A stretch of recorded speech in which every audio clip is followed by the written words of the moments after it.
little more. Now, there are, you can email me at asktarot@earthlink.net, but there are things you can do magically in terms of spurring romance coming your way, such as doing some kind of rituals that will attract to you the kind of person who happens to be looking for somebody like you. And even that can be a little dangerous. As you'll read if you look at my website. I'm going to tantalize you with that. I won't tell you that story. Maybe I'll tell it next week, but I don't want to spend too much time babbling because I missed so many shows when I was not feeling well, and I'm so glad to be back and almost completely strong again. And I'll tell you why I mentioned missing all these shows, because I think of this as a moral obligation now. I missed so many shows last year that I've actually decided that for the next, it was a New Year's special, but I'm keeping it going. I'm going to charge 50% of my usual rates for doing personal readings because I couldn't do any readings while I was ill. If I can't do the show, I certainly can't do one-on-one readings with people over the phone or over Skype or in person. So since I was out of service, the least I could do is rates, or you can look at the page that says tarot reading and see it there. And there's a big reminder there to look at those great prices and then slash them in half. And that's just my way of thanking you for remembering me. That helps a great deal because I've been away for so long. Well, let's see. What can we do here? We're all shuffled up. I've told you the story about the little kid who could have made mustard out of anybody he wanted to. He could have plattered them all over the wall. Why don't we do this? I'm all shuffled up. Let's just go right to the readings. How's that? I'll ring a bell 3 times now so that we can declare sacred space. And remember, because I probably won't mention it again till the end of the show, that my private reading sessions are now half off. Just check that price out. It didn't sound as melodic as I like, but it's 3 rings. And that is to signify that we are now entering sacred space where we will be looking through the magical window. And the first call is Megan in Salt Lake City, Utah. Hi, you're on with Reverend Elliot. Hi. Hi, how are you tonight? I'm good. Well, let's see if we can make that a little be better. Yeah, what can I look at for you? Just general. Just a general reading? Okay. Yeah. Well, I've got some interesting cards here. Are you trying to get some new things going in your life?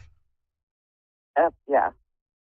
Okay, because I've got a couple of cards here about exactly that. It's the 2 of coins and the 3 of rods. Those are about waiting for things to yield results in terms of money and in terms of career, but overall it could be anything in that sense. The star is a card here too that's very important because that's a card of hope and optimism. So it's good. You're looking good. I love that. Something coming. Now there's another card here which is interesting. It's the Devil card. This is not. Oh no. No, it's not about demons and monsters and all that. It's about a very charming person who's powerful, who can do a lot for you, and you can do a lot with this person, but there's a warning not to be too attracted to the person because you can be chained to the person. It's a whole different thing in terms of it's not evil, if you know what I mean. It's just like that somebody who's very charismatic and persuasive, and somebody that or you're going to meet, and you can do good things there, but just be careful not to lose yourself. That's the warning in it. You see, yeah. But you will get good results out of it.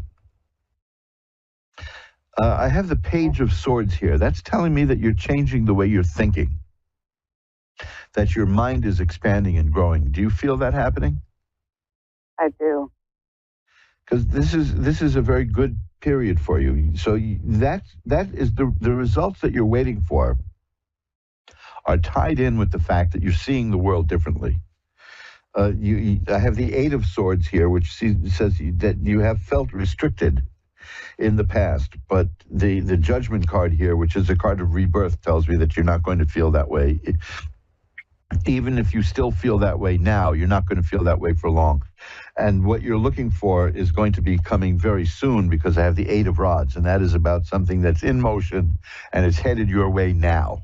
So overall, it's telling me that you may end up in the orbit of a very powerful person.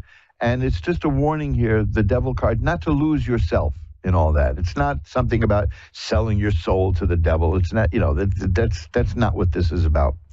It's just, it's a warning, though, not to be overly hypnotized by a person, if you know what I mean. But you can, I know exactly what that means. Good, because there's a lot of smooth talkers out there, and that's what we're getting at. But you're going to, I see that this card has been coming up a lot lately in the readings that I do.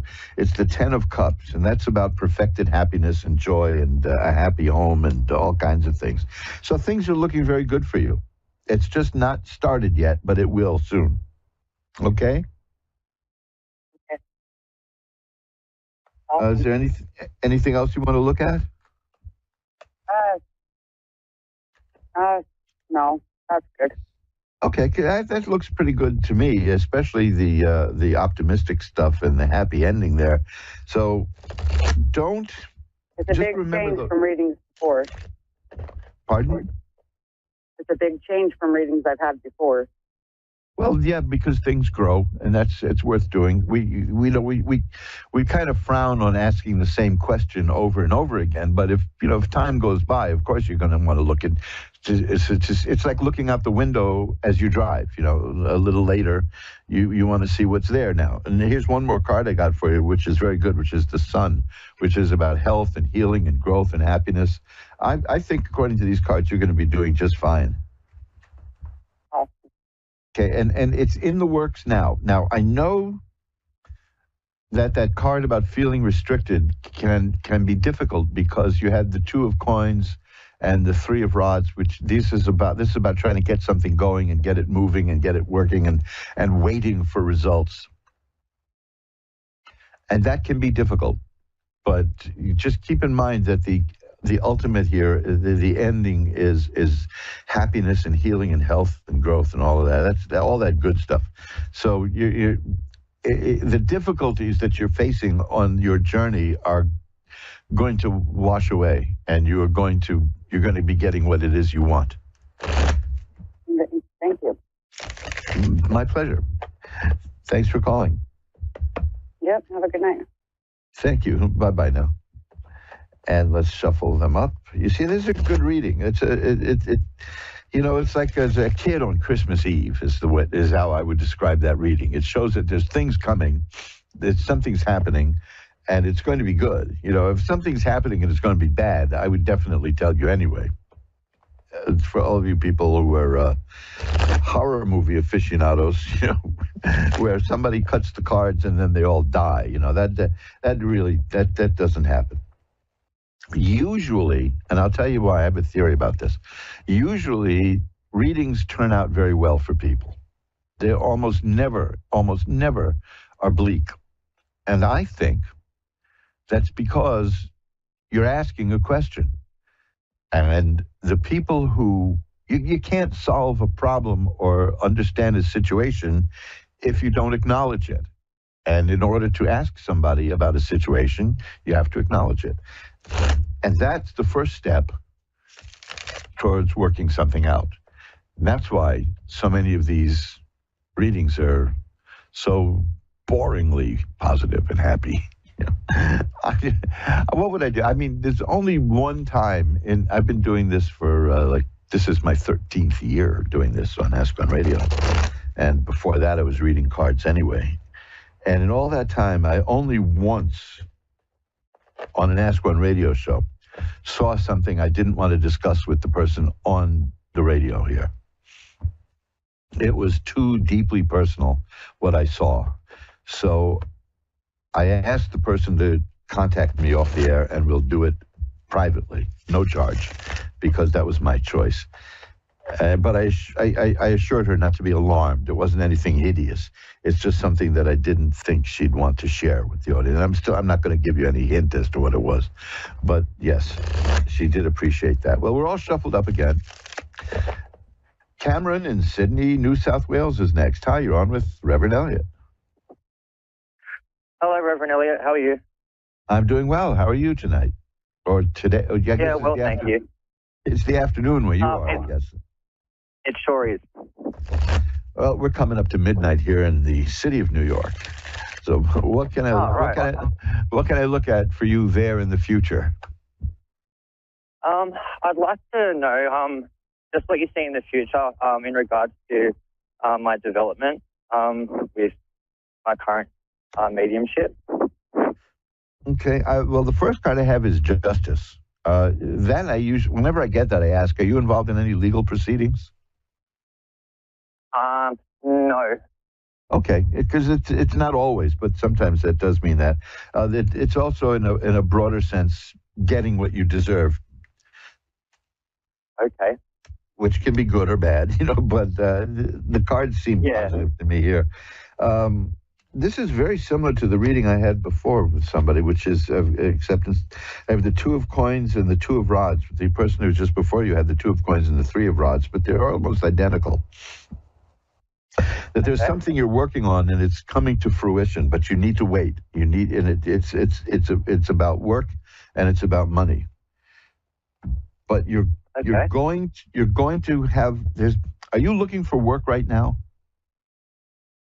Not at the moment, I'm not. Because according to this, there's going to be work coming your way. And it'll be like a temporary, not a temporary job so much as a specific project. So it could be new or it could be in the work that you do now. But you will do this assignment and you will succeed at it. You will be rewarded for it and it will lead to other things. And then that's followed by the King of Coins. I've got 3 coin cards here, so there's money in this enterprise or whatever it is that you're waiting to have happen, and it's going to be good for you financially, is what I see. Okay. You're an intuitive person. I have the Moon card here, which is a card of unconscious thoughts and dreams, and I see that it's what's happening under the surface in your mind that helps you get to where you want to be.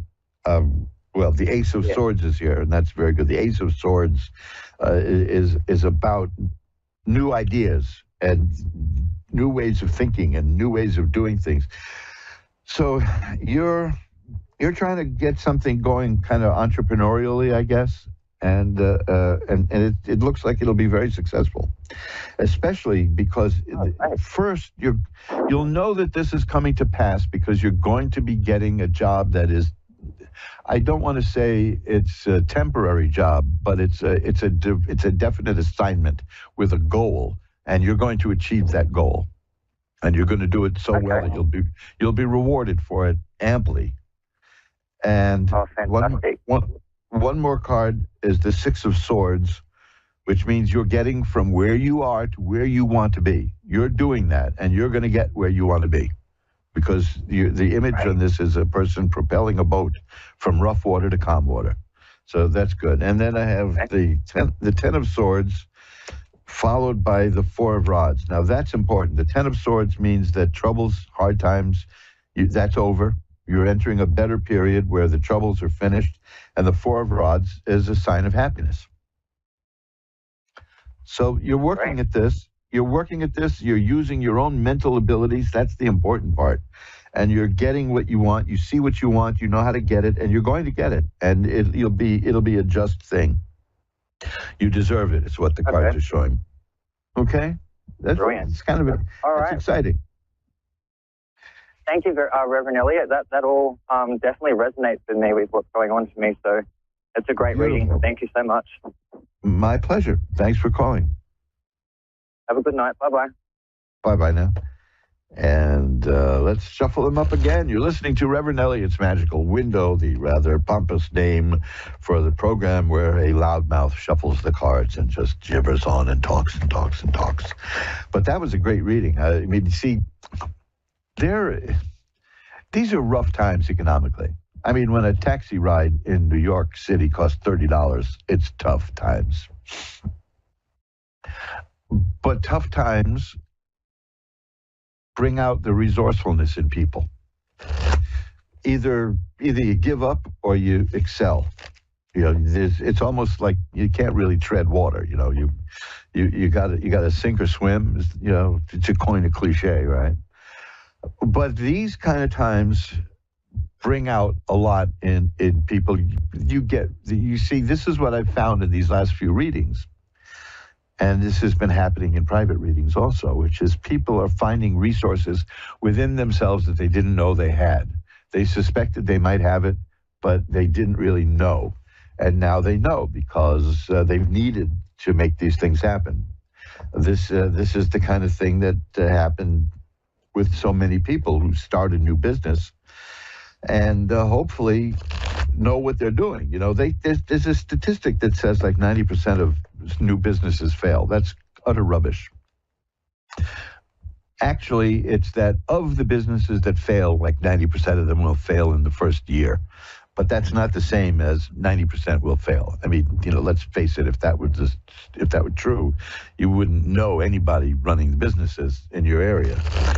So don't let that disrupt you. And starting a business is nice and challenging, but you've got to work it out on paper. I'm a firm believer in that, which is kind of odd because when I started as a writer, when I started as a writer, there was another writer was astonished that I don't make an outline. I just go along to do it. And she couldn't believe that I didn't use an outline, you know, and I didn't.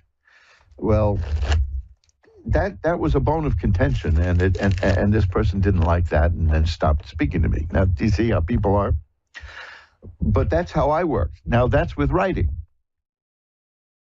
Other than that, in other things in life, I draw business plans, and that is like an outline. I'm very methodical. I'm Capricorn, right? I'm quite methodical. This is why when I showed up at the improvisation, the almost now legendary comedy club in New York City, when I showed up in 1979 there, the owner, she said to me, "You're a Capricorn, aren't you?" And I said, "Yes." How do you know? I said, "Because you're in this, and I can tell you're in this for the long haul.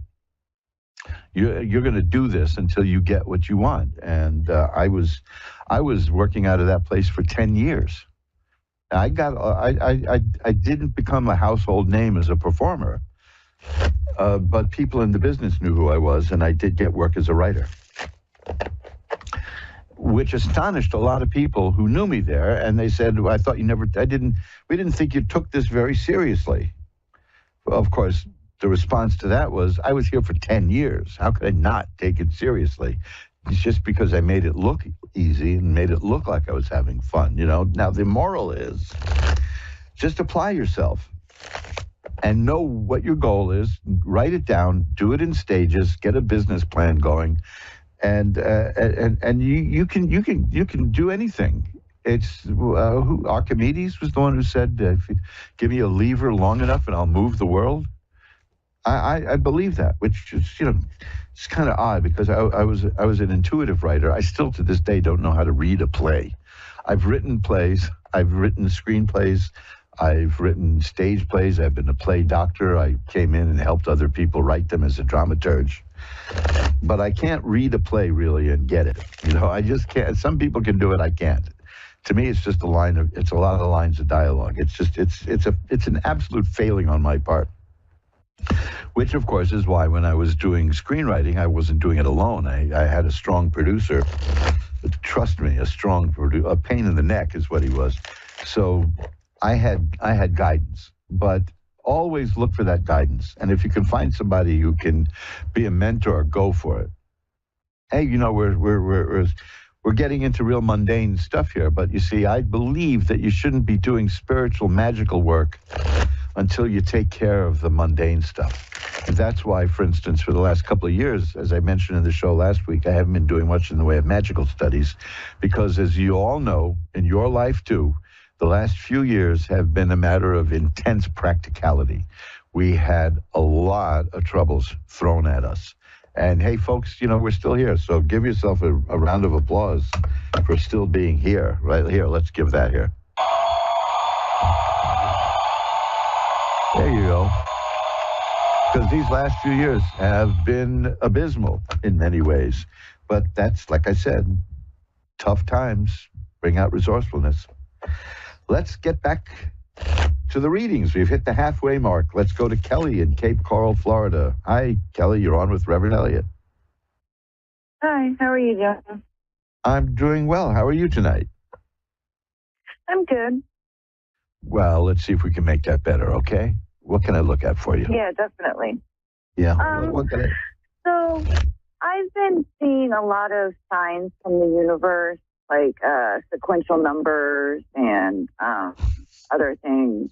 And I just know that the universe is trying to reach out and talk to me, and I don't know what it's trying to tell me. Well, there you go with that's meditation is a good thing for, to meditate on what's happening and see what you feel, because yes, one of the things to keep in mind though is not to separate yourself from the universe or universe. Who was it? Was it not Robert Anton Wilson? I don't remember who it was. Never referred to the universe, but you referred to universe. Okay, probably. I think it was Buckminster Fuller, who was operating on a different wavelength from almost any human being who ever lived.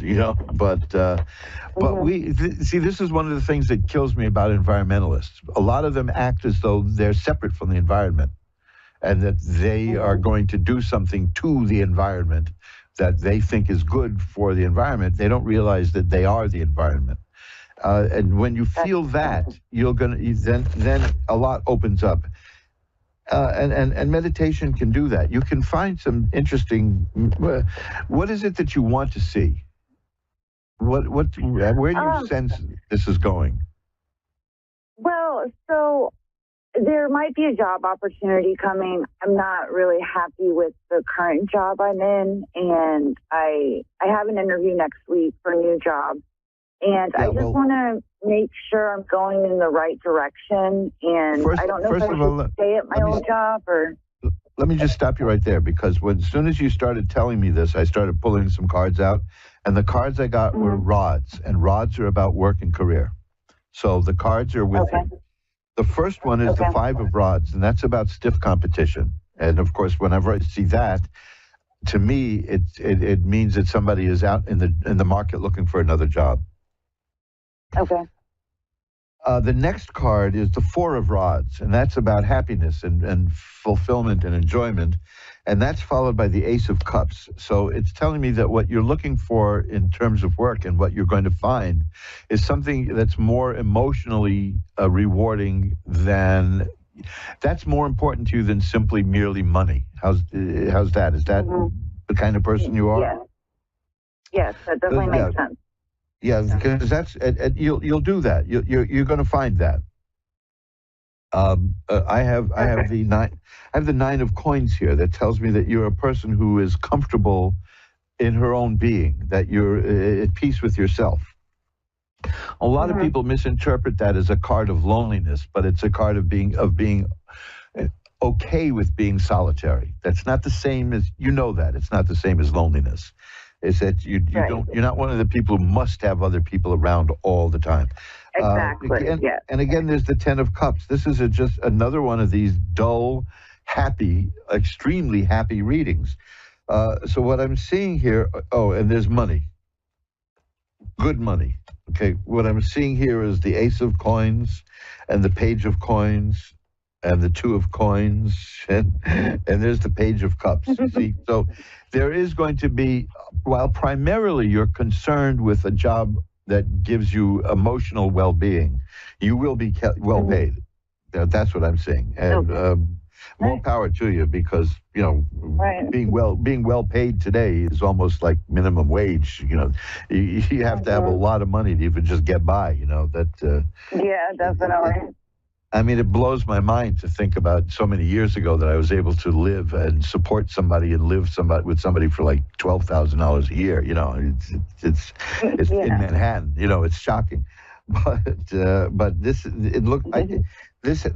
has money and emotional well-being all over it. Beautiful. But the competition is stiff.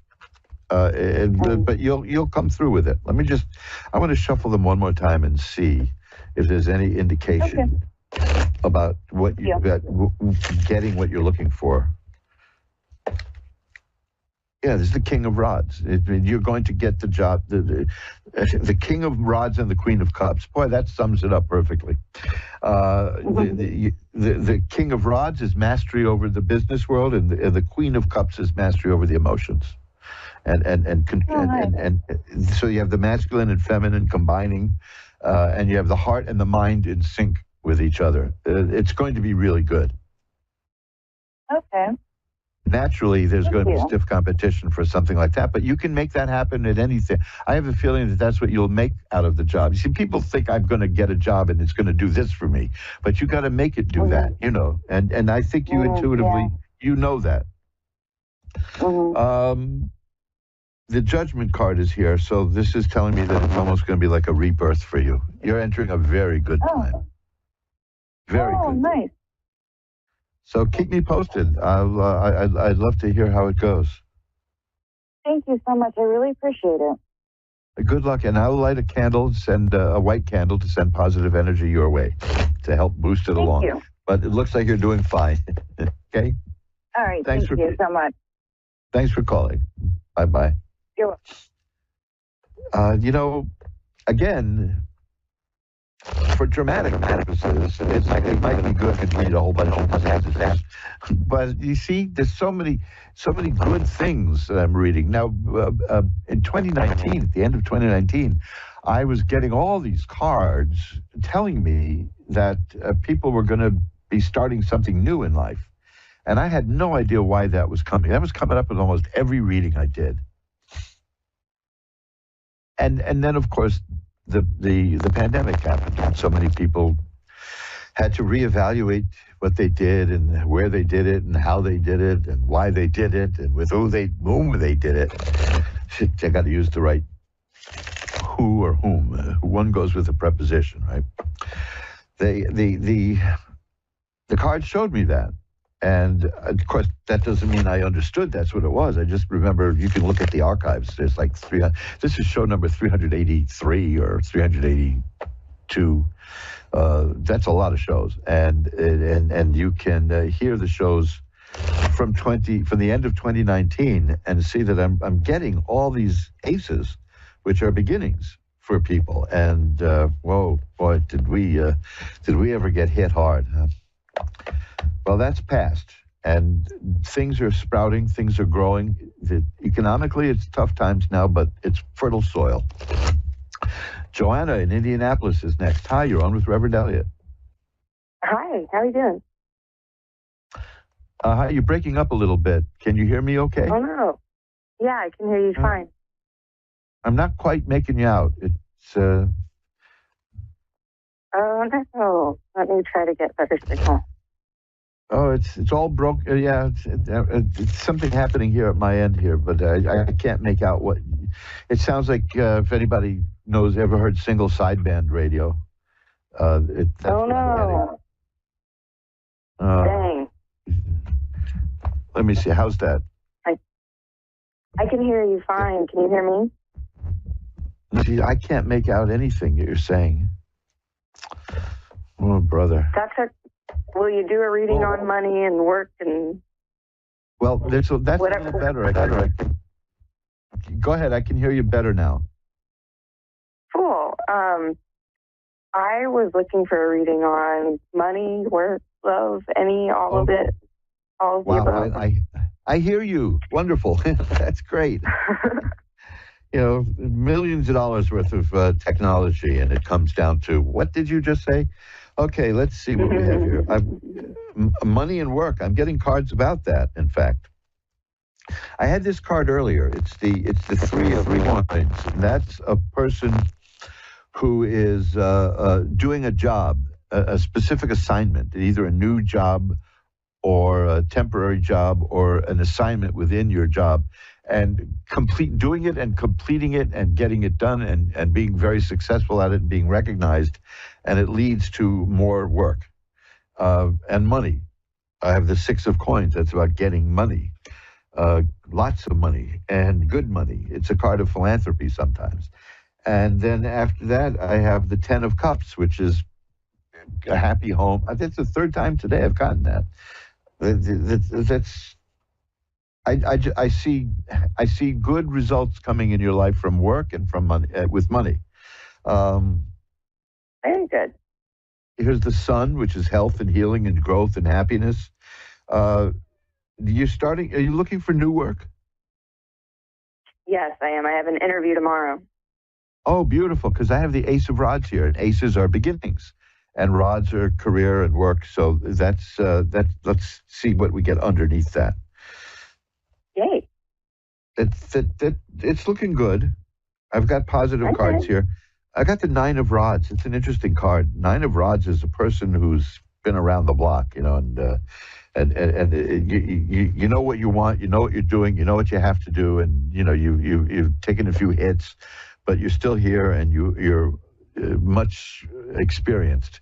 So I think you'll be doing fine. But it's good to know about the job interview, because the ace of rods is about getting a new job. Love it. Thank you.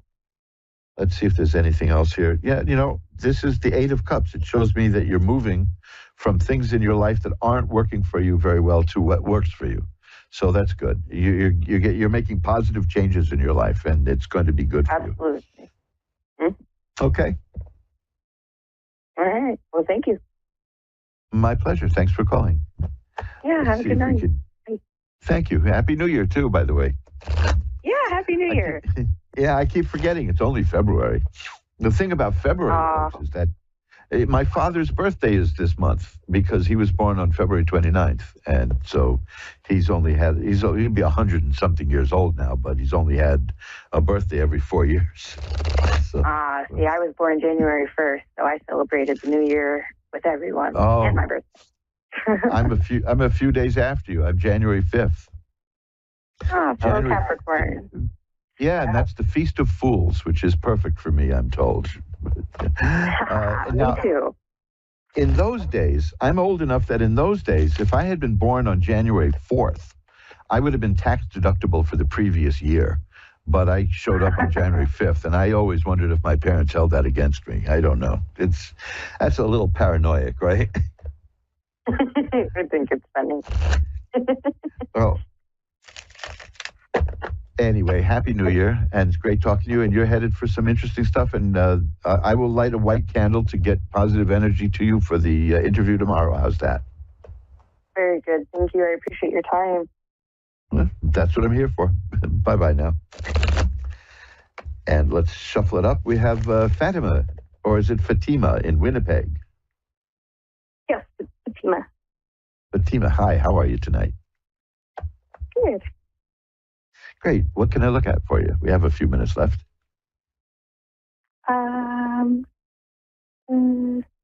Whatever you feel would be beneficial for me to know at this time. Okay, let's see what they show.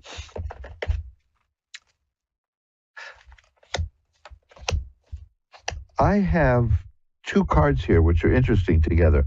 One is the 10 of rods, which is about a person who sometimes feels overburdened, takes on more work than possibly she can handle. Does that happen with you? More work than I can handle? I mean, that you feel like you're taking on too much? I'll tell you why I ask. Because the next card is the Hanged Man, which I rarely get, which indicates to me that you sacrifice for other people. You do more for other people than a lot of people do. Is that correct? I think so. Okay, but that's not a good or bad thing. It's just the way it is. But the Eight of Cups is telling me that you don't particularly want to keep doing that because that's the card of somebody moving away from things that are moving. Let's say, forget about moving away, but moving towards better things. So, Yeah.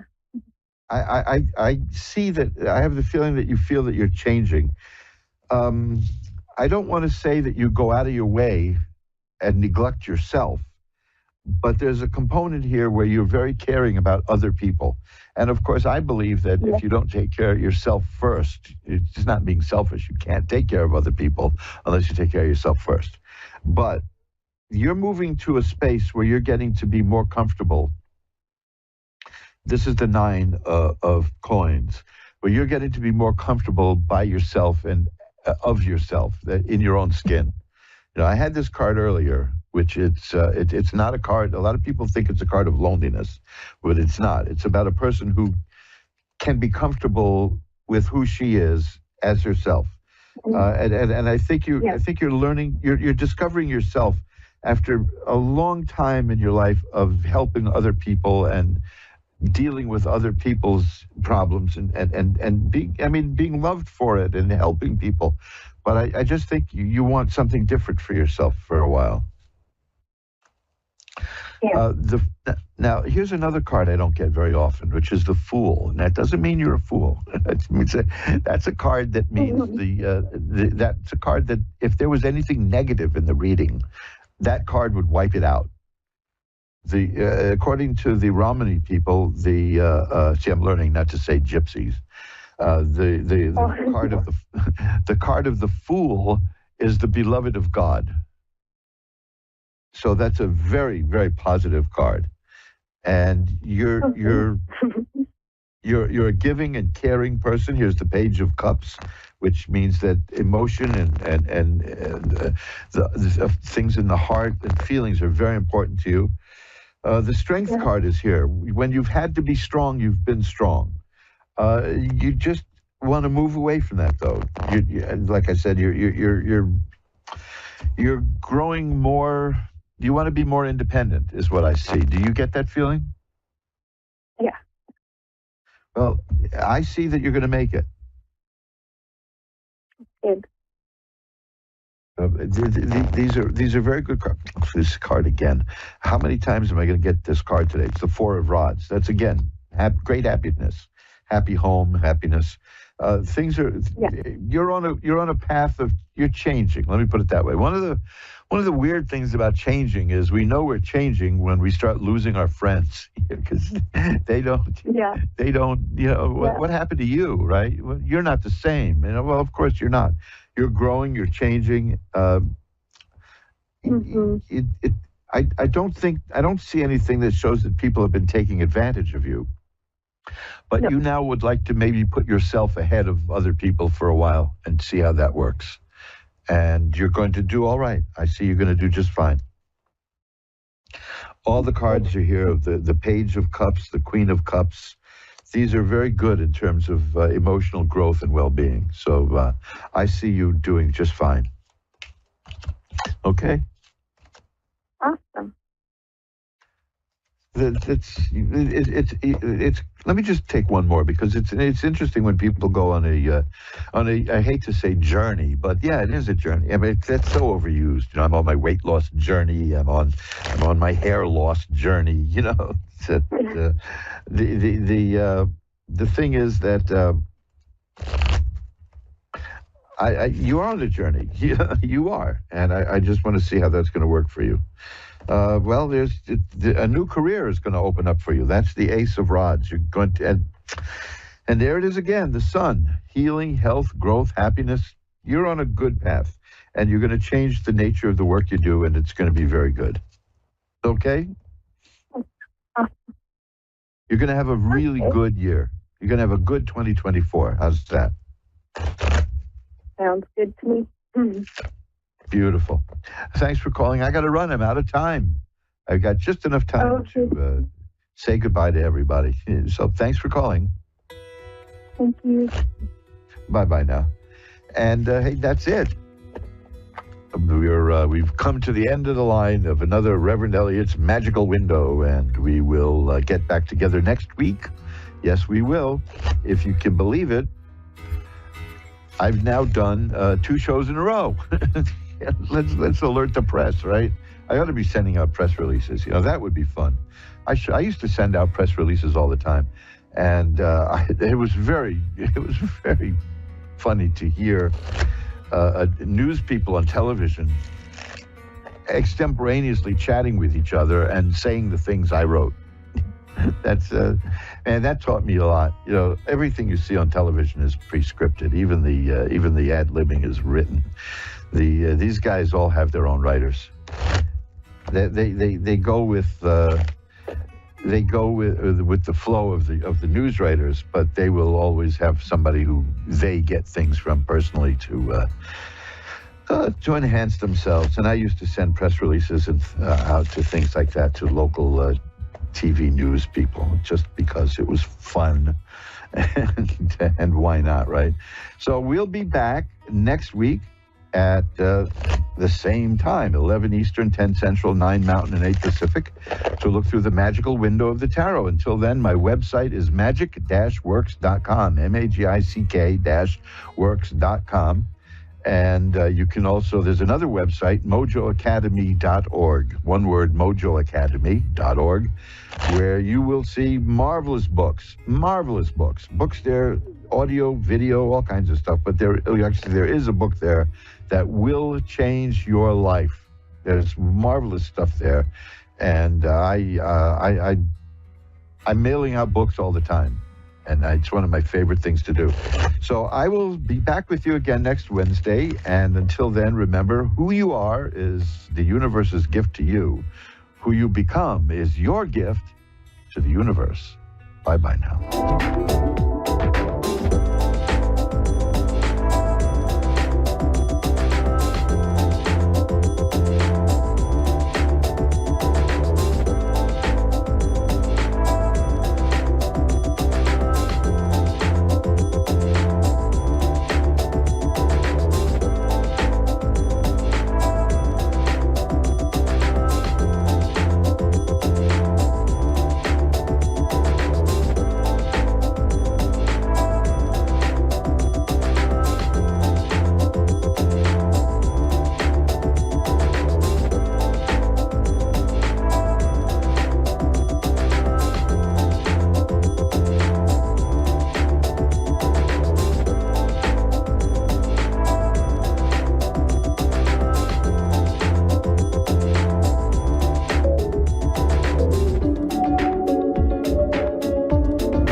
Psychic Radio, Earth's #1 psychic radio network, and watching Moonstruck TV, enlightening television. Welcome. Time for the Mini Medium with Stephanie Cowan.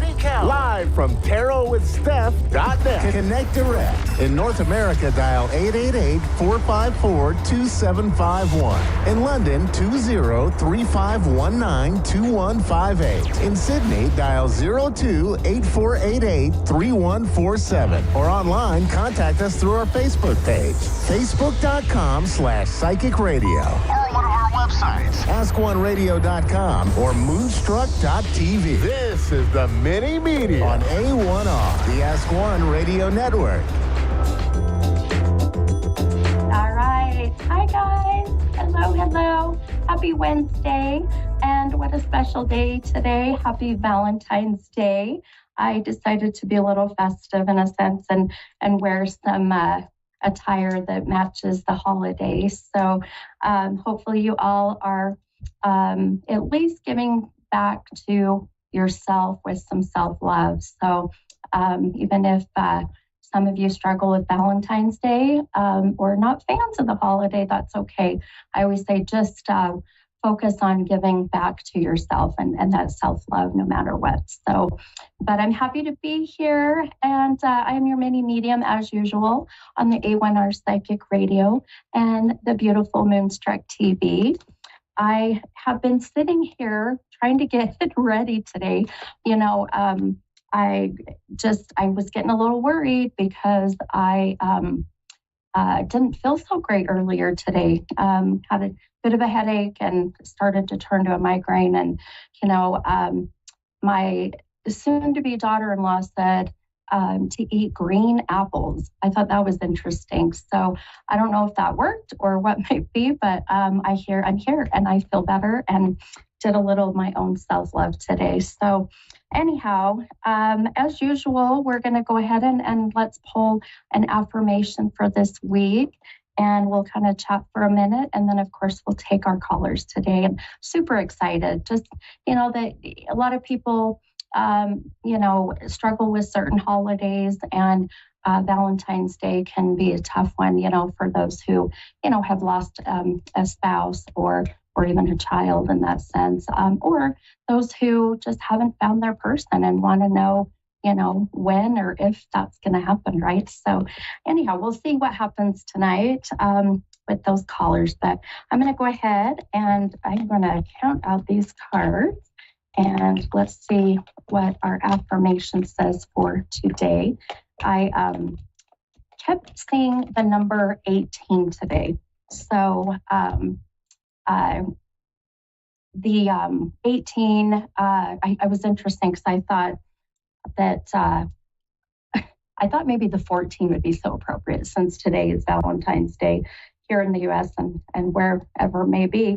But I had to go with my intuition, right? The little voices in my head. And I think it's going to be perfect. So the number 18 has been the number that has really been resonating with me today. So we'll see how that fits. Now, for those who have maybe never listened to my show, every week as I get ready to meditate and get ready to do my podcast, numbers come up, names will come up. If you have a loved one in spirit that's very anxious, then sometimes I'll get even more information. And then, you know, the universe aligns those people with me just beautifully. So I can't wait to see what happens tonight for sure. All right. So now the affirmation for this week. So this will be for until next Wednesday. And I thought this was so appropriate. So what I do is I count out the cards to the number 18, pull the number 18, and how interesting that today being Valentine's Day. And the first three words in this affirmation says, in my heart, I know that good things are coming my way. So here's what you want to do. This is your affirmation for the week, and repeat it every day until you soak it into your soul. Remember, in my heart, I know that good things are coming my way. So good energy, good affirmation.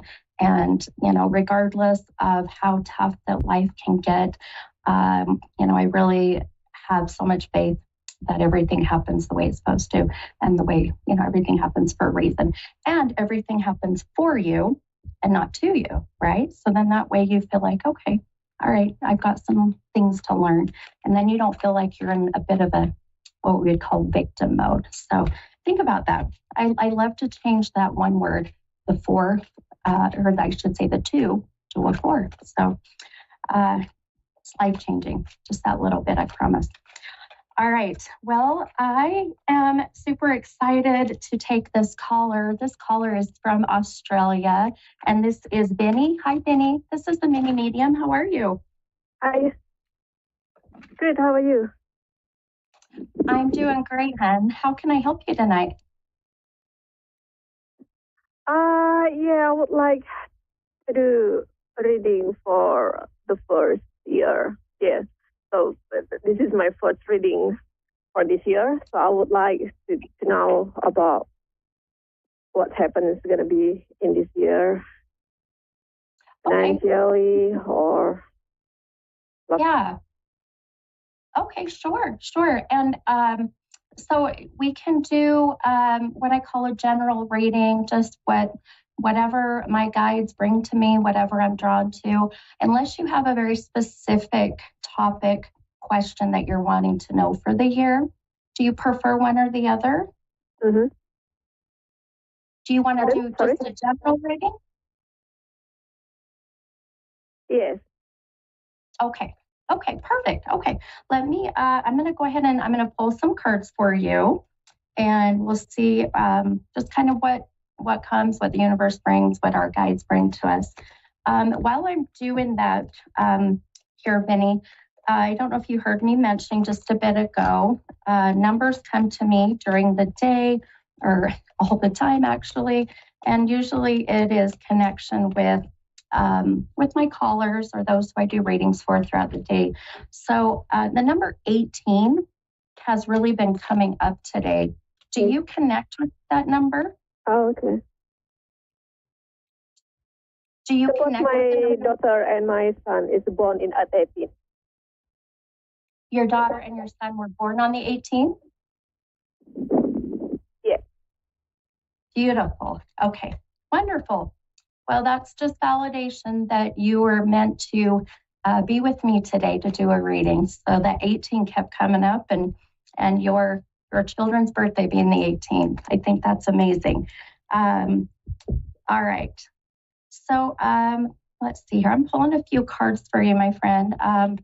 And I don't know if you're familiar with how I do my readings, but what I really like to do is just listen to more of my gifts, but the cards will guide us a bit. So a couple things that I want you to be mindful of that I see really revolve, this really revolves around finances. This really revolves around even some reorganization of your money, your assets, your debts. So this year, I do feel for you is going to be a year of just trying to almost consolidate a lot of things, not just financially, but also consolidating within your personal life. So meaning that people in your life that last year were not serving you in a good way, now we're going to consolidate, bring all the good, people in your life together, and then we're going to leave out those ones that have not been so nice. Whether that's family or friends, okay. It does not matter. Does that make sense? Okay, yes. Perfect. Yes. Okay. I can understand that. Okay, wonderful. Okay, good. Now, are you currently employed? Do you have a job? No, I'm not working. At the moment, I'm still studying, but I have off because of I have to diagnose PTSD. So, yeah, financially should be a bit tight for me at the moment. Okay, that makes sense. Okay, my friend, that makes sense. Yeah, I'm sure with with your medical stuff going on and trying to get yourself healthier and that definitely can put a strain in your money and your finances and but I really do feel that if you can take this year and really make some sacrifices, I know you've already had to make some, but even a little bit more of where you can cut some things out, just like I was saying, cutting people out, but also cutting, maybe frivolous expenses. I really feel here right about August, I feel like you're going to see, it feels like a big sigh of relief.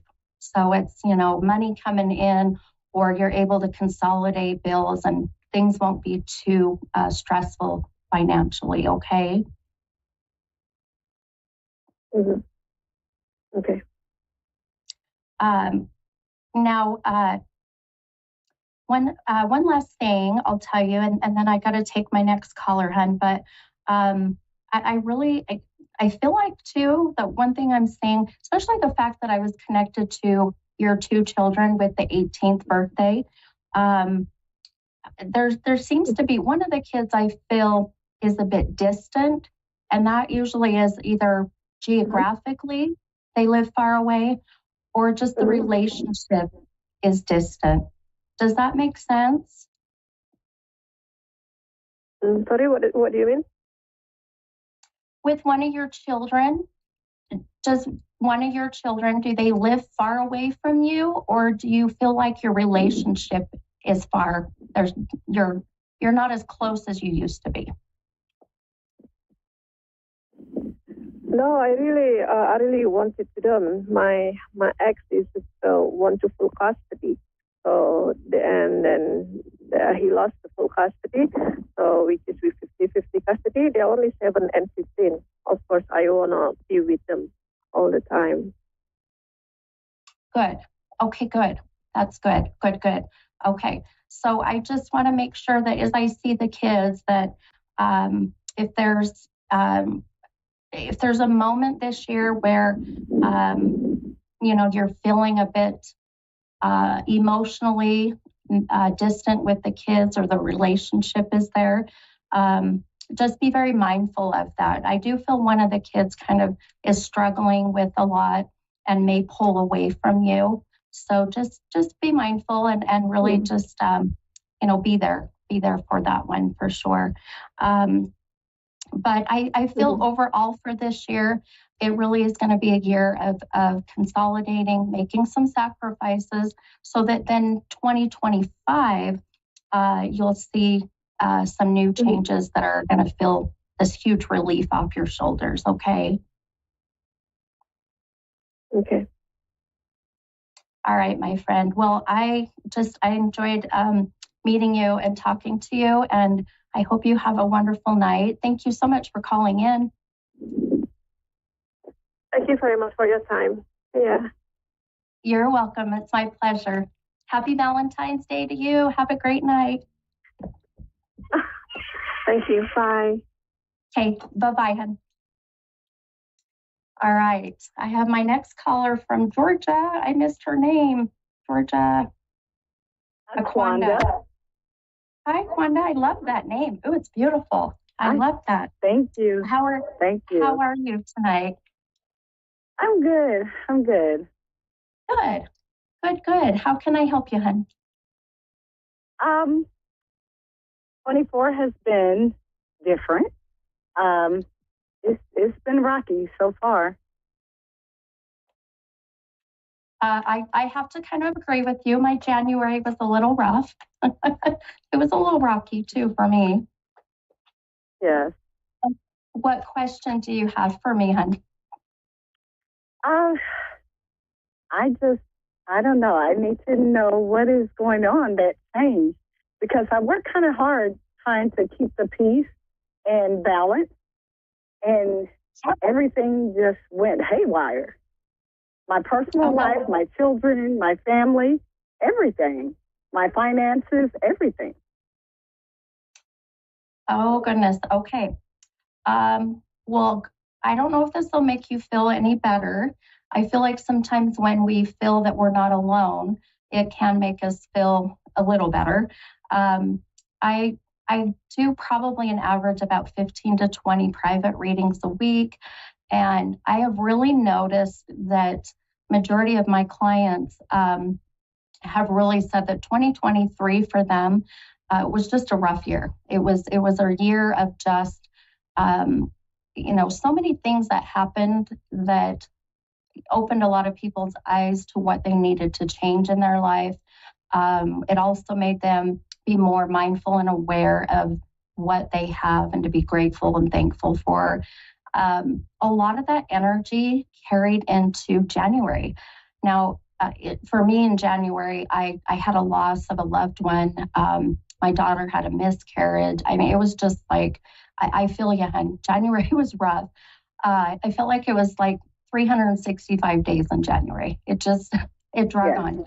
And it just seemed so much. And one thing that I encourage you to do, and I know this is sometimes easier said than done, when we have our next full moon, which is coming here in the first part of March, release and let go of the January, of everything that was so, heavy. And the way you do that, and it's just a little bit of advice, then I'll read for you. But when you write down, or for the full moon, write down on a piece of paper what it is that you want to release. And that can be, if it's a person that you're wanting to, cut that energy out of your life, put that person's name down. If it's some health issues, put that down, finances, whatever may be. And then you'll take that piece of paper and you'll safely burn it. And then take those ashes and then give those back to the universe or to Gaia, which is Mother Earth. Allow that energy to be recycled and to come back to you with good love and light. It sounds very simple, but it's very powerful. So try that here in the next, I guess, about 3 weeks-ish. Now, intuitively, some things that I'm picking up for you. Let me ask you really quick, because I asked my last caller and she connected, but you never know, you might as well.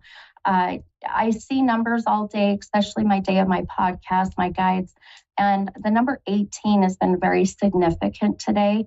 Now, my last caller, her 2 children's birthdays, the 18th. So do you connect with that number in any way by chance? My uncle's birthday was February 18th and mine is the 19th. So mine is Monday, his was Sunday. Wonderful. Okay. And is your uncle still here in the physical world, or has he passed? No, he's not. He has passed, hun? Yes. Okay. All right. So here's what's really interesting. I just got all my chills when my mediumship starts to kick in, and we get those beautiful validations of the why the number was coming up. Were you close to your uncle that just passed? Yes. Okay. Well, I'll tell you, I never look at these ever as coincidences. I really feel that your uncle, his energy has been with me today, which I think is beautiful. Today being Valentine's Day, it's not all about, intimate love. It's not about, spouses or mates. It really is that love for somebody.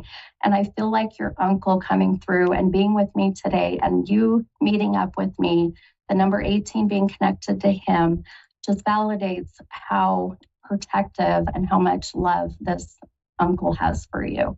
It's incredible, even just the energy I'm feeling. Now, how that meshes with kind of what your question is and what's been going on here in the next, I would say, well, yeah, I'm really at about 4 weeks. So probably right around like that full moon time.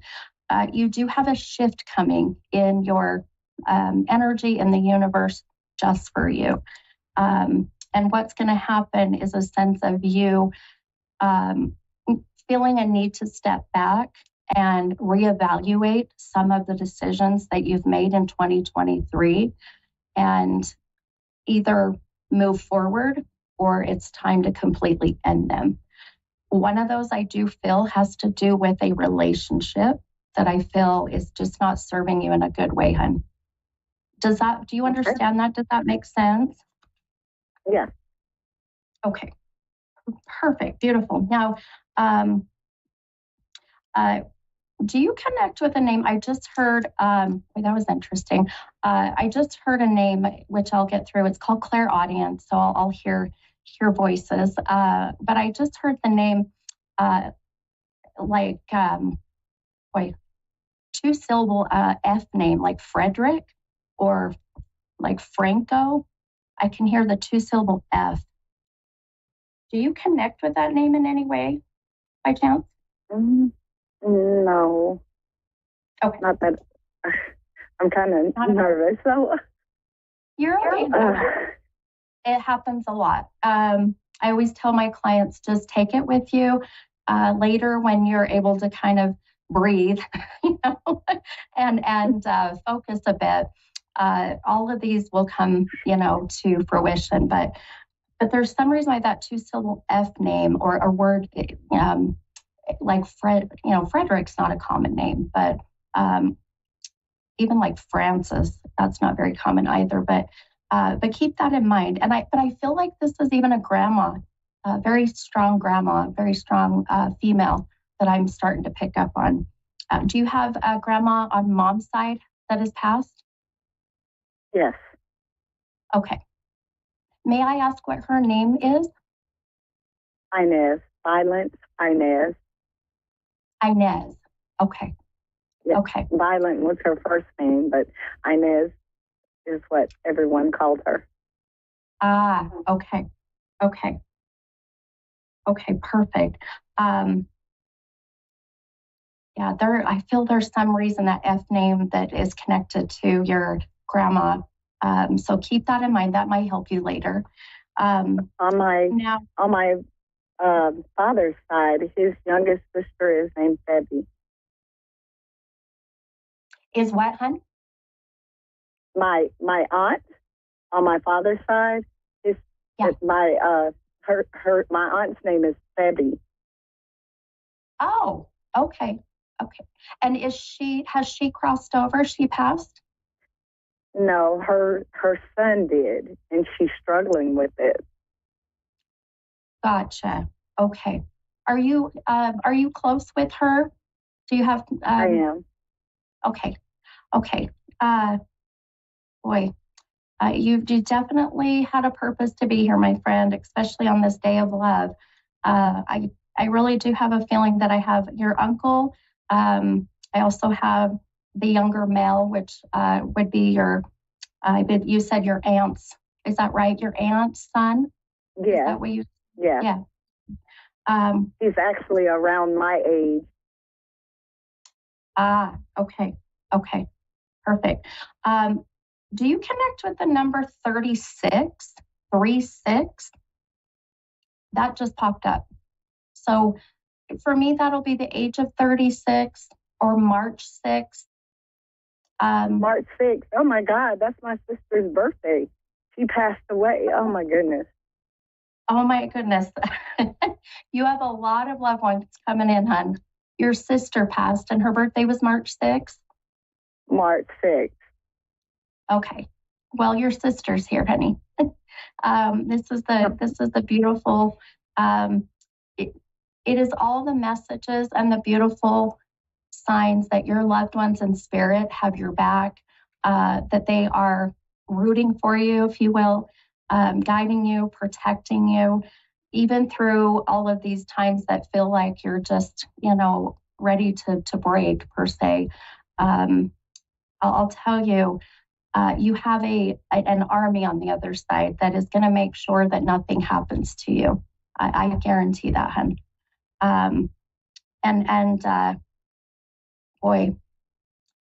One thing I just heard, this is how sometimes these readings go. We focus on you, and then your loved ones get so excited they want to hurry and channel and give messages.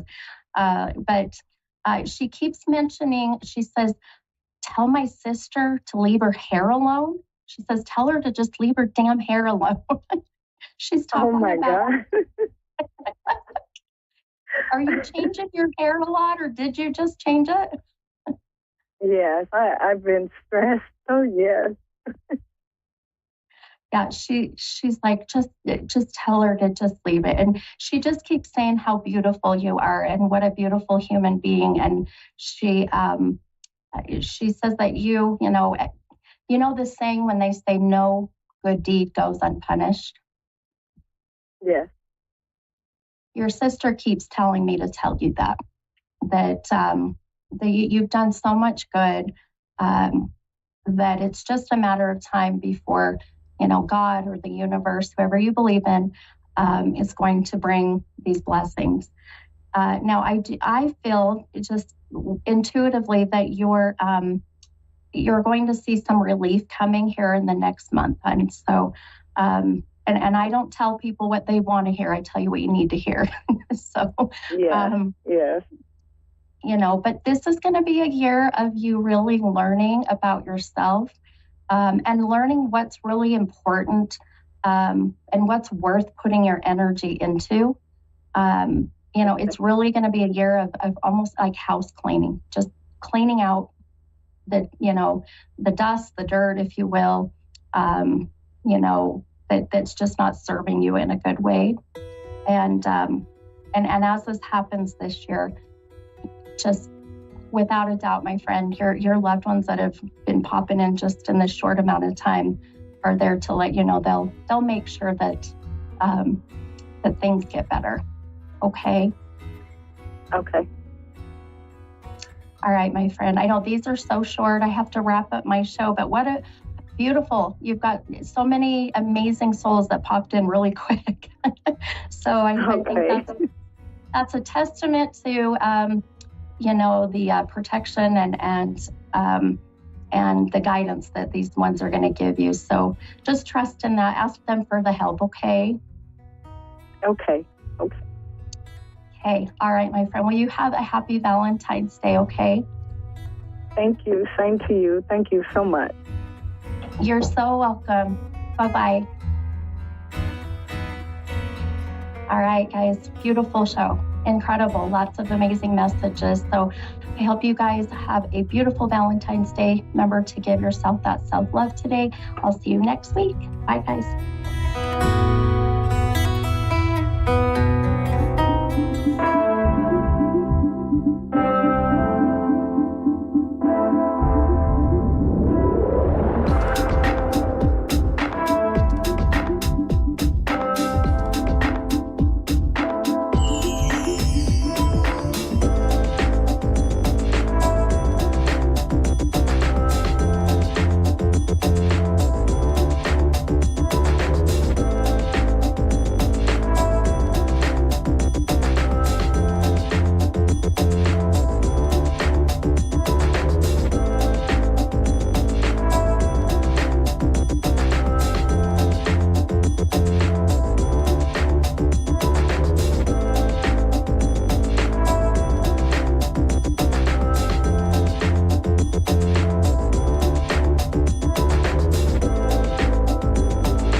Psychic Radio, Earth Earth's #1 psychic radio network, and watching Moonstruck TV, enlightening television. Welcome. Time for Psychic Paths with Suzanne Marie.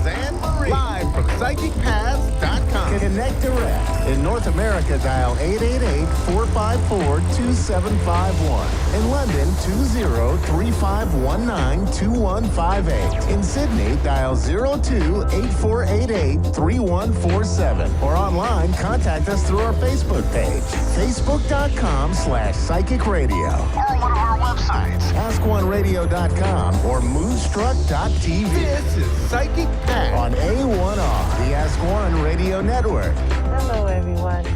Welcome to A1R Psychic Radio, and welcome to Psychic Path. I am Suzanne Marie, and I will be here for a little while.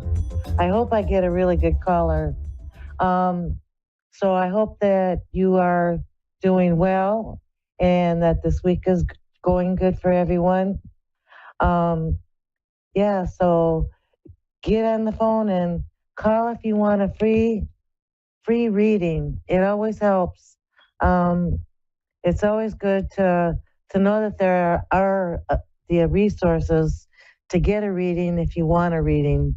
Sometimes we just wish for something up and beyond the answers that we're getting. And if it's free, you don't lose anything.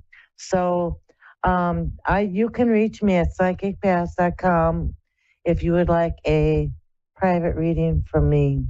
I am a clairvoyant and a light trance medium, and I'm in central Minnesota.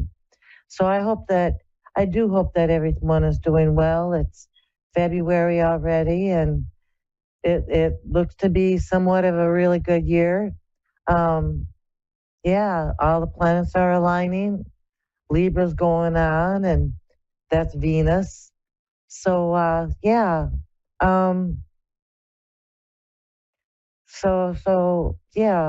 just want to be able to be here tonight and get a good caller. We have Jackie in Jersey City. Hello. Hello. How are you tonight? I'm good. How are you? Good. What can I help with tonight? You can actually tell me anything. It really doesn't matter. Anything, maybe my grandmother. You want to connect with your grandmother? Mm-hmm.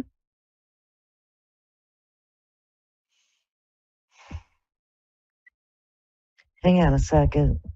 Let me connect to your Okay. energy.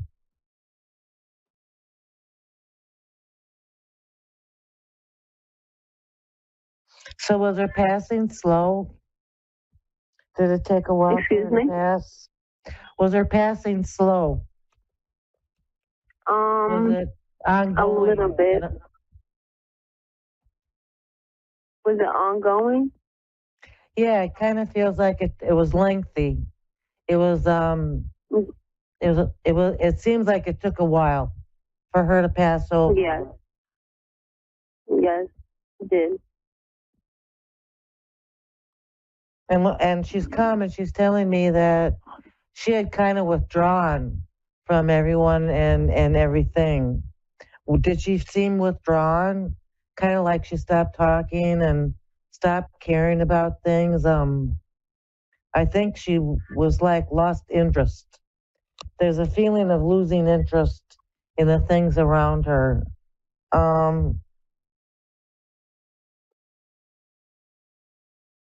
And also she's had a hard life when she was here. She's telling me nothing come easy. She's telling me that you are very, very stubborn and that that's what's going to get you ahead in life. She says that she was the same way. You can't be told what to do. You have to learn it yourself. And sometimes we wonder, why is the world so cruel? But then we have to learn our lessons because we have to live them. No one's going to tell us what we have to experience. And so that happened for her too. She's always with you. Is there a younger girl? Do you have a sister? Yeah, I have a 'Cause sister. she's making me feel like there's a sister also that she's close to. I have a sister.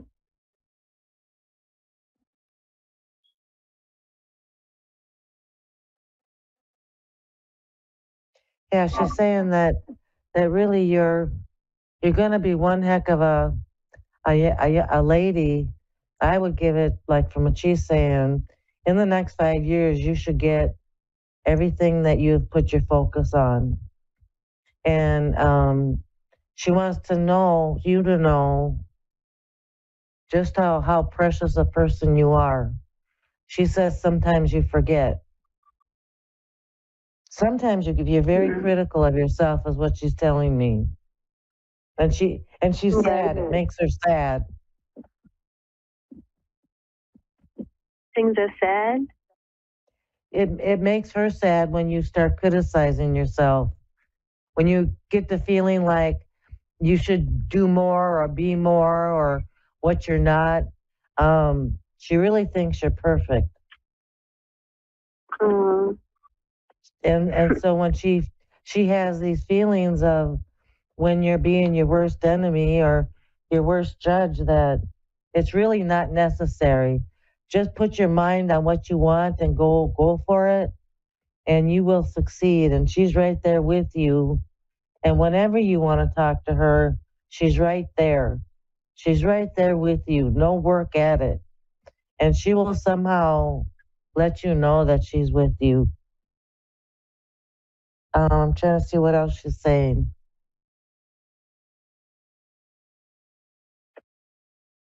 So was there a gentleman that died in the family too, passed over? Someone younger than she was? Younger than her. Yeah, that would be correct. It feels like a uncle. I'm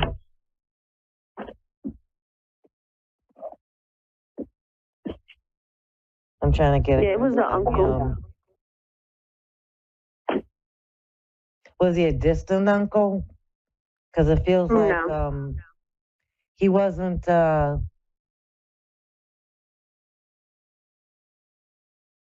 It feels like he wasn't really present, is what I'm picking up.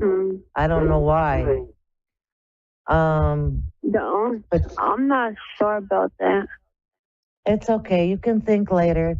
She's with him and he's with her, and she was wanting to let your family know that he was there.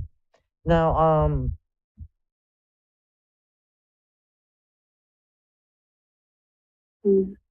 he maybe a grandfather.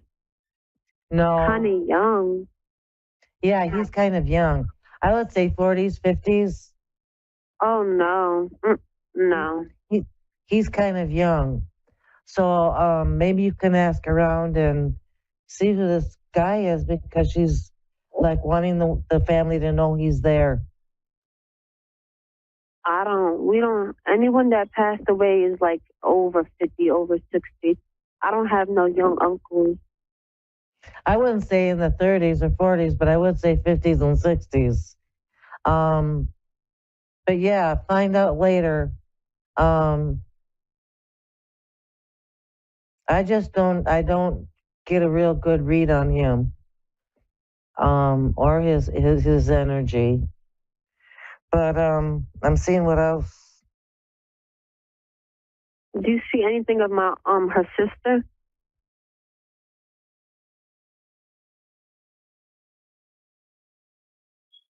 Not with her right now, no. But she's saying that she has seen her. She has seen her. She's giving me the impression they were very close, like twins. That they were really, they were very close. Yes, very close.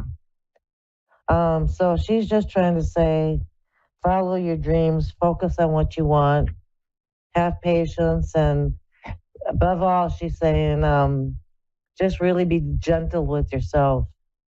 She wants you to be gentle with yourself. And that's about it. she's saying that some things are coming fast. You want something. There's something on your mind that you want. And she said it's coming. Mm-hmm. She's saying, be patient, it's coming. So that's what she said. I hope I've been of some help there. No, you did. Do you have any other questions for me? Anything like about myself? Could be anything.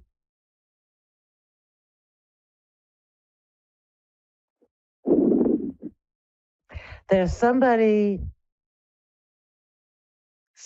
that's around you that feels shady. And I've been trying to ignore it through the reading because it's not anything questioned. Do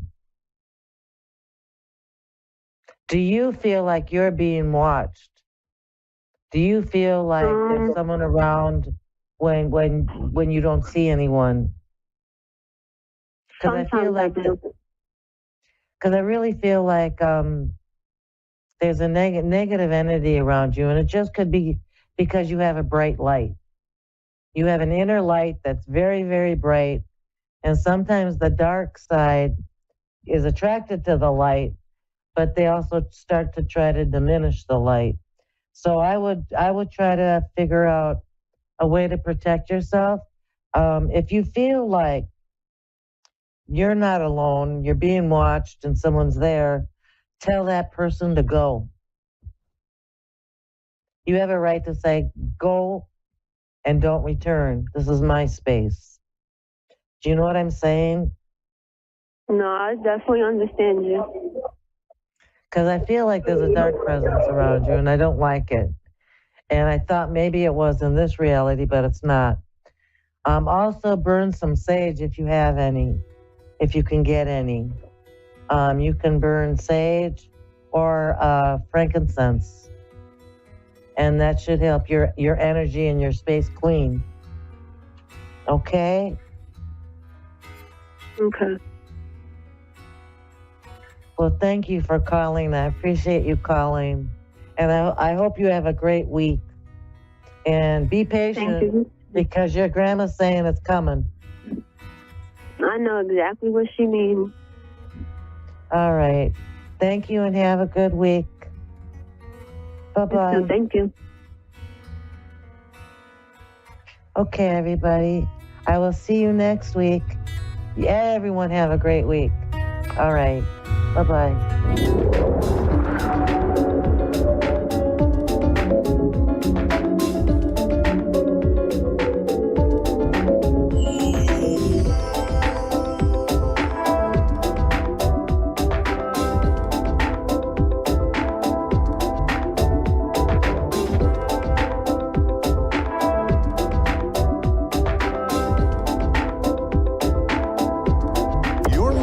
A1R Psychic Radio, Earth's #1 psychic radio network, and watching Moonstruck TV, Enlightening Television.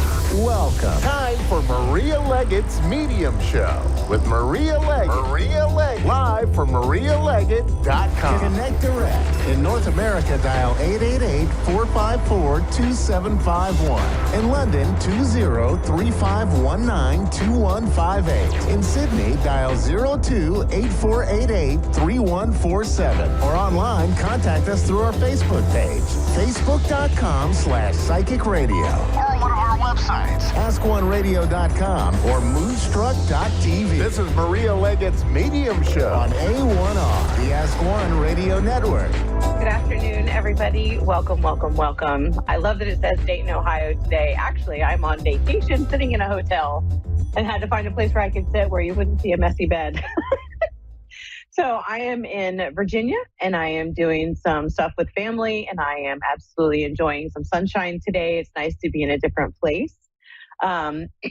This week I have been hit with a whole lot of death stuff. And, you know, as a medium, you would think that it would be so much easier to deal with death, but the truth of the matter is it's not. because I am still a human and I still crave the hug and the touch and the visualization of seeing someone on FaceTime or on Skype, or being able to just visually look at someone on video chat and being able to hear their voice. And when they leave, it's really, really hard for me. Yes, I can still hear them on the other side, but I can't hug them. I can't go visit them. And so this week has been really tough for me. It was the 5-year anniversary of my best friend passing away. And one of my other very amazing, wonderful friends who was so close to me passed away on Tuesday. And I'm absolutely devastated that she is gone. And I was able to help lay my dad's ashes to rest here in Virginia, which is exactly where he wanted to be because he was in the Navy. So Norfolk was really important to him, and we got him all handled. And so I am struck by the fact that we really are not in control of anything down here on Earth. I know that we like to think we are. We humans like to think that we're in control of everything, but that is not the case. We are at the mercy of all the beautiful and amazing divine beings on the other side who are helping to guide us and do all of the things. My dad was very present when I was handling his ashes and doing what he had asked me to do. And I was absolutely in awe to the point where I just started laughing. I'm like, how can I be sad when my dad is showing up very present and letting me know I am grateful for all the things that you did for me today. And I even texted the story to my sister. I'm like, you are not going to believe what daddy did. And she's like, oh my God, that is so dad. So then I wound up texting the rest of the family and let everybody else know. It was absolutely amazing. And so I am so grateful to be on the earth right now. I am grateful to be incarnated down here. I know that we have a lot of really difficult things that are happening around each and every one of us. However, it's not even a however, it's and, right? And. So we have all these difficult things happening, and we have all of these amazing things that are happening around us. We've chosen to be on this earth right here now for a reason. What is your purpose? We may not know. And that's one of the things I like to help people with. Let's find out why you're here. Let's find out what your purpose is supposed to be. And I love guiding people through that. Sometimes it comes up here on the show when I have callers. And sometimes it hops up, when people will book a one-to-one session with me. And they're like, I don't know why I'm here. I feel kind of lost.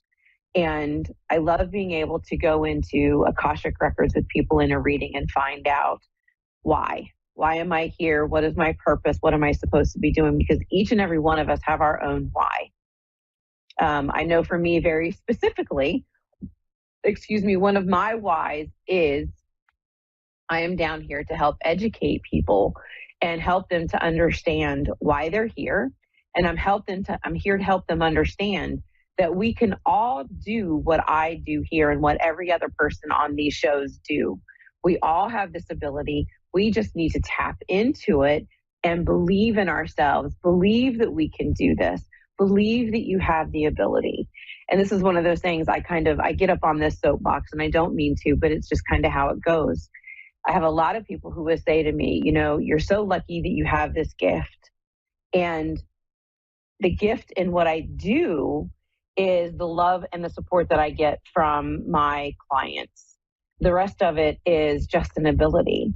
And so I'm grateful to be able to help people to discover what their specific ability is, and to be able to help people with their path and what they need to know. And with that, we are welcoming Porvi to the show. Hi, Porvi. How are you? Good. How are you? I am doing very well. How may I be of service to you today? I'm not sure if this is what type of reading this is, but I guess I'm kind of looking. I do have some questions, but maybe like a general reading. Mm-hmm. I'm wondering. I guess in terms of my family and as well as my prospects for settling down and creating a life and family with someone else. Yeah, absolutely. Okay. So let me just tap into your spirit guides and we'll see what's out there. All right. All right, Spirit, what is the truth that Corvine needs today? It's interesting. They're showing me, and I know that it had said when they put your name up that you're from New York City. And what they're showing me is that, and I used to work in the city, and it's a great place to be. It is the hustle and the bustle, and I kind of miss it sometimes. There's a Starbucks across the street from everybody. However, what Spirit is showing it to me is that there's so much hustle and bustle and so much movings and things going on that it's become really important for you to find a way to do some self-care and to go and get into the quiet. And I don't mean just going into Central Park where it can be quiet. It's like stepping outside, going out, more up to like the Catskills or someplace where it's a little more quiet. Does that make sense? And so they're asking for you to be able to sit back and just kind of breathe, because there are so many things that are going on. I don't want to say it's a sense of panic. It's a sense of, I love being in the energy. I love doing all of the things. The issue with that comes, we're so busy doing all of the human things that we can't necessarily hear all the things that our guides want us to know. And that is why it's going to become really important for you to be able to find a place where you can just get quiet.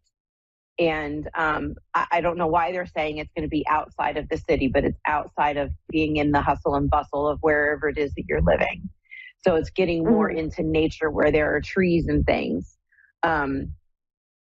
Okay, thank you very much. They're telling me that it's going to help you to be able to ground yourself, ground your energy. Does that make sense?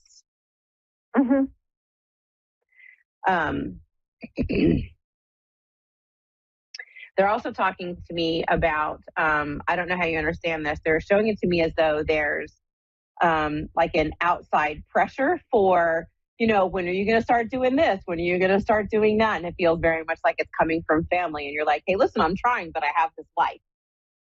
And Spirit says that they want you to begin trusting your heart. Because they're showing it to me as though there have been, there's at least one relationship that's kind of left a scar on your heart where it becomes a little more difficult to trust in a partner. Does that make sense? A little bit. Okay, sorry. So show me if she doesn't understand that. They're showing it to me. So what I see is a flower, and I see a flower opening up. So it's being able to open up your energy and allow in someone to share life with you with all of the busy things that you've got going on, instead of keeping people, not that you're purposely keeping them closed out, but there are so many other things going on that it's hard to make room for. Does that make sense?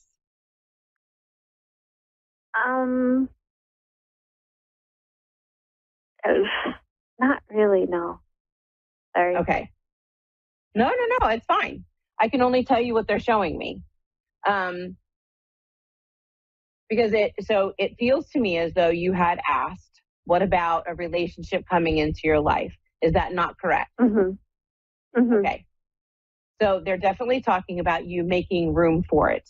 And making room for it, which is the opening up of, is going to be releasing and letting go of any prior relationships or any thoughts of other people, because that's going to be able to open up the space for an energetic new connection to come in.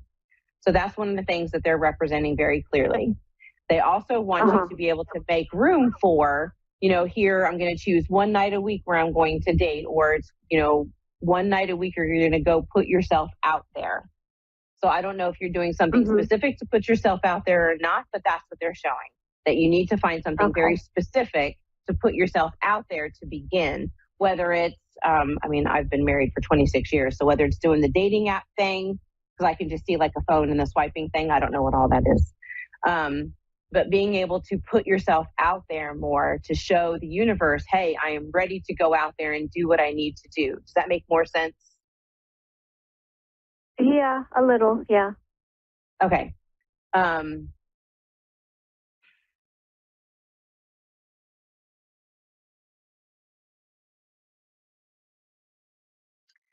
They're showing it to me as though I feel like I'm walking down the street and I have like this group of friends. I don't feel like I'm alone. So I feel like I have friends who are supporting me, friends that are with me. And being able to discern between what your friends would want for you and what you want for you. And it doesn't mean that you let your friends sway you, but being able to decide, what do I really want?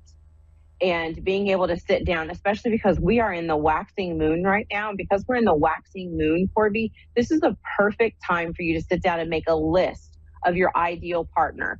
Here are all the things that I want in a partner.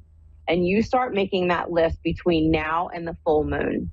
And you can adjust that list, like look at it every single day. And it's manifesting exactly who that person is and what you want them to look like, down to whether or not you want them to be 5'6" or 5'10". Do you want them to be smokers or non-smokers? What are the things that you like about them? Write it all down on a piece of paper and just start, write out, scratch out something if you don't like it or erase it, and then add in new things. And then on the full moon, you take that piece of paper and in a fire-safe container, you burn it on the full moon. And that tells the universe, here is exactly what I want. This is the person that I want because they're going to fulfill my life. That's why you do it on the full moon, because the moon is full and you want to bring in the fullness of this person into your life. Does that make sense? Yeah. And this is how you're going to be able to get someone to come into your life, making room for, so they just keep talking that you need to make room for the right person to come into your life. And that you are, they just show it to me as though you have a really good life in every other way. This is just the one thing. So thank you very much, Corby, for coming on to the show. I appreciate you for being here, and thank you everyone for watching.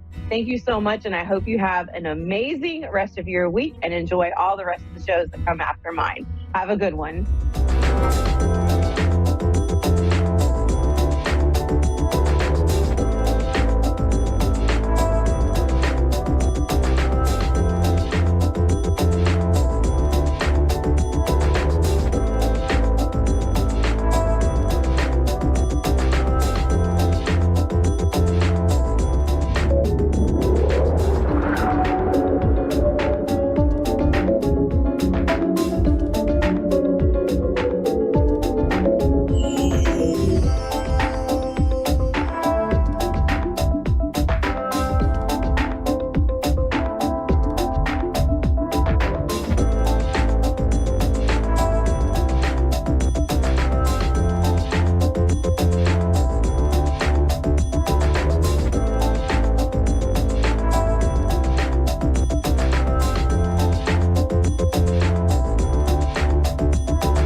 to A1R Psychic Radio, Earth's #1 psychic radio network, and watching Moonstruck TV and Lightning Television.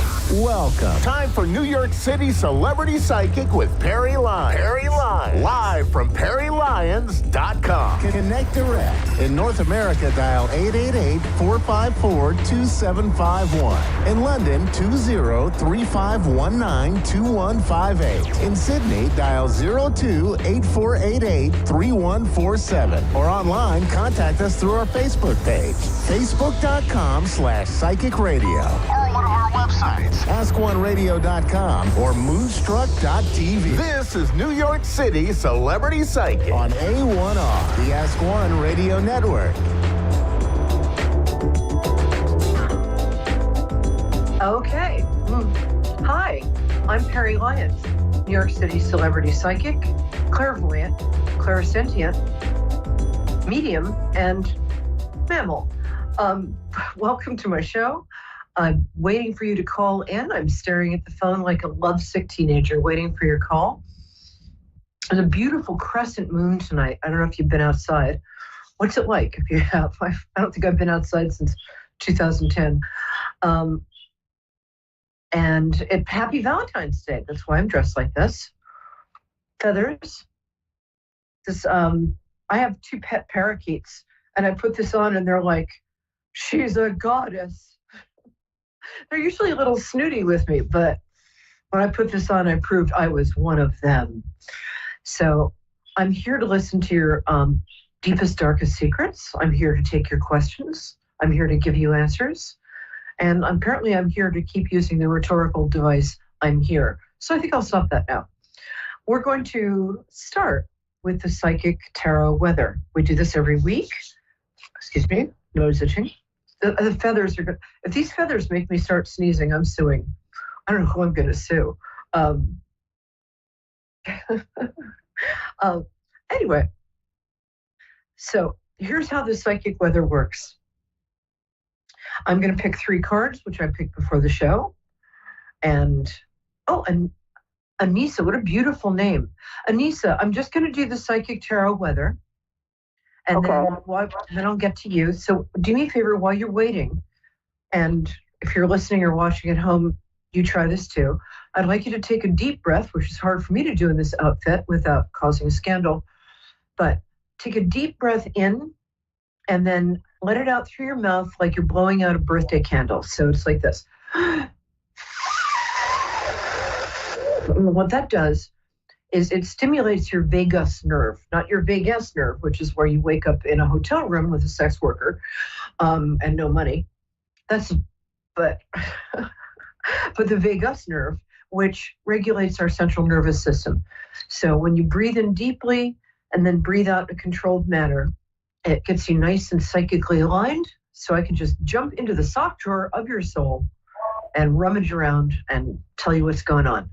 Okay, so the psychic weather works like this. The first card is for the first part of the week, which starts today. The second card, I think you're getting the hang of this, is for the second part of the week, which is, weekend-ish. The third card is for the end of the week, sort of Monday, Tuesday, Wednesday. And if you're watching this, it applies to you. If you're listening to this, this applies to you. There are no accidents.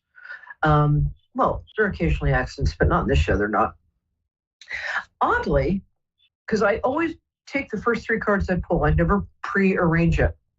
I never, I fight fair, is what we're saying here. So the cards I pull before the show for you guys are the cards. And strangely, the first card today is the 2 of Cups. The 2 of Cups, as you can tell, it's 2 people exchanging cups at the heart level. Now they're equal height, which means that they're equals. And that means that you might be either in or on the periphery of possibly thinking about getting into a relationship with somebody who you respect enormously, you're also very attracted to and have great conversation with. And what's better than that?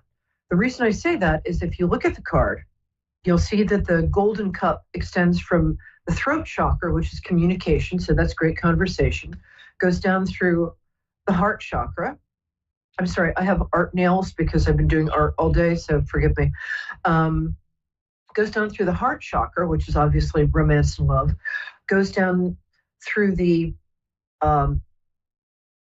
solar chakra, which is sort of self-confidence. So this person is somebody, if you're with them, it's a great thing. And if you're about to be with them, that's a great thing too, because this is somebody who gives you confidence, who is very supportive, and you have great conversation with, as well as other things, which we will go into, because this is a family show. Admittedly, it's the Addams family, but there you go. I love doing that. This is interesting. The second card is about in the Zen tradition, Zen Buddhist tradition, there's a saying, chop wood, carry water.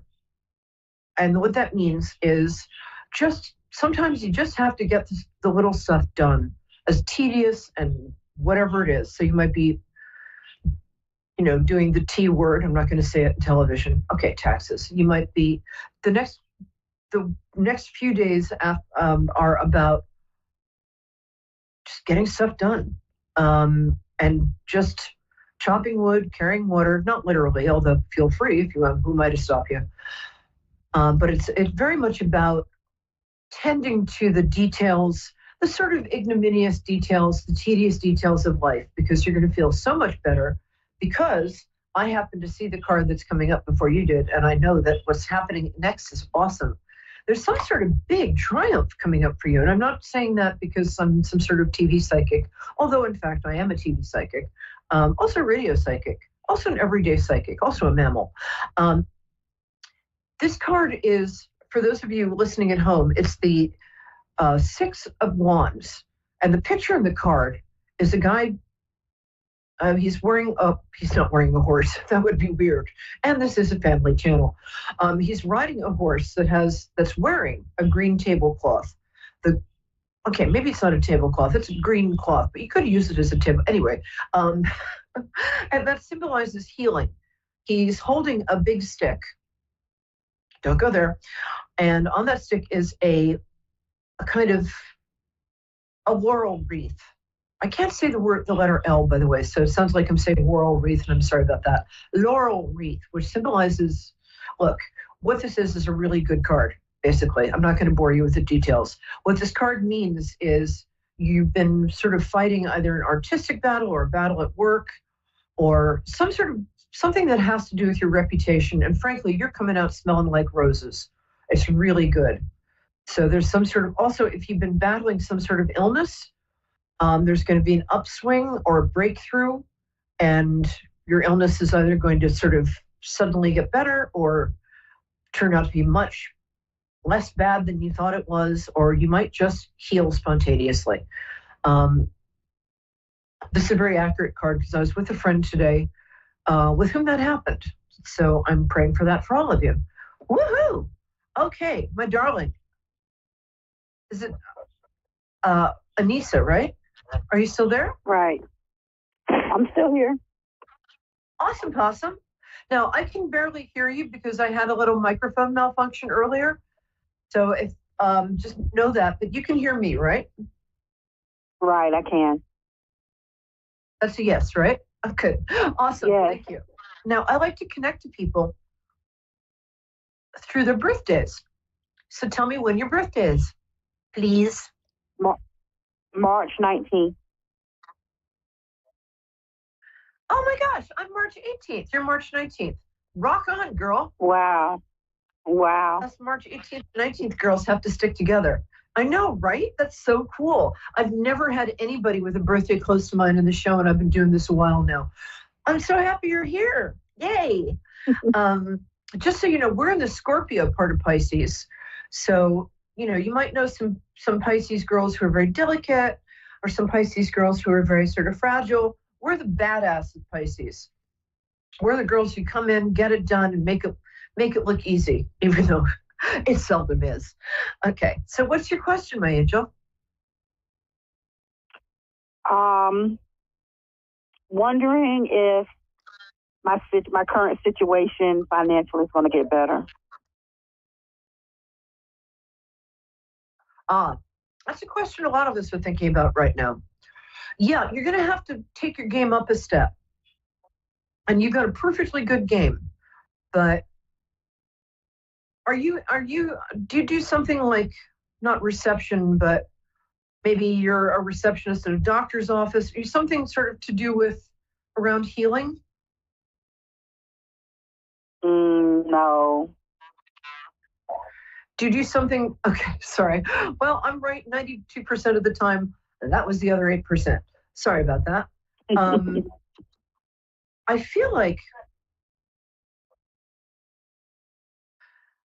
in your current position, somebody else is the manager, right? You need to be the manager. Right. The problem is that the people you're working for don't know how good you are because you're kind of being modest. Is that correct? Sometimes, yes. Yeah. And there's nothing wrong with, well, you know what? I think modesty is a highly overrated virtue, as you can tell from my outfit. But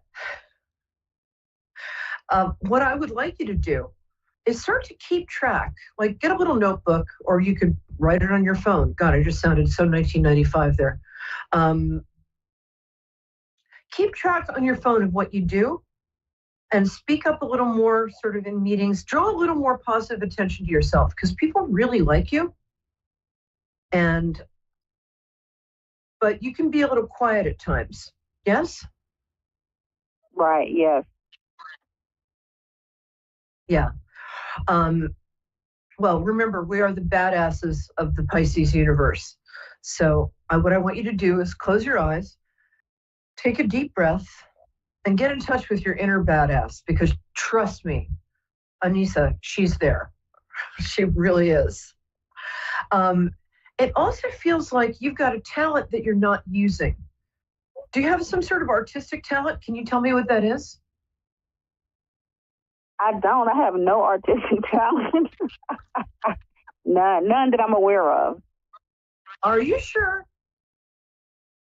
Yeah, none that I'm aware of. Are you a person who can do other people's hair and makeup?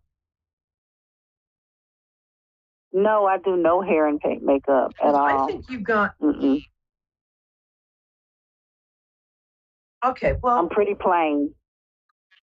I feel like you've got some sort of artistic talent. It doesn't have to be artistic. You don't have to go be Leonardo da Vinci. You're not plain. You're just modest. And I want you to stop being modest and start thinking about how great you are, because I think you're awesome. And I hardly know you, but I think you're awesome.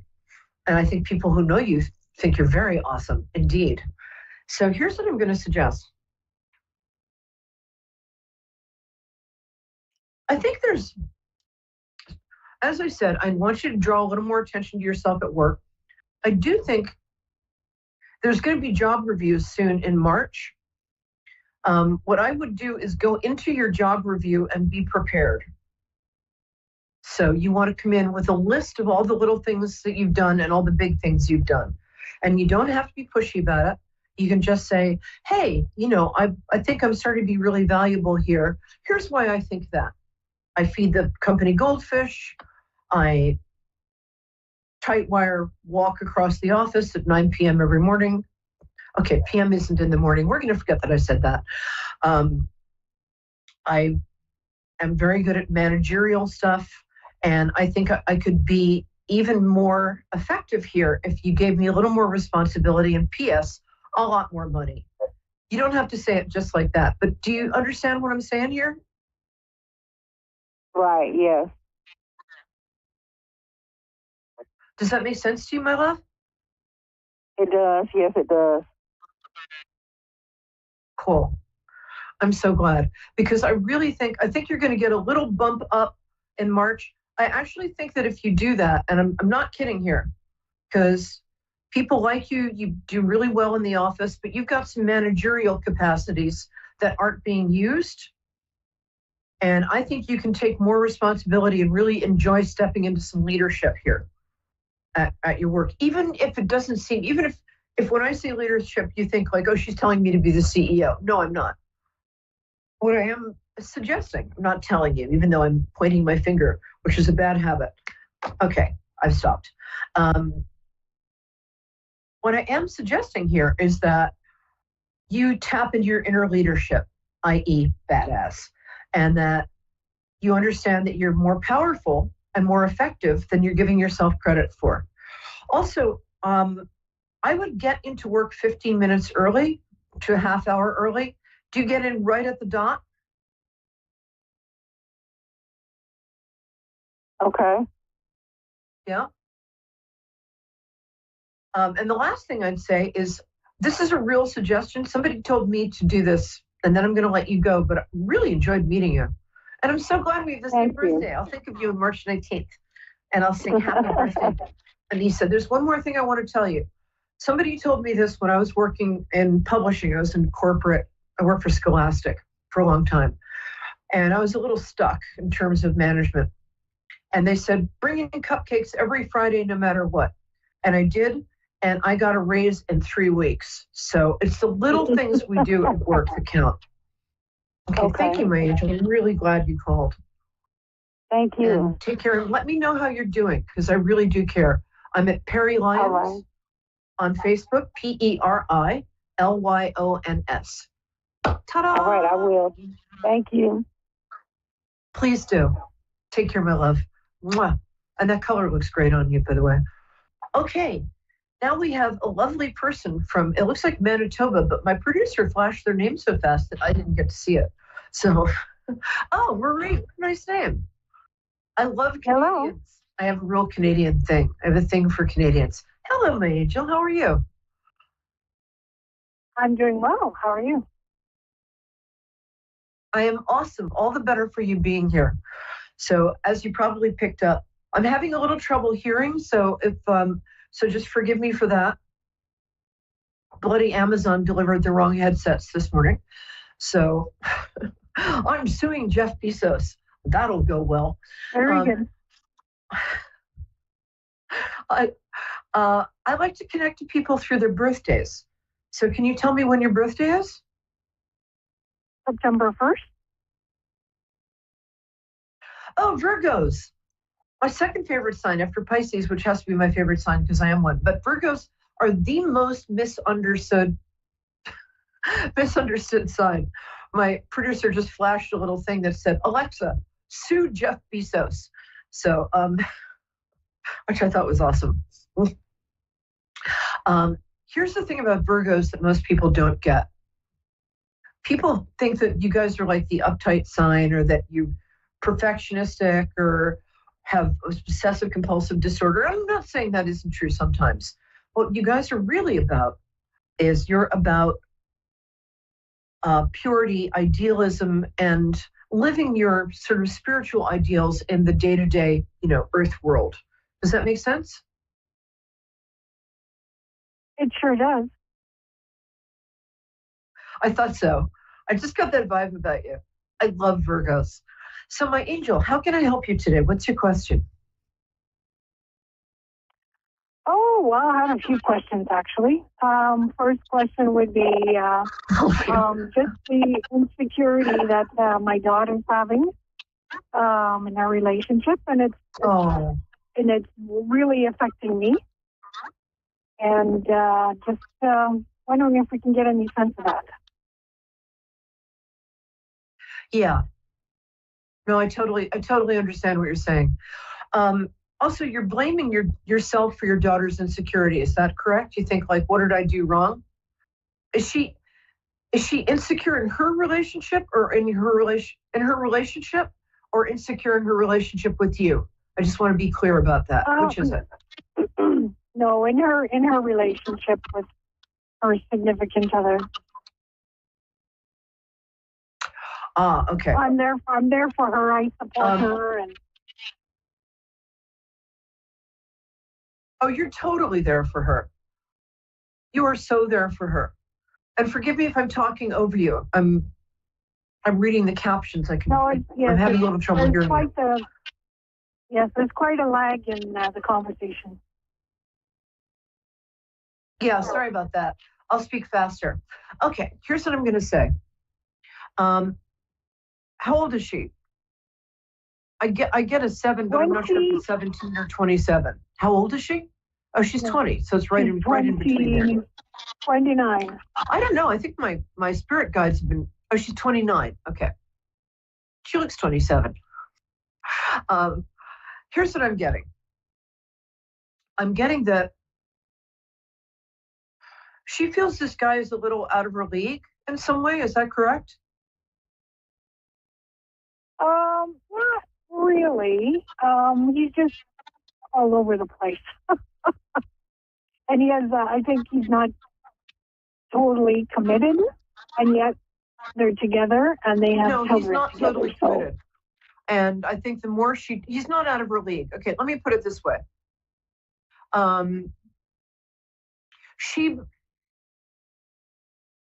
Okay, hold on. I'm just hearing what my guides are saying. Give me 1 second.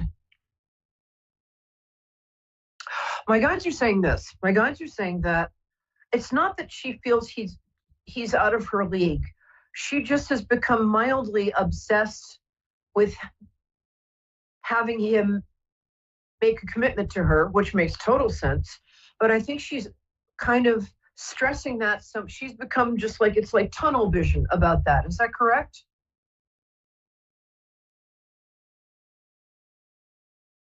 Well, it's possible. It's possible. But, I mean, she does well on her own with the children. I mean, she's looking after his 2 other kids. Oh, I know as she does well with the children, yeah.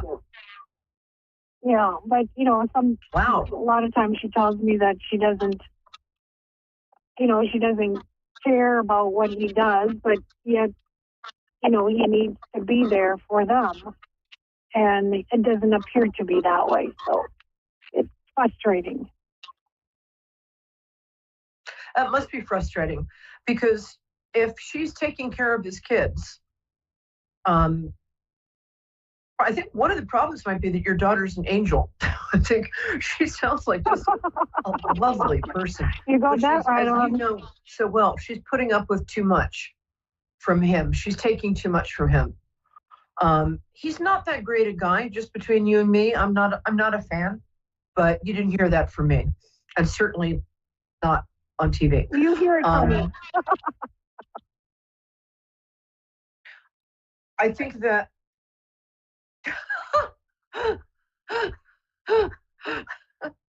yeah, so we're on the same page here. I sort of want him out of there in a rocket, because honestly, I think he's taking advantage of her. And I think that how can I put this? I'm sorry, the microphone thing is a little difficult, so bear with me. Thank you for your patience. You're an angel too. I see where she gets it. She's a lovely person. The other thing is, she could kind of have anybody she wants. She's a very attractive girl. She really is. And I'm not just saying that because she's your daughter. I'm saying that because it's her. Is that true? Oh, very much so. Beautiful in and out. Yeah, that's what I'm getting. She's really beautiful. And she's got gorgeous eyes and beautiful cheekbones. And she's got a very nice figure, which is very unusual these days. Yeah. Okay. I know she says she doesn't care about what he does. So let me tell you a secret about human beings. We don't tell the truth about our feelings. We just don't. That's I don't know why, but we don't. And interestingly, what I've noticed, I've been doing this for a long time. And not that long, but I've been doing this for 15, 20 years now. And what I've noticed is that people will tell you the exact opposite of how they feel. And they believe it. When she says, I don't care about what he does, she is independent, don't get me wrong, but she cares very much about what he does. And she is kind of making her self-esteem a little too dependent on him. I would like her to not stop taking care of the children. I'm not like, put them out in the street for recycling. That's not what I'm saying, but I would like her to start scheduling conversations with him. And one thing I will say is, this is a very vain man. This is a man who's got a big ego. Am I correct? Correct. Yeah, okay. Big ego. I don't like him. I'm sorry. I just don't. I think he's really taking advantage of her. She could do so much better. Here's the good news. I think they are going to break up within the next 2 years, probably sooner than 2 years if she puts her foot down. Because if she starts setting boundaries with him, he's going to be like, see ya. But she needs to start off slow and have a conversation with him like once a week where she just says, look, you need to arrange for childcare. I've got a life. I love you. I love your kids. I love our kids. Have they got 2 kids or 3 together? They have. Well, he has 3. They have 2 kids together, and he has 2 kids from a previous relationship. Yeah, he has 2. Yeah, that's what I'm getting. He has 2 from a previous. Okay, they're gonna break up. She's gonna find somebody better, and it's sooner than 2 years. I actually think they'll probably break up in about 6 months. So don't worry too much about it. She just has to put her foot down, and she has to stop telling herself that she's not acting like an independent woman. She's acting like somebody who's letting herself be taken advantage of, and she's better than that. She's not only good looking on the inside and good looking on the outside, she's smart, and she's good at what she does. So what I'd like her to do is start setting boundaries with him, and because he's very vain, here's my advice. She should start out by buttering the living daylights out of him. You're so handsome. You're so great. All right, I think that's our time, but I love my cherished ducklings. Thank you for calling. Get back in touch with me, and I'll do another 10 minutes for you. And that color looks great on you. Mwah. Bye, guys.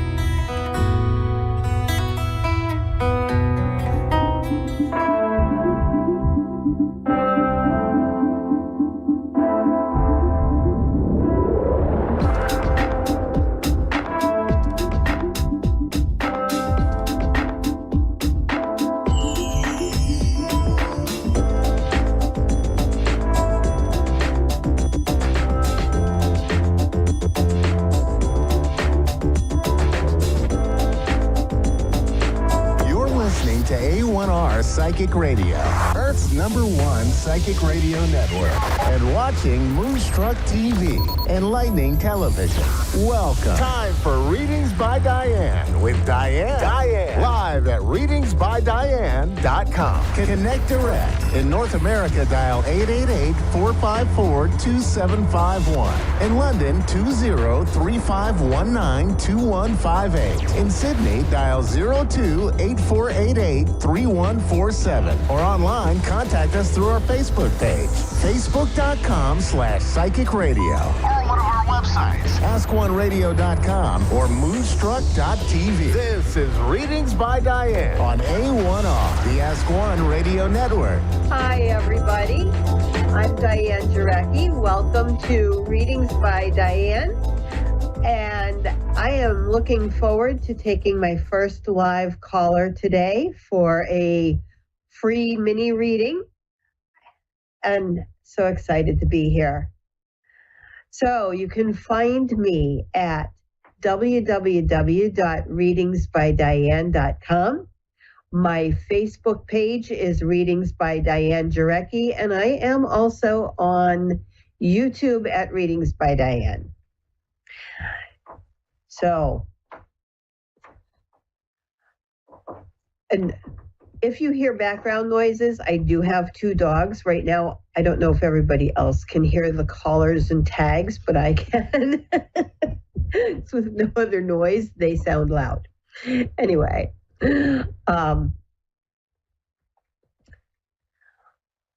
so got my cards ready, and I am just waiting to see who is ready for their first reading from me today. I hope everybody is having a wonderful time. Valentine's Day tomorrow. At least, I don't know if that's the United States only or if that's a worldwide, so I'd be interested to find that out. But hopefully everybody's getting ready to celebrate it. That does celebrate it. And you know what? If you don't have somebody to be your Valentine, be your own Valentine. All right. And I am ready whenever Anne is ready. So I'm ready. all right. Hello, Anne from Ireland. Nice to meet you. And you? And so what can I help you with today? I want to find out, am I going to get the keys of my house soon? I'm sorry, try that one more time. To see if am I going to get the keys of my home soon? Okay, thank you. All right. For that, I'm going to start off with the Lenormand because the house and the key are in the deck, and it'll be interesting to see if those come up at all. Okay. So give me a moment here while I shuffle and focus on getting your home. The keys to your home soon. Okay. And that's an exciting feeling to get the keys to a new home. That's always exciting.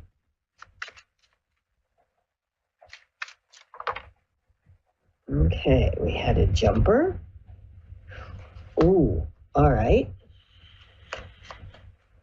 So the jumper card was the sun. I'll take that as the first one, and the sun is always a really positive response. Ha, okay. So it's interesting. The first thing I'm going to say, looking at these, I did take that as the first card because it was the jumper. So the sun was showing this very positive, whoops, sorry, wrong card. There we go. I'm backwards to the camera. Give me a moment. So the sun is a very positive, yes, but it also shows me like the joy and the happiness. But it looks like with the fish and the mountain here, that there was a little bit of an issue, a delay perhaps, in getting the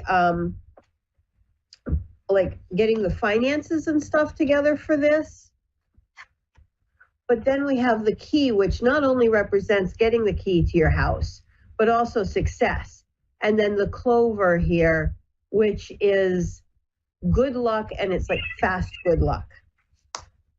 So I feel whatever was delaying you in getting this,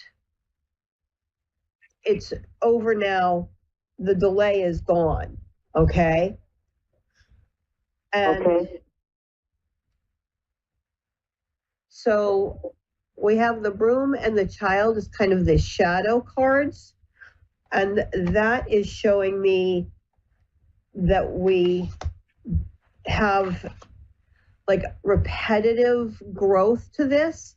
So something is going to be growing. Children grow quickly. So it's going to be something that is going to grow fast for you. So if there's been some kind of expansion involved in this house as well, then that is also going to end up happening. And yeah, there's a bit of work.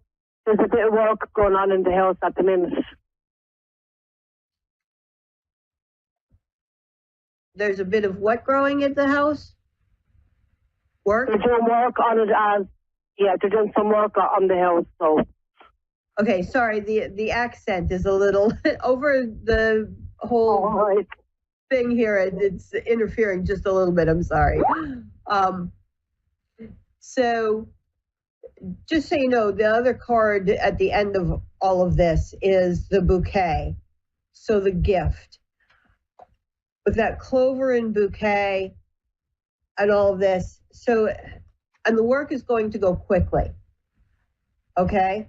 That would be another one of those things for the whip or the broom would be that, like the work that needs to be done. So yeah, I feel like everything's going to finish up quickly on this.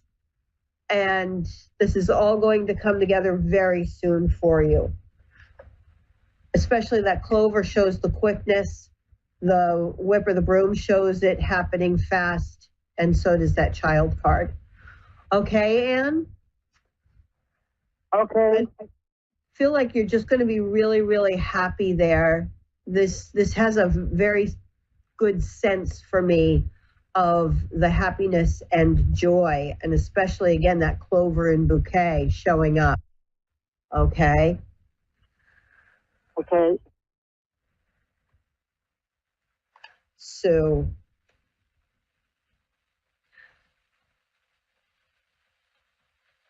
did you have another question at all? No, just that question there that I asked you about, just about the house. That was all. Okay. So, yeah, you're going to get that work done and the keys to it very, very quickly here. Okay. All right. I would say within like the next week or two, because there was some speed to that. Yeah. So I'm going to see if there's any other message from Spirit for you regarding this. We'll pull a couple of oracle cards too. Okay? Okay.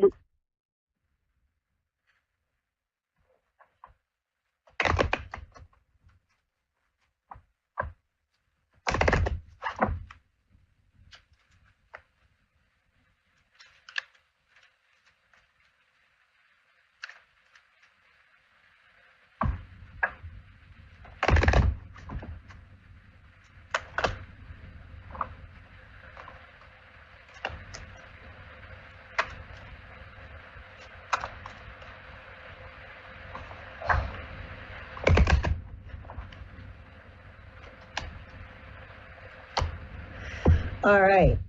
So the first oracle card that came up is jellyfish. And what I'm attracted to in this card is this glow on it, where it's like shining. And jellyfish move very fluidly. Okay. And nets, which is about like capturing everything that you want. Capturing the joy, capturing the, everything you want this new home to bring you. And then we have treasure chest. So I feel this is going to be a very good investment for you, and that it's going to bring you a lot of joy and pleasure, as well as this sense of being something like you're really going to treasure this. So I feel you're going to be very happy. You're really going to love it there, Anne. Yeah. All right. So many, many blessings to you with getting this new home. Congratulations. And thank you. I'm excited to hear from you. Reach out to me and shoot me an email or something and let me know the result when you get the keys. All right. Okay, no problem. All right. And you can do that. Just go to my website.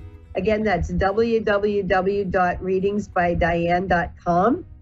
And you can email me through that. There's a link you can click to shoot me a quick email, or message me on Facebook at readingsbydianejarecki.com. Yeah. Readings by Diane Jarecki. Okay, almost said the .com. Anyway, one way or the other, reach out and let me know, Ann. Follow up with me. I will do. No problem. Thank you so much. Oh, you're so welcome.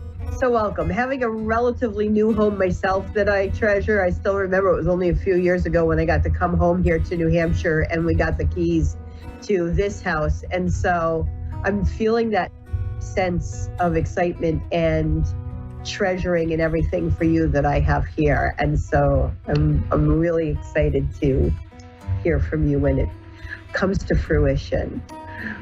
And so thank everybody for joining me today. And, say hi to me out on the social media. Find me on YouTube at Readings by Diane. I on Facebook. And I look forward to seeing you next week. Thank you. Many, many blessings to everybody.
A1R Psychic Radio, Earth's #1 psychic radio network, and watching Moonstruck TV, enlightening television.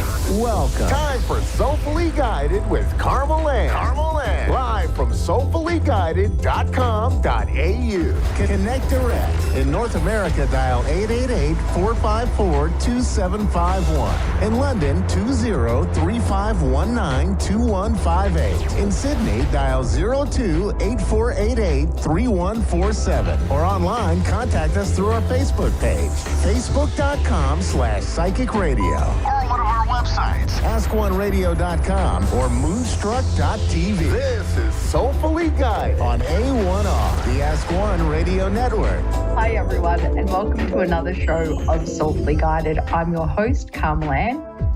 I'd like to basically, as always, thank our network, A1R Psychic Radio and Moonstruck TV, and to you as well for tuning in and listening. So if you haven't been watching, I recommend to go back. We're doing a gifted children series, and we've been doing it for a little while now. And look, today, once again, taking it really breezy and enjoying the space of just comfortably speaking and sharing things from my heart rather than try and script it or memorize it, which it's been a challenge for me, but you noticed the shows run much better from the heart than something that you're trying to perfect. So what I thought I would do today, and I know the topic, I don't know which way it's going to swing, but and how I'm going to share and what I'm going to share, but I wanted to share my story in particular about my gifts and the effects it had on me. It's not always bad. I think if we raise our children understanding who they are and they're not weird and embrace it as a complimenting, quirky, fun, connected and eccentric in their own beautiful right, because eccentric is a compliment in my world.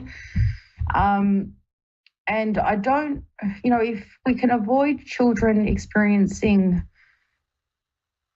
being connected with their gifts, because not everyone is and not every child will be, even though we have this, this big understanding that everyone has their own gifts and how we connect with it is unique and makes us special in our own right. But as, for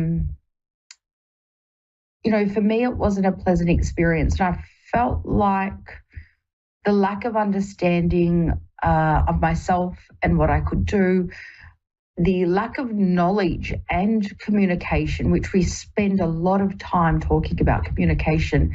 You see, instead of opening up like I did as an adult, as a child, I shut down. And first, before I shut down my gifts, I shut down my personality.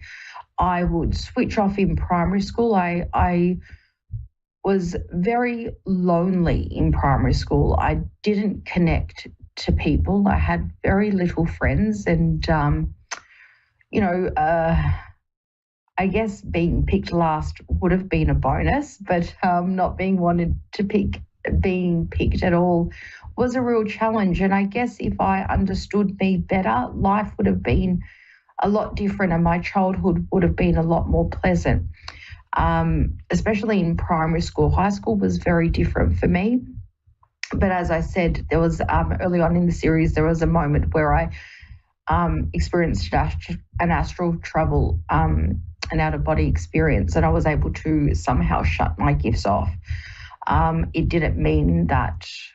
It meant that I was closed to my gifts, but they weren't particularly open to me. So I feel that my gifts underdeveloped me and they made me shut off. I had troubles learning, and only until my first year out of high school, when trauma hit and I realized, oh my goodness, I've at 16 and a half, both parents I'd lost. So trauma did shock the smarts into me and made me, at primary school, I would shut off. I couldn't concentrate. I couldn't understand anything and I couldn't learn. And I feel like my gifts shut me down to the point that I began to develop learning difficulties. And still to this day, there's some basic information that I can't calculate properly, or, basic things. I missed that boat. But in high school, I was able to, in university, I was able to articulate and become really intelligent. And I eventually got psychologically testing, which I fluked my way through to getting because I was interested to know about myself.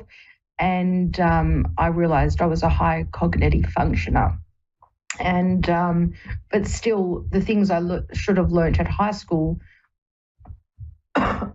excuse me, which were well beyond me to understand then. And my only thing was to daydream and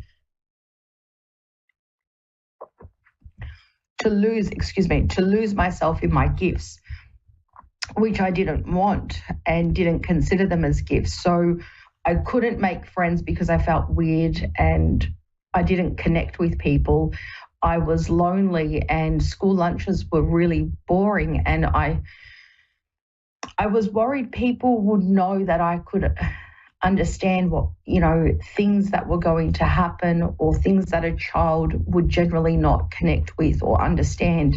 And I've gone through the series to say some of my gifts, and it completely changed the aspect and the direction and the potential that I could have had and the friendships I could have had as a child. And I can't emphasize enough the right communication and investigation. When we encourage our children, it's not to encourage or push their gifts.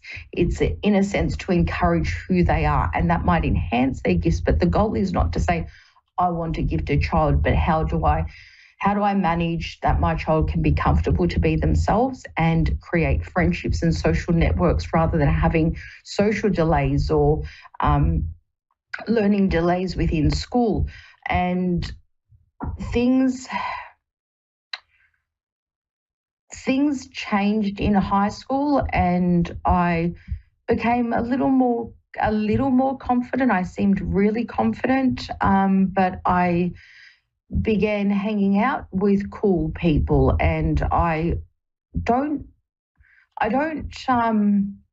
guess I'm likable, but I never consider myself popular, although throughout, probably from 14 to about 30, there were some very popular big groups in my life, and great big popular people and crowds that I hung around with. But I also felt like I got lost in that crowd, and my empathy didn't fit the criteria of popularity. And so high school was amazing. It was fun. I was having friends for the first time in my life, real friends. But I also found myself a floater, where I would hang out with people from all different levels, and my group would say, "What are you doing? You come and hang out with us." And I probably still am a floater, and I am connecting with people better, but it's not that I don't give all of myself to people. I do. But also,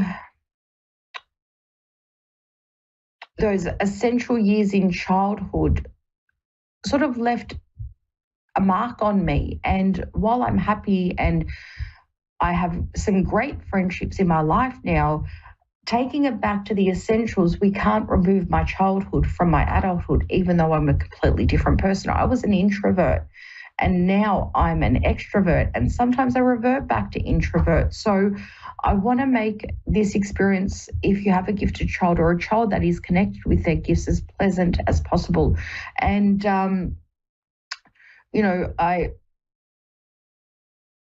as I started, so there's no denying, for me, I became a substance user, and there was a lot of trauma involved, and I can't distinguish the beginning of the effects of the trauma, or the gifts that I had, or my own natural personality, because I don't even know what my personality was as a child. I didn't get the chance to discover that. So while I'm happy with who I am today, it took a good 35 years to love myself, to understand that I wasn't normal, and the things that were happening back then, I kind of became spiritual again.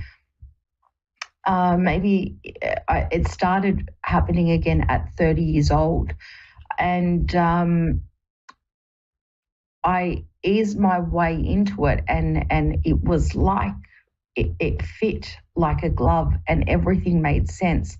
And I don't want your child to wait, or your loved ones, if they're children, or even adults, I don't want them to wait a lifetime before they get to know themselves and love themselves freely, and not be limited, not let their gifts and what they can do limit them and their quality of life.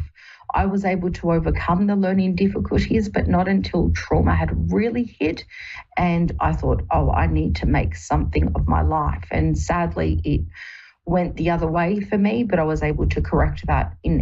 My life really happened in my 30s. And if it weren't for the man I met and married, it would have been a very, very different story. So I don't know how much percentage to attribute that to, trauma, gifted, where did my substance abuse happen? So the line is quite blurred, and there's not always going to be straight, black and white answers. The world is full of color and so much information, and each of us are individual and unique in our own right. So each child, and that's where I say you are the expert of your child. You may not be an expert at spiritualism, and even us talented people aren't always complete experts because we're always learning. But that was my story, I guess, growing up. And there's a lot more detail in between, but it took me a long time to find myself. And I hope that this series can help your child find themselves sooner and be comfortable with who they are, rather than feeling the need to shut down, because it is a wonderful gift to have, but I don't consider the innocence of a child can really understand what they're able to do, and that might shut their personality down, or it might have the other effect for them. And so thank you for watching this series and for hearing a bit of my story. I'll tune in actually next week we will be watching a replay because I'm going on a working holiday, which I'm really excited about. And we'll see you the week after with some more informative sessions about being a gifted child.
To A1R Psychic Radio, Earth's #1 psychic radio network, and watching Moonstruck TV, enlightening television. Welcome. Time for Guide to Light with Martina Billig. Live from guidetolight.com.au. Connect direct. In North America, dial 888-454-2751. In London, 20-3519-2158. In Sydney, dial 02-8488-3147. Or online, contact us through our Facebook page, facebook.com/psychic radio. Or one of our websites, askoneradio.com or moonstruck.tv. This is Guide to Life on A1R, the Ask One Radio Network. Hello, beautiful souls. It's Martina Billig here, and we're on the show Guide to Light. I would just like to say happy Valentine's Day to everyone in Australia. That was yesterday, but I believe in the States it is today. So sending a lot of love out there, and just remember that true love is actually from within, okay? So once we learn to connect with that energy, then we'll start seeing love all around. So I just thought today we might start off with a little love reading until we get a caller coming in. And let's just draw some cards today for the people who are in love and looking for love. So for the people who are in love, this is how we're going to draw in some more love into your experience. We have the 6 of Wands, okay? So what this is telling me is you need to start celebrating your love even more. If you're feeling in love and you're feeling like it's just been the same for quite a while, start celebrating how long you've been in love for, how you met, places you used to go, things that you used to do, and start being more open about it with people and just how in love you are. A lot of the time we hide it because some people are really suffering in love, but it's so much better when we share it and it inspires others. Okay, so let's move on. People who are looking for love. Let's see how we can draw some beautiful love into your experience. Okay, so we have the Hierophant reverse, which is telling me sometimes looking for love doesn't mean we have to look for a marriage or an absolute sure relationship. It's just we've got to focus on things that make us happy. So looking for someone or something, and love can be from a beautiful animal, it can be from a situation, not just a partner. So looking not to solidify love with high expectations with I want to find someone that I can marry, rather just reaching out and feeling what could bring love into your experience, okay? And just being more lighthearted about it. Okay, let's have a look. I'll just do for people who are hurt in love, and then I'll be ready for a caller.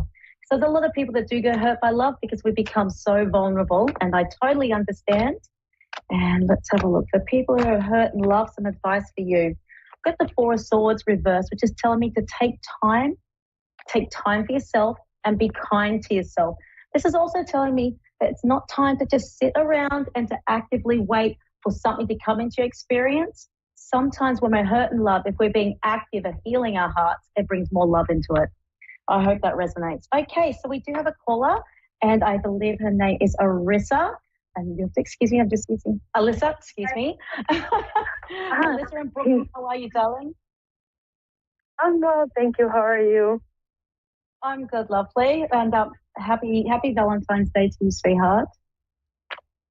Happy Valentine's Day to you. Thank you, Alyssa. How can I help you today, my darling?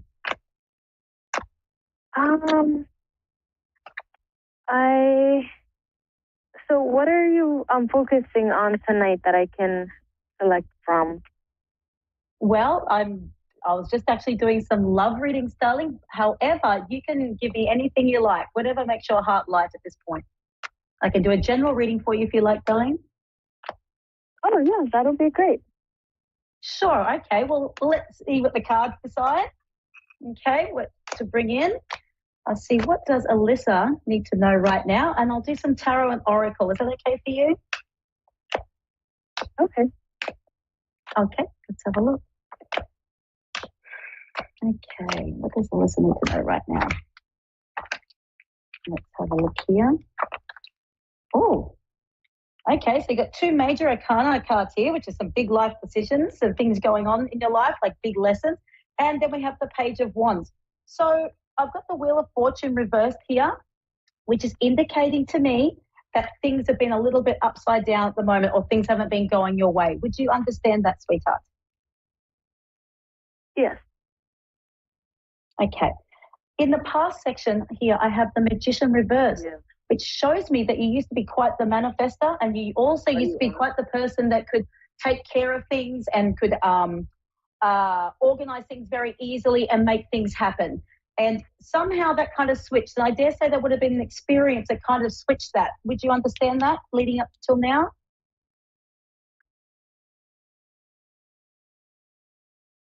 Hello, darling?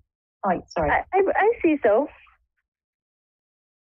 Okay, so Alyssa, when these cards are bringing up the Wheel of Fortune reversed right now, what it is telling me is things are about to switch over for you. The cycle is about to finish and a new one's about to begin. In your possible future section, we have the Page of Wands. So Alyssa, this also tells me that it's time to prepare for something, like you could be going somewhere or something new is going to be happening. This is also the card of preparing for travel, but big ideas are coming into your experience. And with that major arcana in the center here, that is telling me there's a big life experience in the works at this point in time. And for you to be preparing for it by the Page of Wands upright shows that all good things are going to be going your way, darling, okay? And I do see some travel. It's planning to move, it's planning to go somewhere, but I feel like there's some travel that may be involved with it.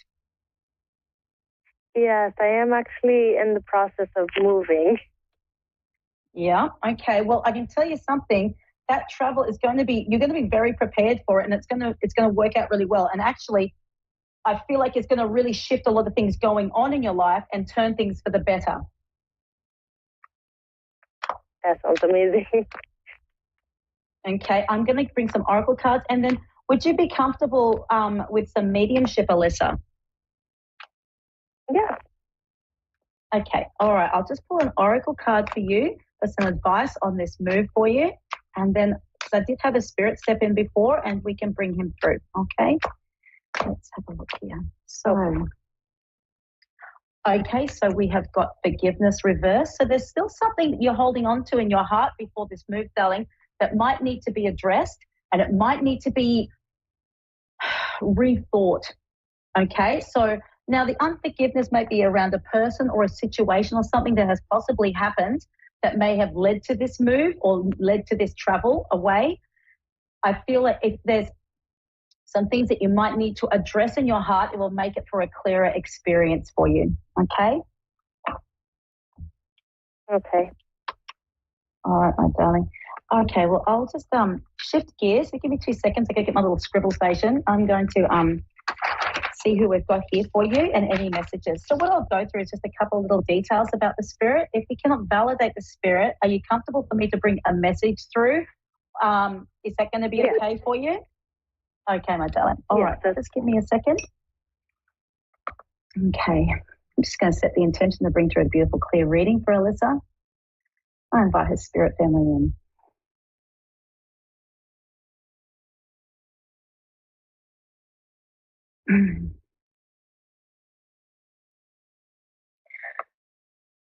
Okay.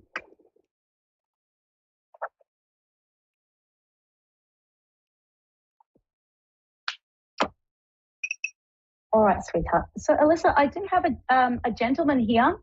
He's presenting in his late 60s. He's a heavy-set gentleman. He has actually kind of big jowls, like big cheeks, and I see they're quite red. He's got a big, thick mustache, like a really, really, really bushy mustache. And I feel like it's something he had for pretty much most of his life. And I'm seeing big, kind of clubby fingers as well, like big hands. Would you understand this, gentleman? No. Okay, I'm just going to bring through some more details. And I'm feeling he's to the masculine side of your family, so on your father's side.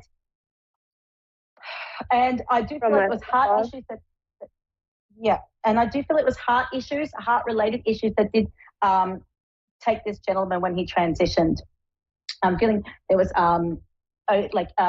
weight-related issues, but his heart couldn't take it much longer, and I feel like that's how he did transition. I'm also feeling this gentleman also worked, he did things with his hands. Perhaps he used to tinker on cars or tinker with motors or engines or pull things apart. Would you understand those details? Well, what car that he used to build, like cars or cards? Yeah. Like, would it be? Car, like cars. Like, I feel like he used to tinker with things, do things with, no? Okay. Well, this gentleman, he definitely did pull things apart, and I feel like he used to tinker with things. I feel like he worked like not around engines or things like that, but used to be able to pull things apart and would put them back together. That's a feeling I'm getting from this gentleman. Nobody comes to mind when I hear that. Okay. I'm also feeling some a lot of stress over the chest. And I'm not sure if it's because of his heart, but I feel like he would have had labored breathing as well for quite a long time. Like you'd be able to hear him breathing if you're sitting in the same room. No, nobody comes to mind, but I am open to receive the message. Okay, darling. All right, sweetheart. I'll bring through some messages from this gentleman, and we'll see if that might reveal anything, okay? Okay.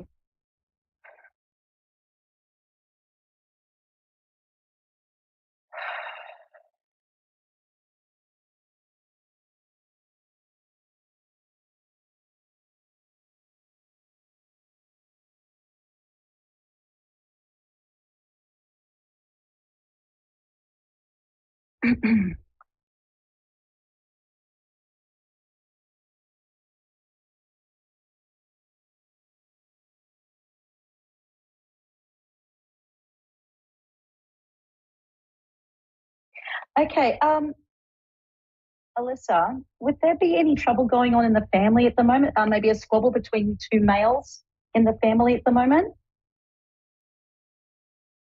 Two males? No, not that I'm aware of. Okay, I'm just going to bring through some cards and see if I can communicate faster with this gentleman. He just keeps bringing up squabbling.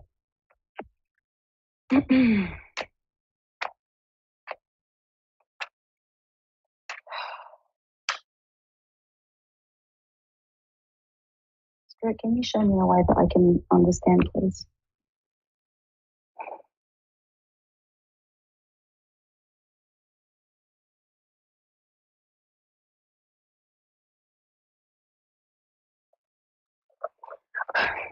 This gentleman keeps bringing up cars, like squabbling over cars, okay? I don't know why he keeps doing this, but he's talking about squabbling, and I feel like there's males squabbling over cars. Let's have a look. Okay. I'm so sorry I can't get a clear message through for you, Alyssa. I'm just going to pull some cards for him and see what's going on. Okay. Okay, so to do with this move, what I am seeing though is money being spent on cars or on transport. That may be something you need to consider. So I'm just looking at time. Alyssa, what I am getting from these cards, I've got the Queen of Pentacles reversed, which is telling me you really need to watch your budget around your travel and definitely your budget around anything to do that's automotive, okay? Any great ideas that you have to save money will help you save money. But this is something I really want you to focus on. Sorry to draw this up so quickly for you, my sweetheart. I'm just not used to working on time. I do apologize if this doesn't resonate with you, but I hope you did get something out of today, sweetie. Okay, thank you so much for your time. And that's all right, Alyssa. Thank you, darling. I appreciate it. Have a great night. Happy Valentine's. Happy Valentine's to you. Okay, so thank you everyone for joining in today. I really appreciate it, and I will see you all next week. And it's Martina Bilek, Psychic Mentor. Please add me on Facebook. And I'll see you all next week.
A1R Psychic Radio, Earth's #1 psychic radio network, and watching Moonstruck TV and Lightning Television.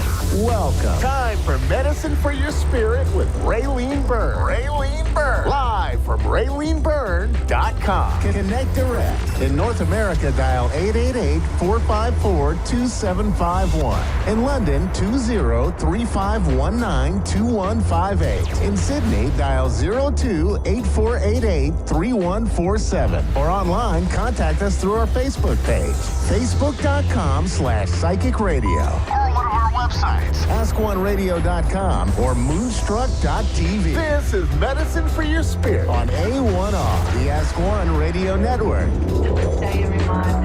Happy No Fear New Year. 2024, we're in it. It started. The energy has greatly shifted. And I just want to take a moment because I'm sure all the callers and all the beautiful presenters on this show will be doing their little rituals or their little actions to take for this year to set yourself up. So all I'd like to do is for you at some point each day, and we can do it together right now, is we just close our eyes and we breathe into our heart space. And breathe out. And breathe in. And in your heart is saying, I am ready to receive all that is for me in 2024, that is for my highest soul journey and my highest soul growth. And then exhale. Here I am, and I am ready. It's a really nice thing to do each day, especially in this month of January when we're trying to assimilate and integrate the energies that are available.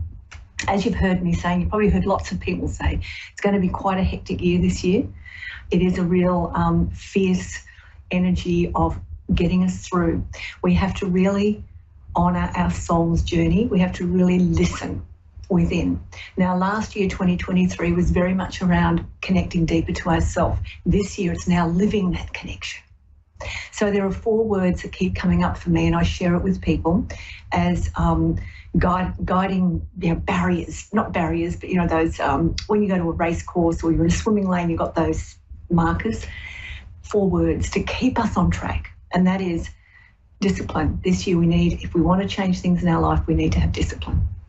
We need devotion to ourselves. When we do that, we are adding that beautiful energy into the collective.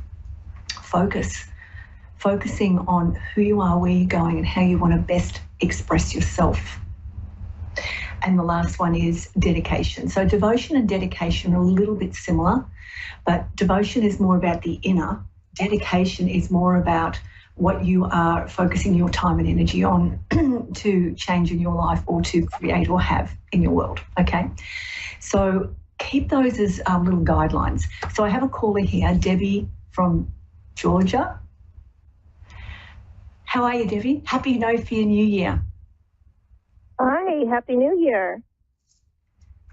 Has it been good for you so far? It has. Fabulous. So how can I help you or support you or give you guidance, or what is it you would like some support with today? I didn't actually know who I was going to be asking a question of. So whatever you feel drawn to, whatever the message is, I'm willing to allow that which is best for my highest good to come through you. Okay, so I've got my cards out. So we'll just give you a general reading. I don't know if you've seen me speak before, but I prefer not to do mediumship stuff. There are beautiful people out who specialise in that. I prefer not to. I'm more about growing our soul in this here and now and living in this moment moving forward. So I will do a little overview, little quick overview for you. Is that okay? Absolutely. Beautiful. So let's see where we're at. Debbie, let's do a January for the rest of this month, January. So setting yourself up for the year ahead. Let's see where she's at with the earth element here, Debbie. Let's see the water element, which is the healing and the release. The fire element, which is the action. And the air element, which is the spaciousness, what she's expanding towards or what's expanding towards her. Okay. This one here for you is core healing. So this is a beautiful one. This is like the core healing means you're actually getting ready for a new beginning. So you've gone through a lot of releasing or letting go or realizations. You are starting to put one foot in front of the other with more ease.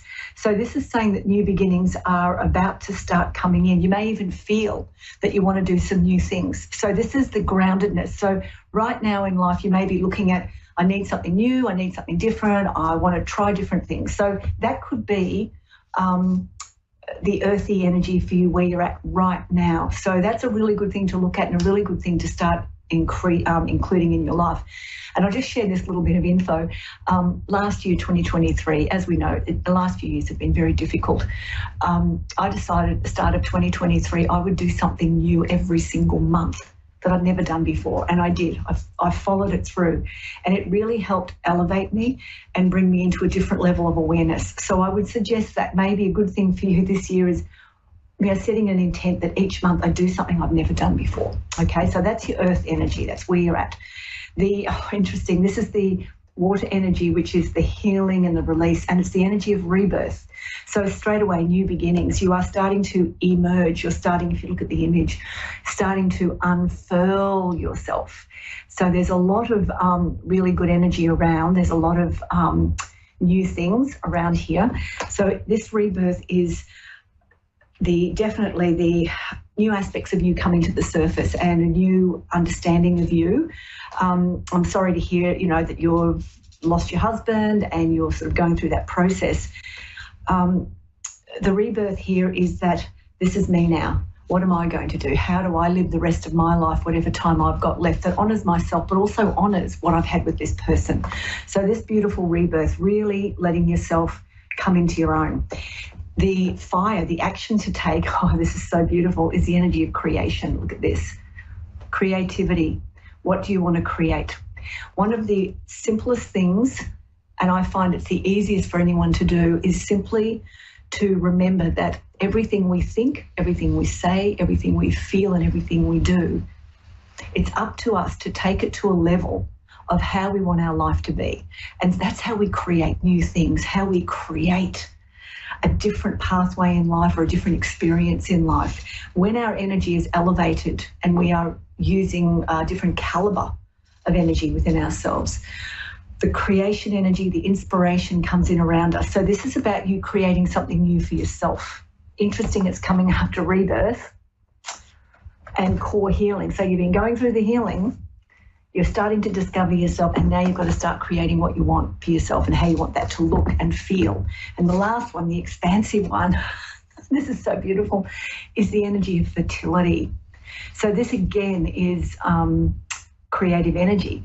The image on this, you can't maybe quite see it. It's, here, so I can get it, there it is, a very pregnant Kuan Yin, the goddess Kuan Yin. So whatever it is, what this means is whatever is brewing or whatever you're thinking about doing or creating or moving towards, treat it like you would if you were pregnant. Treat it like a gestation period. You've got to grow it. Whatever we do in our life, just because we've put things in place doesn't mean the outcome is immediate. Often it means that we are in the process of growing it, attuning to it, learning how to shift ourselves into the energy of what it is that we want, how we want to live, what the next part of us is. So this to me is you're getting ready to give, inverted commas, give birth to something else in your world. This is a really lovely spread for you for, I'll just put them up again, for you for, where are we? Here, for this next couple of weeks in January, if you can see them. So really, really strong energy for you about creation, for starting something fresh, starting something new. It is the start of the year. How do you want to feel by the end of this year? A really good guideline for all of us is, how do I want to feel at the end of this year around finances, around my career or work or expression, my relationships and my health? How do I want to feel about those four things? And when you actually work out how you want to feel about them, then you have your destination, your map right in front of you, because you just have to move towards it. So that's really lovely. I hope that's helpful for you, Debbie. I hope that's answered a few things for you. Thank you so much. I'm grateful. Okay, good. So use the energy that's around it, this new world, this new vibration, this new frequency, and make it yours, and then start expressing yourself through it. Awesome. Thank you so much. You're very welcome. Happy No Fear New Year. You as well. Be blessed. Thanks for calling. Bye-bye. Bye. So that's a really lovely way to start this year, knowing that it is up to us. I mean, we always know that, but this year, especially being a 2024 year, which is a number 8, which is infinity, it's creation, it is expansiveness, it's elevation. We are going to be very, very, very different people by the end of this year if we can really own that. Own that it is up to us. Own that our soul is trying to express itself. Own the fact that our soul has to lead the way. If we've done the work last year to connect in, then all we have to do this year is surrender and trust it. Surrender into the wisdom of our soul and trust its guidance and take action. That's basically how we're going to move through this year. And I will say there is going to be a lot of ups and downs through this year. It's inevitable when a system or systems are breaking down for chaos to reign. But at the end of the day, the chaos is external. It's external. And if you're giving energy, worry, stress, concern, and conversations to something that you have no control over, then it's going to put you in that same energy. When we start to look at how we want to be, what we want to create, what the better world will be, how things can be better if we come together as community and we start the exercises of kindness and gentleness and support and cooperation and collaboration, we then move away from that low energy of stress and worry and fear, and we elevate into something different, which means we create a new world for ourselves. So I hope that makes sense to you. It is a really interesting time ahead. I'm going to be off to India next week. I'm going to be there for 5 weeks taking retreats and having a little bit of time out. I'm hoping to connect through here while I'm there. Depends on the internet. There it is, India. India is a bit random at times. But I would really love to share some of the journey with you all. So if I can't speak, I will send some videos if that's all right. So happy New Year 2024, everyone. Blessings. Thank you for listening. Thank you for tuning in. This is Raylene Byrne, Medicine for Your Spirit. Come and see me. Bye for now.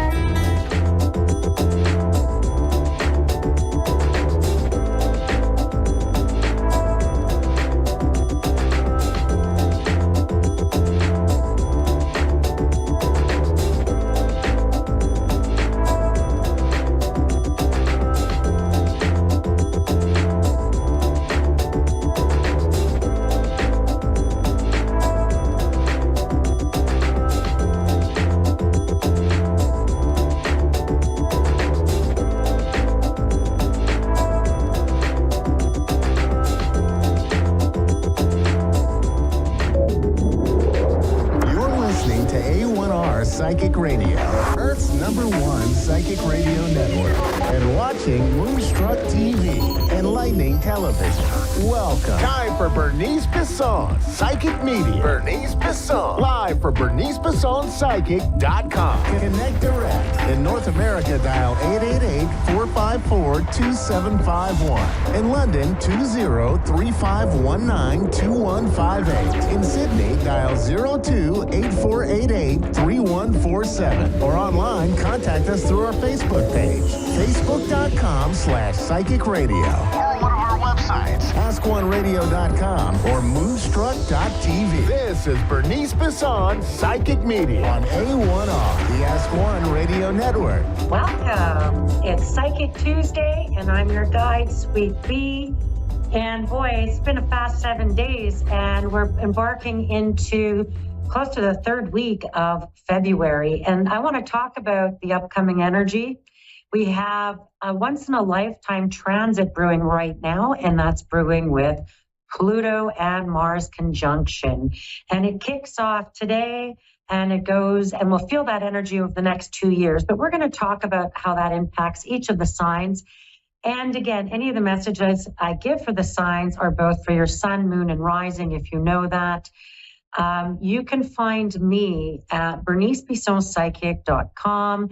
I read full time. That's all I do. And I read palms and cards and tea leaves. I'm an astrologer. I work with numerology. I do work with traditional Western astrology, whole houses and asteroids. And I'm going to talk a bit about the astrology at the top. We've got Pluto and Mars.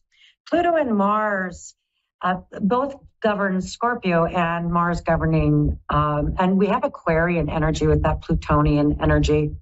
We also have Mars govern Aries. So we've got all that North Node in Aries. So we've got a lot going on, to say the least. But this conjunction is starting now and even into the 19th, going into the 23rd of this month.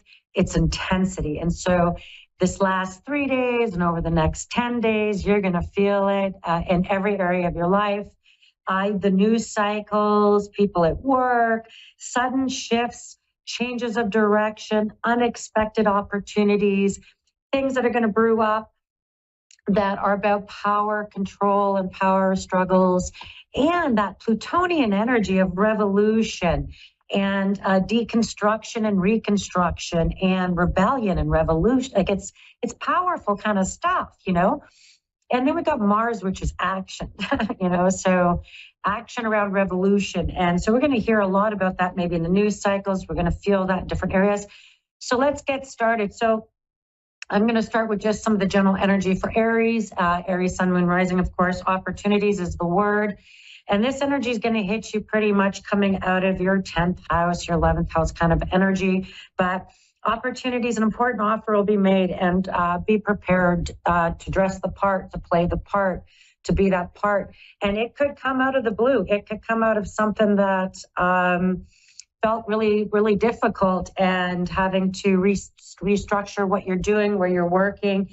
And I feel like I'm going to pick a word for you out of my angel deck, and the word is discernment. You're going to have to decide which direction you're going in, Aries, with opportunities, interviews, opportunities, being tapped on the shoulder, the powers that be see your work. So it's some good stuff starting now and over this next 2 years. Mars rules you.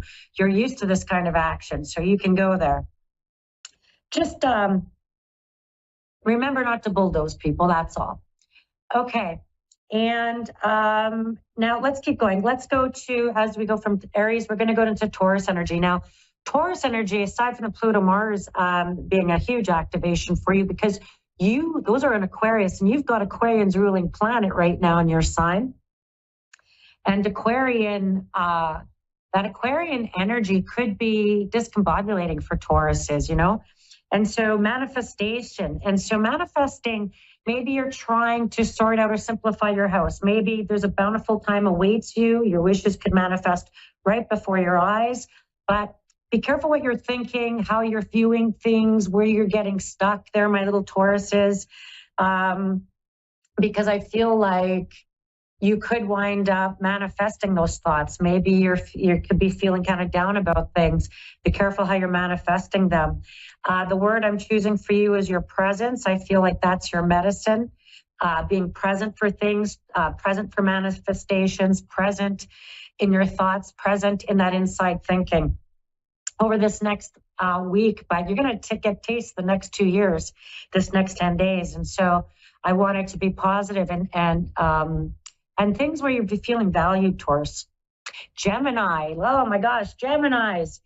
You know, you guys are in a place where your networks, people you know, communities you live in are all really powerful. There's a huge father wound being healed with the Pluto-Mars conjunction. And you could even be dealing with estate, property, assets, all to do around legacies, inheritances, wills. You could be planning your own will. You could be organizing your assets, consolidating debts. Interact with nature and the outdoors as a medicine, being around animals, by the ocean. This will be good for your soul and some good healing for you. Connecting to nature and that kind of thing. And the word I get for you is simplicity. So, you know, simplifying, purging, getting rid of, simplifying your life, not committing to a whole bunch of stuff. I think over this next week and next little while, particularly when we get into that Pisces energy, because that's powerful energy for you guys, all into February, March. Powerful energy for Geminis.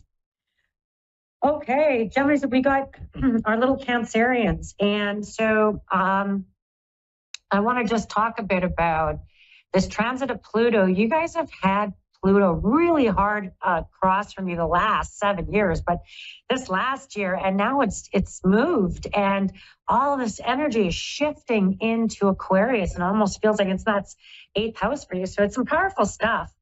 You're going to see some positive work outcomes. Maybe you're going to see some things that your consistent efforts are going to bring some rewards, major purchases worth making.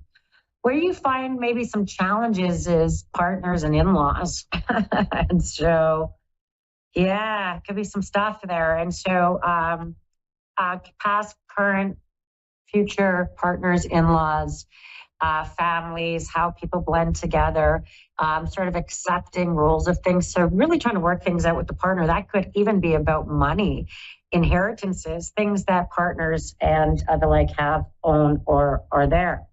And your word is wisdom. Sharing your wisdom, teaching, talking, training, managing, mentoring. Mentoring is really a strong Cancerian word, and that could come up really strong for you guys this next year, this next 2 years. Natural leadership, I call it. All right. And then we've got Leo. Oh, my lovely Leo is like, it's going to be this Aquarian energy and Pluto and Mars. While joining them, Pluto and Mars are like fights, you know? They can come up out of the blue. They could fight for, fight against, fight in tandem. But, you know, your house of partnership, Leo, is lit up like a 4th of July, really, so to speak. It's lit up. You've literally got an Aquarian stellium headed there. We've got this new moon energy we're just kicking off from. We've got Mercury, Venus, we've got Mars, we've got Pluto, North Node, all in your house of partnership. Work it out or working it out. And it could be even maybe them too, maybe their families, even Cancerians could share some of that energy. But you guys have some big stuff in terms of taking relationships to the next level. Love's in the air. It's a great time for maybe making those commitments, reviewing those commitments, making commitments, maybe being on the side of partner, but it could be lots of changes there going on in that house for you as well.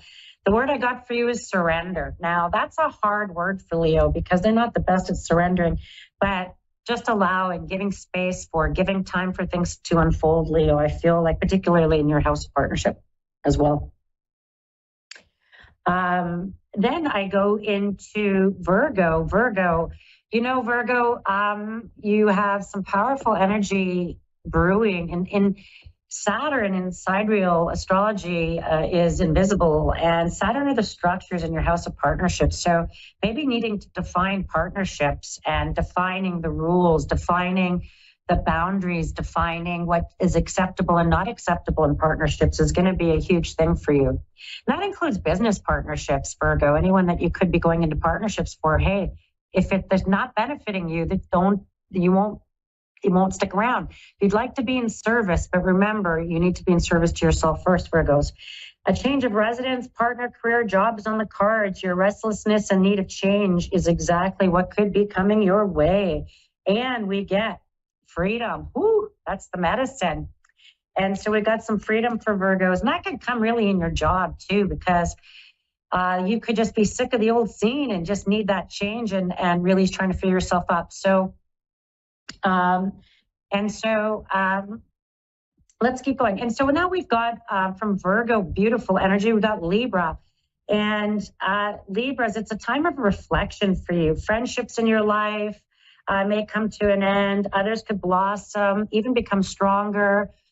Really sorting out your mother wound, what you're really wanting in relationships, what that means for you, really looking at where you're committing, maybe even the care of your mother, maybe even having to look at property, estates, assets, the care of things like that on behalf of the matriarchal side of families, and reflecting on maybe where you really want to be. I get the word trust. And now, trust, trust the universe, but I actually think that could bring me back to that conversation around wills, estates, trusts, benefits, money, things that you would maybe process on behalf of others. That could include powers of attorney, but lots of reflection, reflective tones, reflective states. You guys are really closing out some big karma with the South Node of Karma in your sign relationships. So, and relationships not just but with women as well. That matriarchal or the female, feminine, divine. And then I got Scorpio. Hey, Scorpios. Hey, how are you faring this weather? Friendships, friends needing your help, your kindness, excellent counseling skills might put them back on track. Your friends are going to be a source of benefit for you in terms of opportunities. Maybe you just did some nice things for people, Scorpios, and now it's coming back to you. And you're going to be like, who knew? Maybe I got that referral. Maybe you got that little kudos from someone that you didn't realize you even helped in the past. And there's the word celebration. Woo, woo, Scorpio, celebration. We got dancing, all this there makes my heart sing. And so some friendships and celebrations on the books for some Scorpios out there. Then I go to Sagittarians, my little Smagittarians. And, your health, it's an excellent time to start exercise programs, diets. There's new friendships, new social circles, new interest groups, new leagues, new things in the works for you. Looks like it's some pretty exciting stuff. I get the word communication. That could be siblings, family, people around you, communications, being at the center of that, being the glue for that. Maybe even having that Pluto-Mars energy could even be having some conflict or conversations with siblings, family, and setting some few things straight there.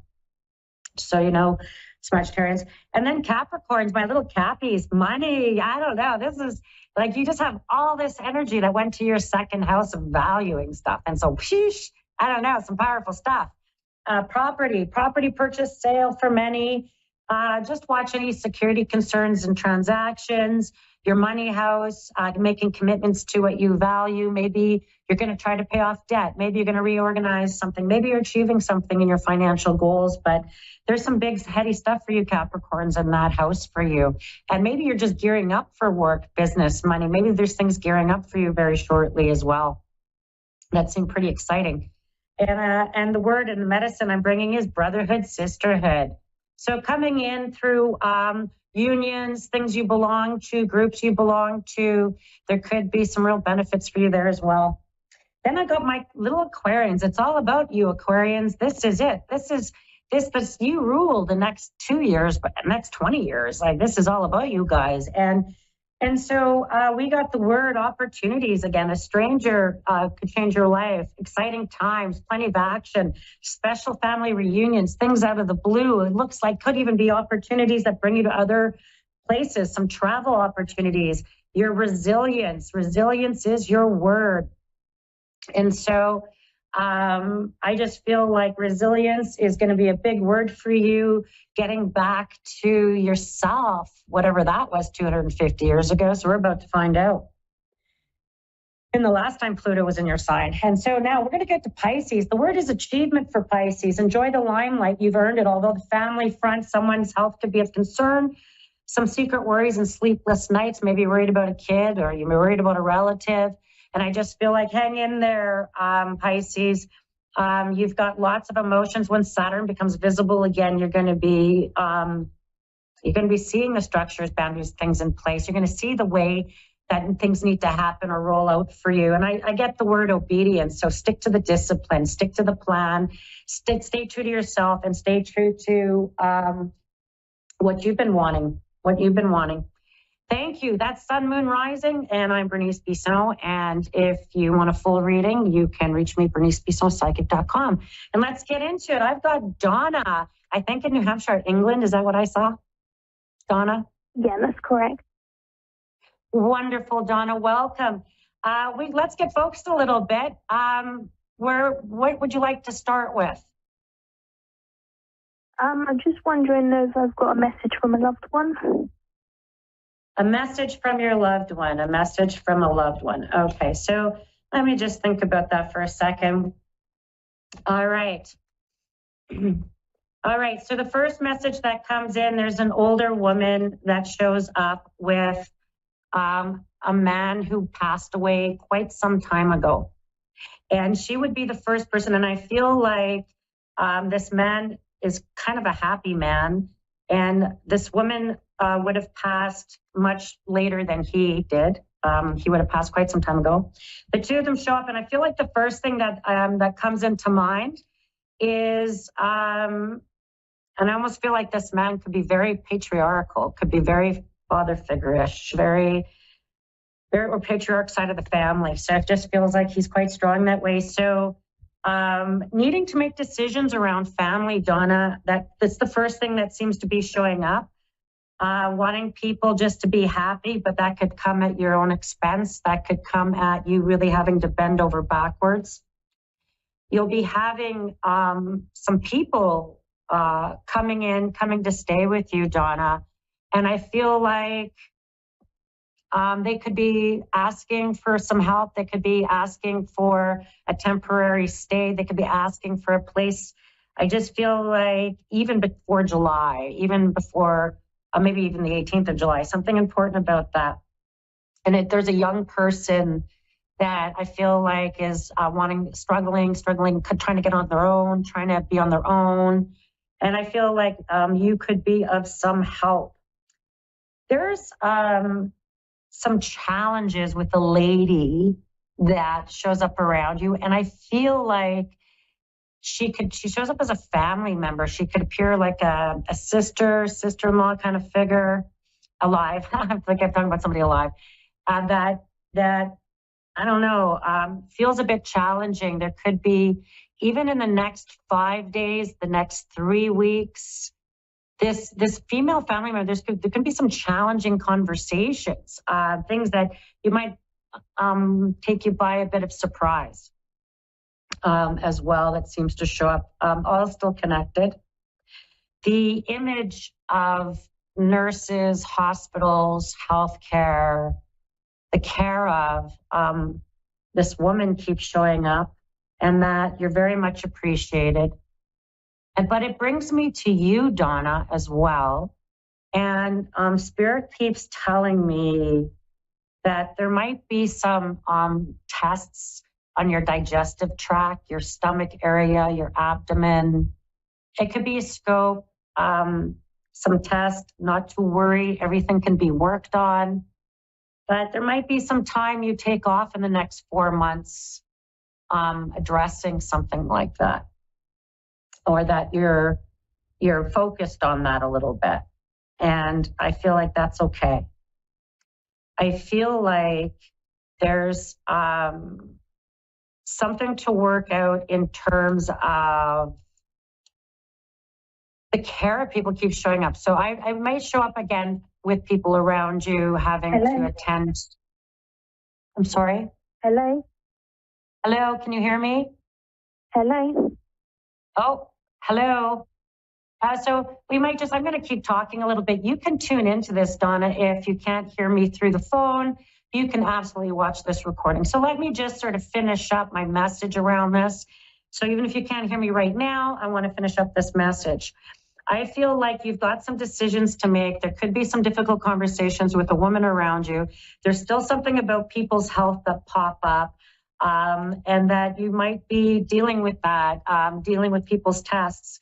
And I feel like I could be talking about a female who's got health issues, and that they're being addressed and they're all in good order. So I need you to know that part.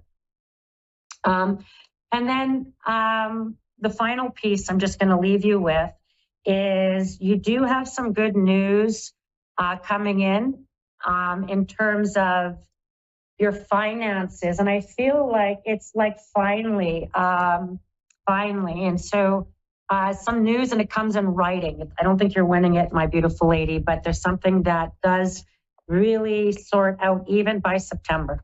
Thank you. Ooh, lots there going on there, my girl. So you got lots of messages. I wish your phone didn't conk out, but that's okay. I'm sending you lots of love and light. Now I've got Priya, I believe in London. Hi. Great. Did I get your name right? You did. Perfect. Oh, well, thank you. Wonderful. Good. Now, my beautiful lady, what can I help you with today? So I guess, a few things, but I don't know how much time we have. I met a man recently, about a few weeks ago, and we have this very strong connection. But then I just started getting a lot of I don't know if it's like my own anxiety, my own wounds in relationship with men. And it's just, I don't know, or if it's actually my guidance that there's something very hidden. And so I was just, I guess, hoping to have some clarity.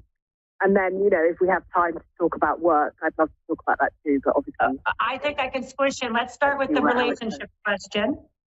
I feel like I want to give this relationship some time. Don't jump to conclusions. I feel like your guides might be also cautioning you not to jump ahead or you not to fall into old traps, because I feel like you've been really conscious about breaking old habits of relationships, maybe trying to always make up for what wasn't being given to you. And I just feel like you have a healthy dose of skepticism. You have a healthy dose of don't jump in too fast, but allow them to show themselves. So don't get too ahead of yourself in this relationship too fast. Let them show yourselves. Enjoy just the dating part, the getting to know each other part, because I feel like now I have to be honest. I don't know that this relationship is meant to be forever. So I'm going to just preface what I just said with, but I feel like this relationship is meant to show you to trust, just date, just talk, just get to know. It doesn't, you might be very good and very psychic in relationships and already see outcomes when you get into them.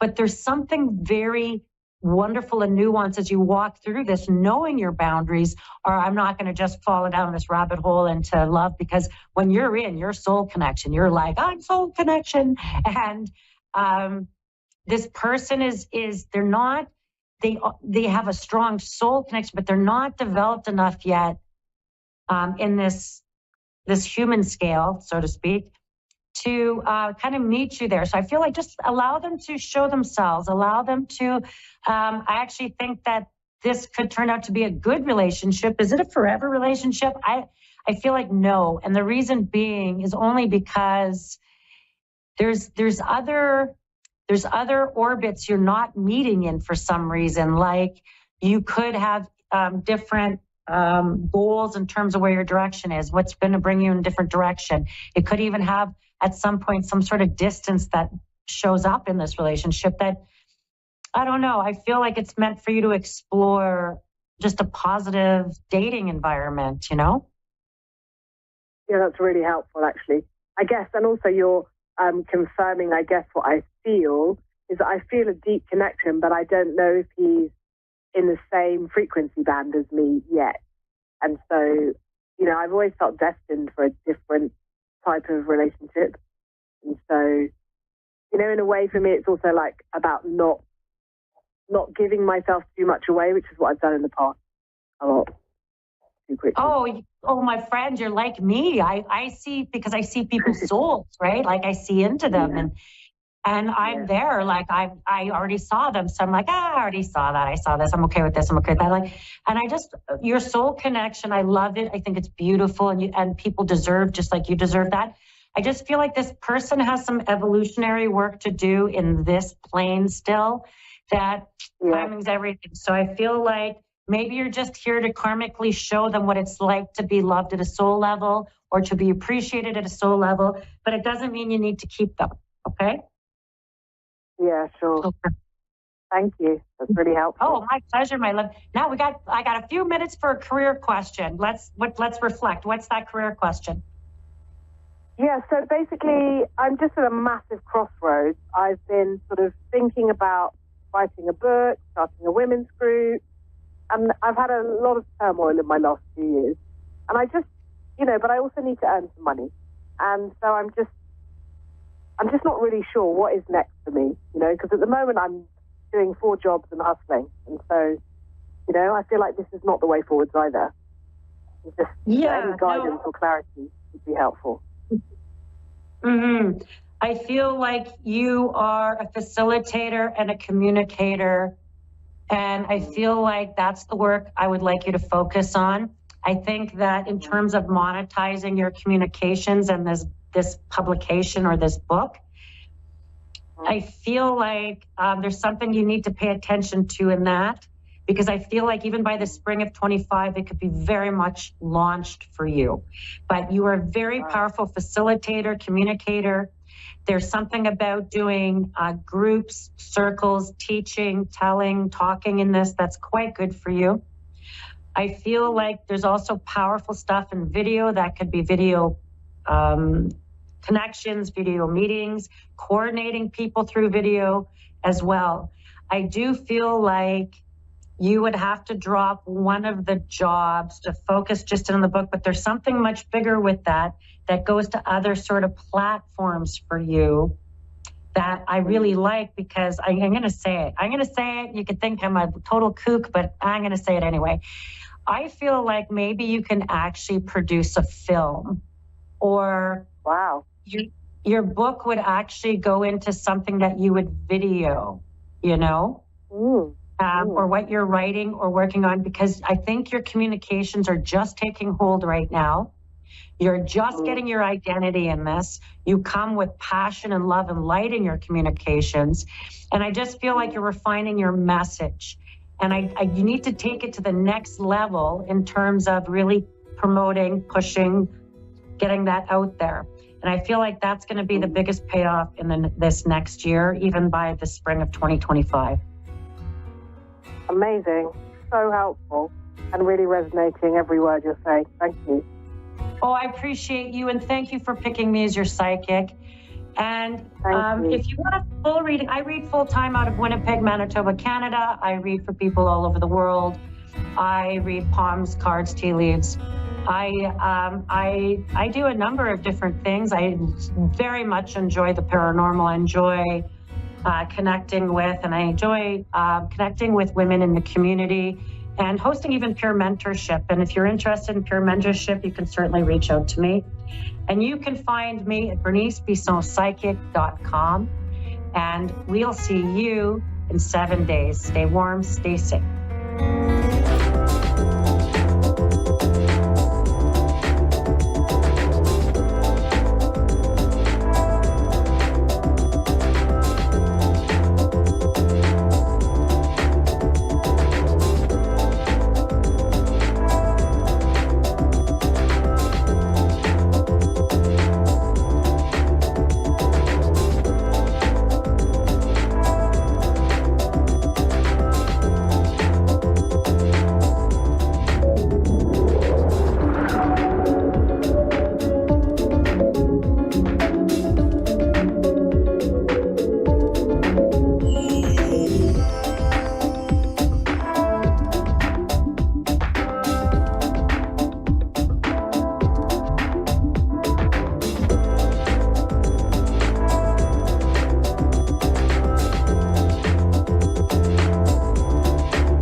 Radio, Earth's #1 psychic radio network, and watching Moonstruck TV, enlightening television.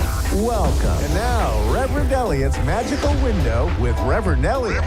Live from magic-works.com. Connect direct. In North America, dial 888-454-2751. In London, 20-3519-2158. In Sydney, dial 02-8488-3147. Or online, contact us through our Facebook page, facebook.com/psychic radio. Or one of our websites, askoneradio.com or moonstruck.tv. This is Reverend Elliot's Magical Window on A1R, the Ask One Radio Network. Greetings, fellow seekers of truth, wisdom, and light. This is Reverend Elliot, your friendly neighborhood esoteric practitioner, coming to you live from the city of New York, where we had a huge blizzard and we got at least a quarter inch of snow. We haven't had much snow here, and there was a storm predicted for Tuesday, and the newspapers went crazy about, will this be the end of New York? You know, all that stuff. And the schools are canceled, and well, they don't really cancel class anymore. Kids don't get school days. They don't get snow days anymore because they have to do it remotely now, which of course, reminds me of the old saying that any optional technology soon becomes mandatory. But there's a lot of parents here who, I was going to say, that doesn't sound right. A lot of parents are revolting. But what I mean to say is there are a lot of parents who are letting their kids let them take a snow day off and go out and play in the snow, which is kind of funny because there's probably more frost in my freezer than there is snow out there in the streets of New York. And I've got a frost-free freezer. The thing is that their kids don't know the joy of waking up and seeing snow and finding out that they don't have to go to school today and they can go out and play in the snow because, first of all, who goes out to play anymore? But now they have to have school all the time. That was what happened. They showed people that they could do that. Well, here we are on Valentine's Day, and this is a wonderful thing. If you're listening to me on Valentine's Day, it could be worse. There are bad things that can happen on Valentine's Day too, but listening to me is not one of the worst ones that can happen to you on Valentine's Day. I have this running argument with my wife about Valentine's Day. It's not a big argument. It's only been going on for about 40 years. That I don't believe that Valentine's Day is for married people. We get anniversaries, you see. And every year I pull out the same lame argument, which is, suppose I go to the store and there's a beautiful heart-shaped box of chocolates for only $87.32, because that's shrinkflation, right? So it used to be 85, now it's $87.32 for less. And I buy the last. There's only one left, and I buy it. And then some poor schnook who's trying to get a box of chocolates for his girlfriend on Valentine's Day. Now he comes in and he can't buy it because there's none left. I bought the last one. Now he can't go back and tell her that. So he just packs up and he moves to another state, and we've ruined a good romance just for that. This is why, no. Married people do not get Valentine's Day. We get anniversaries for that. But I will tell you, since it is a special day, I'm going to tell you, this is just for the guys, which means, ladies, don't listen, or actually do listen and tell them this. You will want to. There is a magical spell. There's a very simple magic spell that any couple can perform. The man, if there's a man out there in a relationship, and you want to make sure that is a good, positive, wholesome, happy relationship, there is a magic spell that you can use. It's only 2 words, and you can use this anytime, and I guarantee you that magically you'll end up with a happy relationship. And, if I was going to be cruel, I would say stick around to the second half of the show. But I don't rely on that kind of stuff. I'll tell you what it is right now. The magic incantation that will remove all doubt in your relationship, that will take your relationship up to the next level is, yes, dear. That's the one. That'll do it. Just learn how to say, yes, dear. and you've got it. You got it made. You're gonna have a relationship that'll last a lifetime, or at least feel that way. But anyway, here we are on Valentine's Day, as I said. Do people still celebrate that? Because I was reading how like Gen Z is afraid to even use the telephone, so I have no idea what could you even get a date? Do you call anyone for dates? Are there restaurants doing Valentine's Day specials anymore? And what would a Valentine's Day special be anyway, given how expensive eating out got in the last few years? You know, I cook.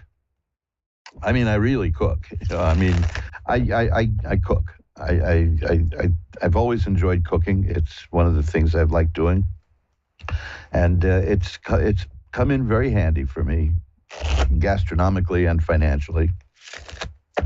I'm not a chef. I guess I could be a chef. I read a book that said that what a chef is. The difference between a chef and a cook. A chef is a person who can get 9 different meals ready for 9 different people at the same table and have them all done at the same time. In other words, it's a culinary trick.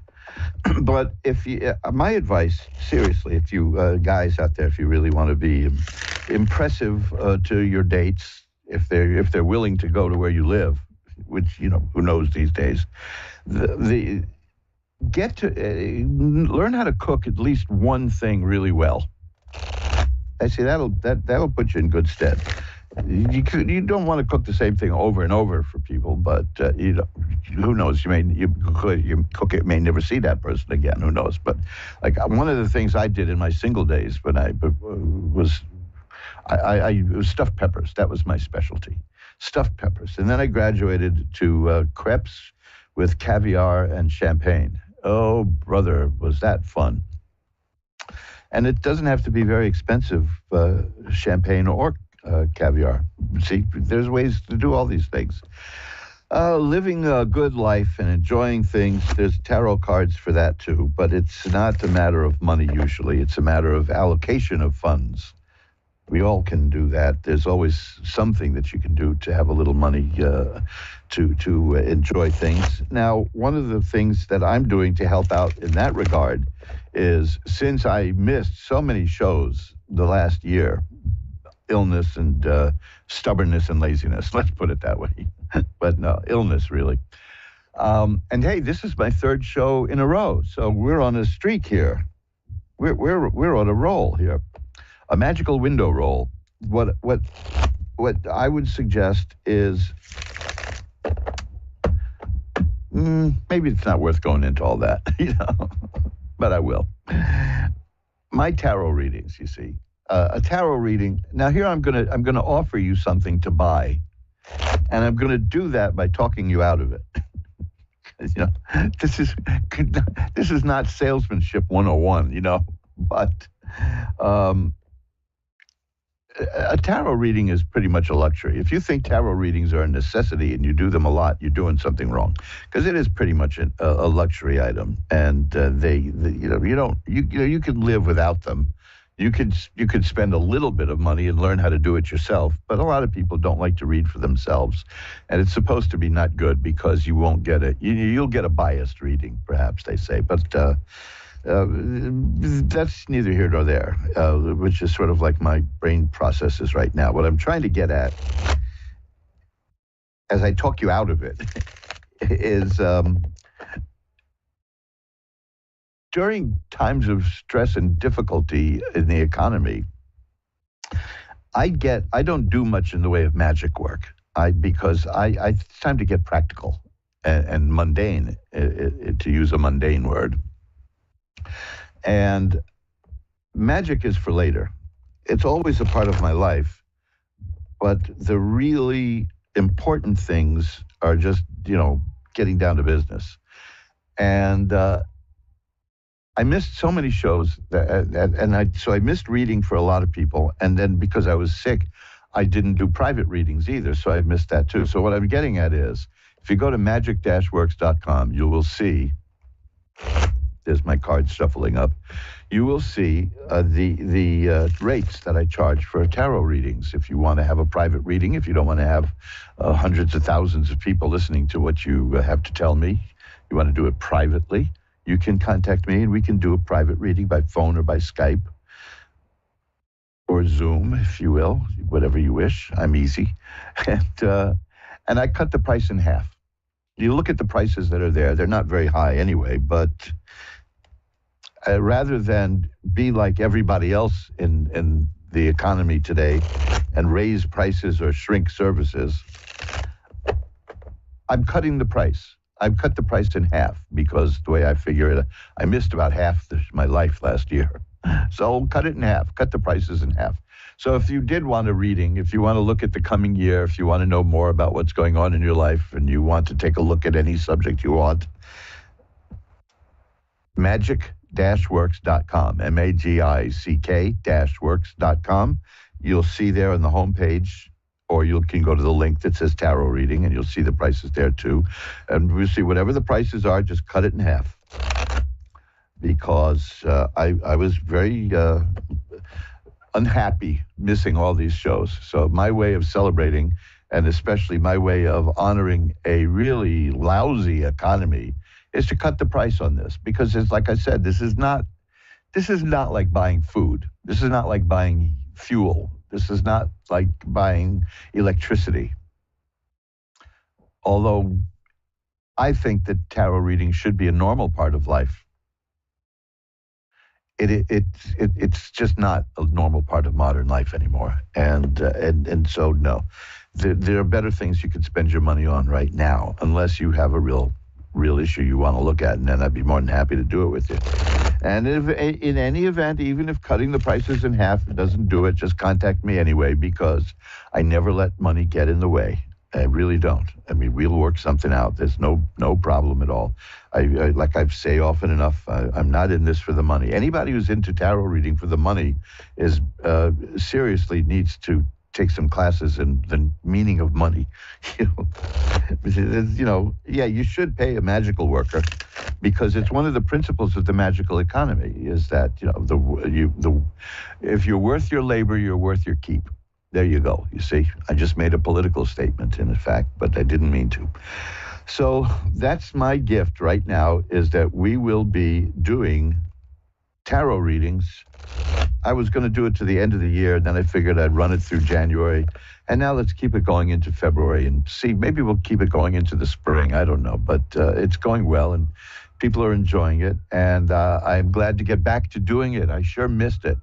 Oh boy, the only thing to me worse than being sick is being sick and just isolated. And I was, because, man, I missed you guys. I missed the audience. I look, the fact that I just did 3 weeks in a row here, that's an achievement considering the way it was going. So I'm looking forward to not missing anything, and I'm looking forward to big changes in the magical window this year and improvements. By that I mean improvements. Changes aren't necessarily good, but these will be good.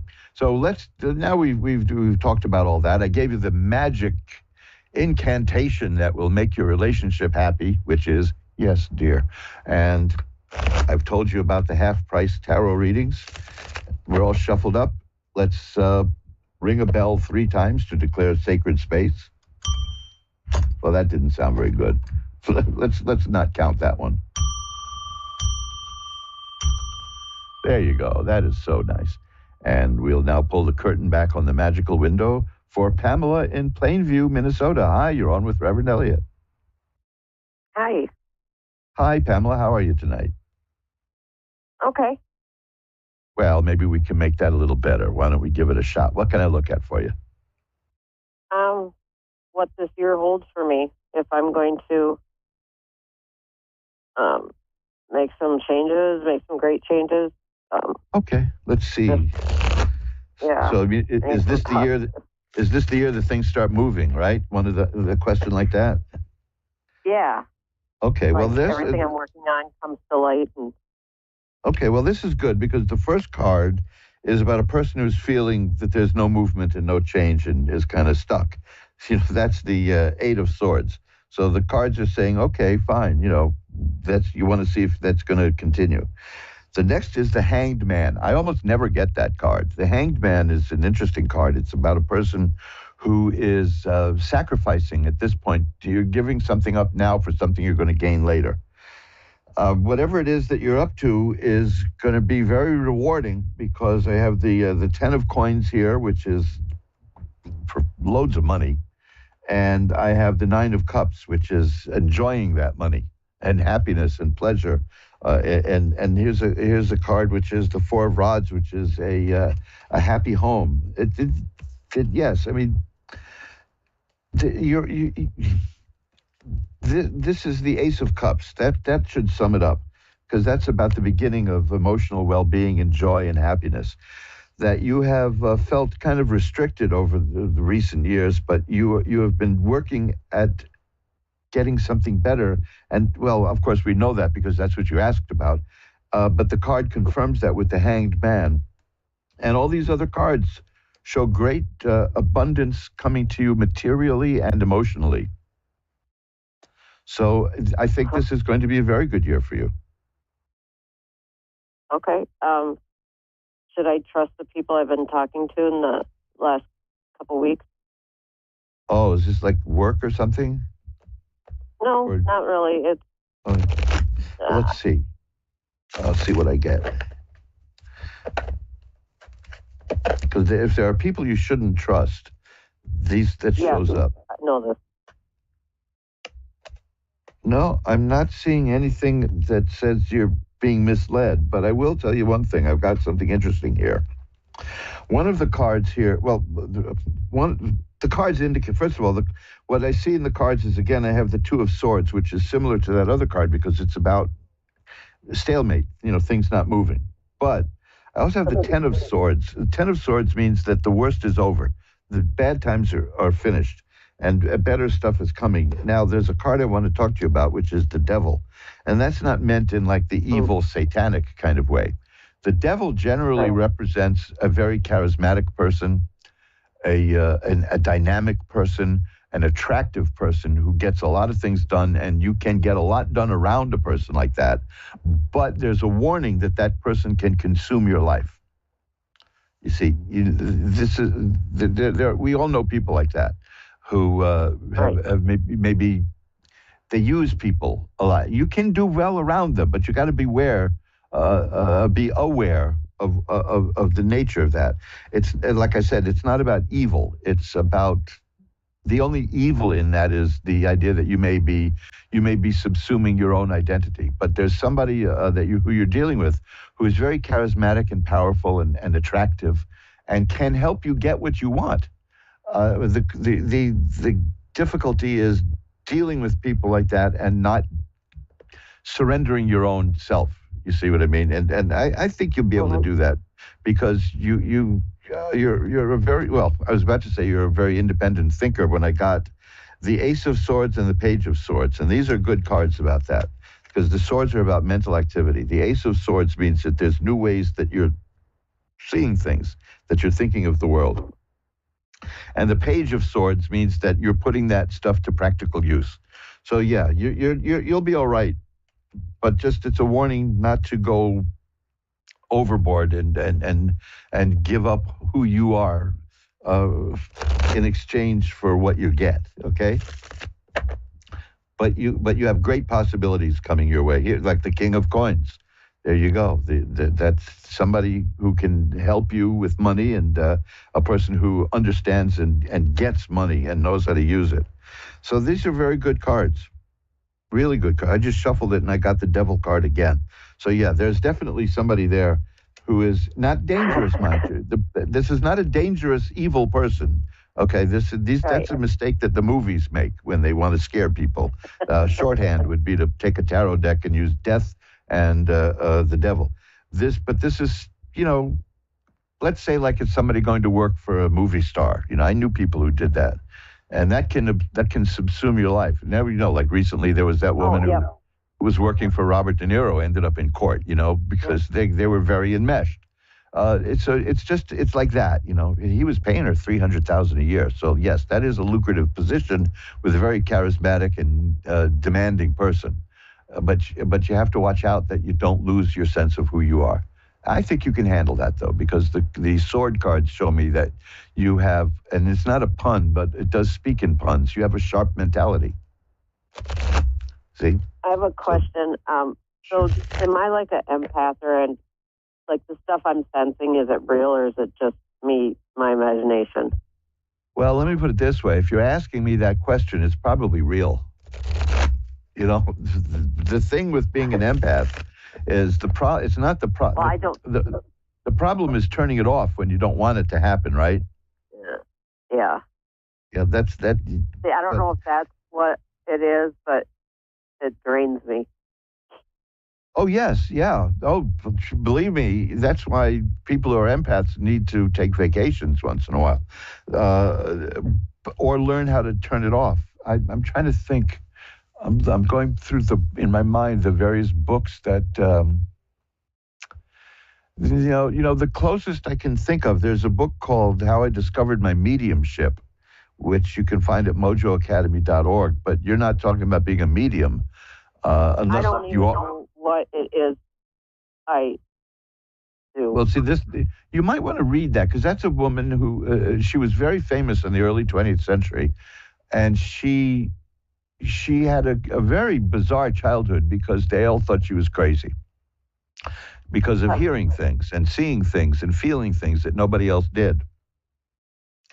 And as an adult, she just had to learn how to turn it off once in a while, because you can't go around doing that all the time. Otherwise, you know, it's like being in a really noisy room. And I know exactly well, good. I was hoping this card would show up, believe it or not. So it's either responding to me or to you, but I'm assuming it's responding to you. It's the 9 of Coins. The 9 of Coins, it's a beautiful card. It shows a person alone in the woods with a bird on her hand and at peace. Now, that's not about being lonely. That's about somebody who learns how to turn it off and be okay in solitude, and be away from people, and is comfortable in her own skin. And right, I like it quiet. Yeah, as I recall, that book, How I Discovered My Mediumship, that's a big chunk of that book, is how that woman learned to control it. So you might want to take a look at that. There's also a book called Hunches, which is but that's a little more general. That is also at mojoacademy.org. Hunches is a book it's from the 1930s or the 20s, I don't recall. So it's old, but it reads like modern, you know. There are many different kinds of psychic ability, and this outlines them all and tells you what you can do to control them. Because you don't want. Like that. I'm crazy every time I. Yeah. I don't know. Well, there are two options there. One is that you are crazy, and the other is that you have some psychic ability. I'm betting on the latter, because people who are crazy don't really think, "Am I crazy?" You know, they think you're crazy. That's true. If I'm crazy, I'm going to think everyone else is crazy. But at least I hope, you know. So that's the beautiful part about losing your mind, is that you see things differently. But you know, it's a travail. This is the whole thing about Kabbalah, the study of that, and I pronounce it that way purposefully, because the more dilettante version is Kabbalah. But the Kabbalah, which is the more religious version, the whole goal there is to see the connections between everything until you go nuts. And then you'll see more than the other person does. So if keep in mind, go to mojoacademy.org and look at the books there, because there might be something there that'll help you out. Well, the two that I can think of offhand, one or the other, would be How I Discovered My Mediumship and Hunches, which are two wonderful books. And give it a shot, okay? Okay. Well, thank you. But look, just talking to, let me put it this way. I've spoken to a lot of crazy people, you know. I spent years in the entertainment business, so trust me, I know lunatics. I went to see him. You don't sound crazy to me, so there you go. Right? Like maybe some kind of book or like a documentary about coming up about everything I'm doing. Well, do this. First of all, look up those two books at mojoacademy.org. They're also available through Amazon, but they're at mojoacademy.org. And then at my main website, and this goes for everybody listening in the same position, magic-works.com, magic-works.com. There's a section there on videos. And there will be videos there about ESP and things like that you can look at and see if any of that rings your bell. How's that? Okay? Yep. And you can always contact me anytime. You can contact me through Ask One Radio or through my website. There's contact forms at mojoacademy.org. There's contact forms at magic-works.com. You know, all that. I'm easy to find. You can always send me an email, and I'll be happy to guide you through some books and things like that, okay? Okay, thank you. Good luck. Bye-bye. And we are listening to, oh boy, there goes my throat. You know why my throat is clogging up here? Because I'm not used to doing this. I've been such a lazy SOB that I missed so many shows. But I'm back, and we are together, and boy, am I glad to get that energy I get from the Ask One Radio audience. You people just... You intoxicate me with good vibes, positive energy. So let's go do some more readings. Danielle in Naho, Arizona. Hi, Danielle. You're on with Reverend Elliott. Hi. Hi, how are you tonight, Danielle? I'm good. Well, maybe we can make that a little better, right? What can I look at for you? Okay. What would you like to look I'd just like to see what I have in store. I'm trying to get custody of my grandbabies, and I'm hoping that it's going to be sooner rather than later. So. Yeah, you know, this is one of those things that, like, when there's everybody, you don't need me to tell you this. There's a lot of people who do this kind of stuff who fake it. And one of the things they're supposed to do is say, when you say a thing like what you just said, is say, yes, I know. You know, as if we know, but we don't know, right? But when you were talking about that, I was going to ask you about children, because the first card I got is the Six of Cups. And the Six of Cups shows two little children. And it's about a sense of nostalgia, and it's about thinking about children in your life or when you were a child. And the next card is the Four of Rods, which is about a happy home. So I was going to ask you if there's anything going in your life, involving the home and children. Yes. But yes, definitely. And you see, and because a lot of people who fake it will say, yes, I see. You know, I'm always reluctant, because the cards show exactly what you just said. That it sounds unbelievable, but there it is. There is authority involved here, and it looks like the Hierophant is here, and that's religious authority. So there's got something to do with marriage and things of that nature. Its custody is very complex, and yet the cards are showing the Four of Rods, which is happiness. But you want to know how it's going, so. I'm gonna tell you what I see here, which may not be very helpful, but because some of this you know, but this is just to show you that the cards are with you. The first is the Wheel of Fortune. I got the Wheel of Fortune, which is a major card, and it means that the situation as it is now is going to change. And that generally, when people hear that, they're happy until they say, well, wait a minute, is it going to get better or worse? So I have other cards here already. I don't ever talk about that card until I have others ready. The next is the Chariot. Now that is a person who is almost like being pulled in two different directions with a very difficult situation, but is managing to control the situation. So you're working really hard. that that is here.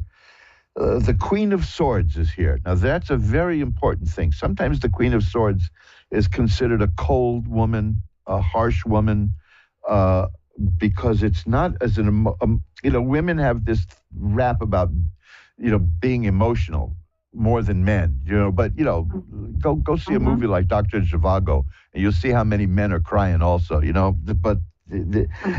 but this is, you have had to be very cold and very firm and very sharp in what you're doing. And that's what this shows me. And you're doing that. You're succeeding that way. The next card is the Nine of Cups, which is a card of enjoying the good things in life. And the inference there is of success. And here I have, the Three of Cups, which means the completion of a matter in plenty, which doesn't necessarily mean, money, but it means getting what you want. What I'm seeing here is that the situation is fluid. You're working on it. It's changing.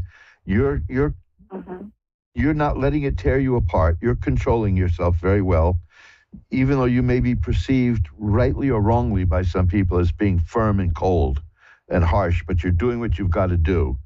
You're a sensual person who enjoys things, and they don't see that side of you, but that side will come out, and I'm seeing success coming to you.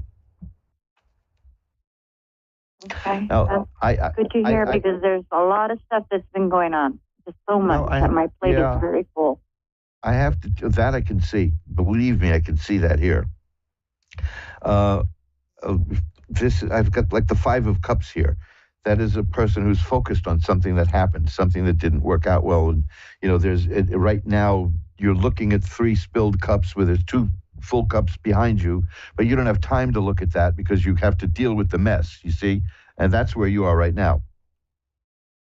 But the inference in that card is that at some point the person's going to turn around and see the other cups rather, which is to see what else she has. So right now you're preoccupied. Now, I don't want to get into a little projection here, but I went through this for the last few years myself. My wife and I were involved in a legal battle, not with each other, It was us against somebody else, where she was grievously injured, and we had to sue them. And I mean, we had to sue them. They tried to kill her. You see, I can't really talk about it too much, but it worked out okay. But we spent quite a while focused on doing that and doing that and doing that. Well, and then it was over, and it's like a new phase of your whole life. And now here we go. This is what I like about tarot cards. Sometimes people think they're alive, and sometimes I think they are too, because they joke with you. I was saying, we came through it and we're alive. It's like it's a new life. I have the Judgment card here, which shows an angel blowing a horn and people rising from the grave for a new life. You see, so that's what's it's almost like you're going to have a whole new life. That you're on path towards that. So barring anything unexpected, from what I see, you're doing everything right. From what I see, you're doing what you should. Here's the beautiful card, the Temperance card. That also has an angel. That's 2 cards in a row you got with angels on them, which tells me that you're being protected. The Temperance card is here. That Actually, I do have 2 people that are watching over me. My mother just passed not too long ago, and my soulmate as well, but they both promised to watch over me and the girls. Wow, now isn't that fascinating that I've got 2 cards, one right next to the other, that one has an angel and the other has an angel. Take a look at them sometime. You can just Google on a deck of cards. If you go to my website, magic-works.com, and look up Magical Window, you'll see the cards that I'm using, but any tarot card will show you. These are major cards, the Temperance card and the Judgment card, and they both have angels on them. They both have sunshine on them. And the Temperance card means that balance will be restored in your life. Right now, your life is out of whack. Your life is not balanced, and it can't be because you're focusing on doing something. So it's lopsided, your life. But it will get to it. See, I've seen people who are involved in many legal things, and even after they won, they couldn't let go. It's very difficult to get back to normal sometimes, but you will, because the angel here is the angel of temperance, and that's going to happen. The next card is the magician. The magician draws power, spiritual power from above, and uses it here. These are three very heavenly cards, and you got them. So I think you have protection. But right I now, do feel like I do. I don't see any speed bumps here. I don't see anything going wrong. I can't obviously predict the exact outcome of all this, but I do see that you're not going to be upset or disappointed by the way it ends, that you'll be all right with the way it's all settled. So that's going to be good too, okay? That's excellent to hear, yes. The main God, you see, there it is again. There's that, the 9 of coins. Is that the third time tonight I've gotten that? That's about a person who's comfortable in their own skin and can be comfortable solitarily, without, you don't need people around you all the time. So you're focused and you're centered and you know what you're doing. And, the 10 of coins, that's a very good card. That's about family and ancestors and grandchildren and great-grandchildren and great-grandparents and all. So, you're doing well in the family line. We'll put it that way, okay? Okay. But it's looking good to me. It's looking real good to me. So I can breathe easier because it's just hard. You can't. Yeah, I know. You want a positive outcome. You don't want to hurt anybody, but sometimes you have to in order to do what's best for your baby. Yes. And well, sometimes it's been a long trip. Let me tell you, we've been through a lot. Sometimes it's not you hurting people, but it's how they take what happens. If they choose to be hurt by it, that kind of thing. Let me just leave you with this, because I don't get this card very often either. I had like the Hanged Man for somebody earlier. This is the card it's called the Fool. And in the gypsy system of magic, that means the person who gets this card is the beloved of God and has divine protection. And if there had been any negative cards in that reading at all, this card would wipe it out. So yeah, you got people watching over you. So be conscious of them, okay? Because they're near you. They're near you. Sometimes I think I can't feel them, but I know they're around. They're there too. I have a thing that happens sometimes, and I know, and I'm pretty sure I know who it is. I get a thing like somebody just poked me in the cheek. It's just weird, because and I know who that is. I'm really sure, and she passed away a few years ago. So it's just, that's my first thought is that this person is. Why? I don't know why. I mean, if I could get into the afterlife and eternity, I wouldn't want to waste it watching me. But I don't know. maybe I'm part of some big cosmic plan, like Tevye said in Fiddler on the Roof. I don't know. But there's more to life than we see, and you, according to what I'm seeing here, have protection. So. I'm going to light a white candle after the show to send some positive energy your way also. How's that? That sounds wonderful. Thank you very much. You don't know how much I appreciate this. My pleasure. Bye-bye now. And let's shuffle them up again. Boy, the clock is ticking on us here as you listen to Reverend Elliot's Magical Window on Valentine's Day, 1984, right? I don't know why the year 1984 keeps coming to my mind. I hope that doesn't have anything to do with George Orwell. I hope it's because 1984 was a good year. Speaking of which, it's people talk about growing older and how strange it is to grow. It's difficult growing older, which I find kind of silly because I managed to do it without any effort at all. But there came one point when I was a little bit flummoxed when I realized that I'm now well past the last verse of the song "It Was a Very Good Year." That's old. Janine in Brooklyn is next. Hi, Janine. You're on with Reverend Elliot. Hi, it's Jeannie. Oh, Jeannie. Okay, sorry. I have to get my glasses fixed up. So what can I do for you, Jeannie? I guess a love life reading will be great. Okay, let's see. I'll shuffle them up now that we know what you want to look at. And cut the deck once. Let's see, this is like the old radio shows. I was listening to an interview with Tony Randall, who was a radio actor and hated every minute of it.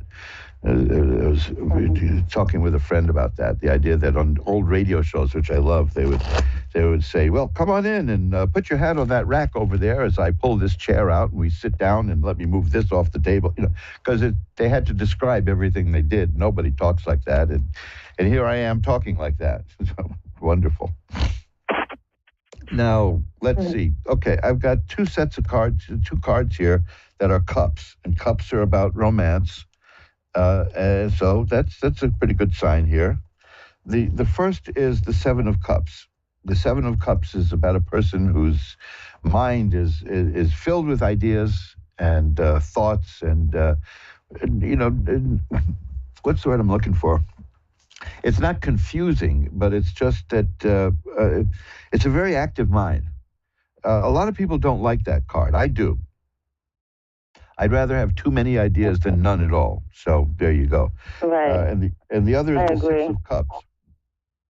Six of Cups is here too, which is about remembering things from childhood, from years ago. Maybe somebody you knew ages ago may be coming back into your life. Social media, that's pretty weird. I heard from somebody who we knew each other when we were both like 5 years old. So that's pretty creepy to be, an old, decrepit man and run into somebody you last saw at 5, So, but the main thing is about the Seven of Cups is there's plenty of options. That there's a lot of options for you, romantically speaking, or in terms of relationships. There's things that are going to be coming your way.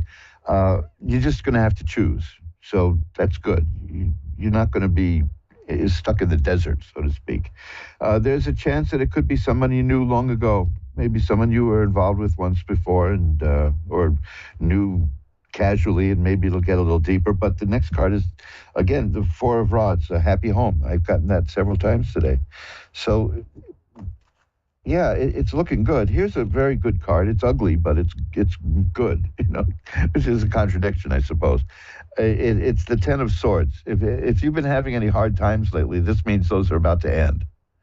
If things have been rough for you, that means you're ending that period of bad times and heading off into good times. In fact, literally heading off, because here's the Eight of Cups. Cups again, affairs of the heart. Eight of Cups is leaving things that aren't working for you now and going towards things in life that are better for you. So you're making changes in your life? I am.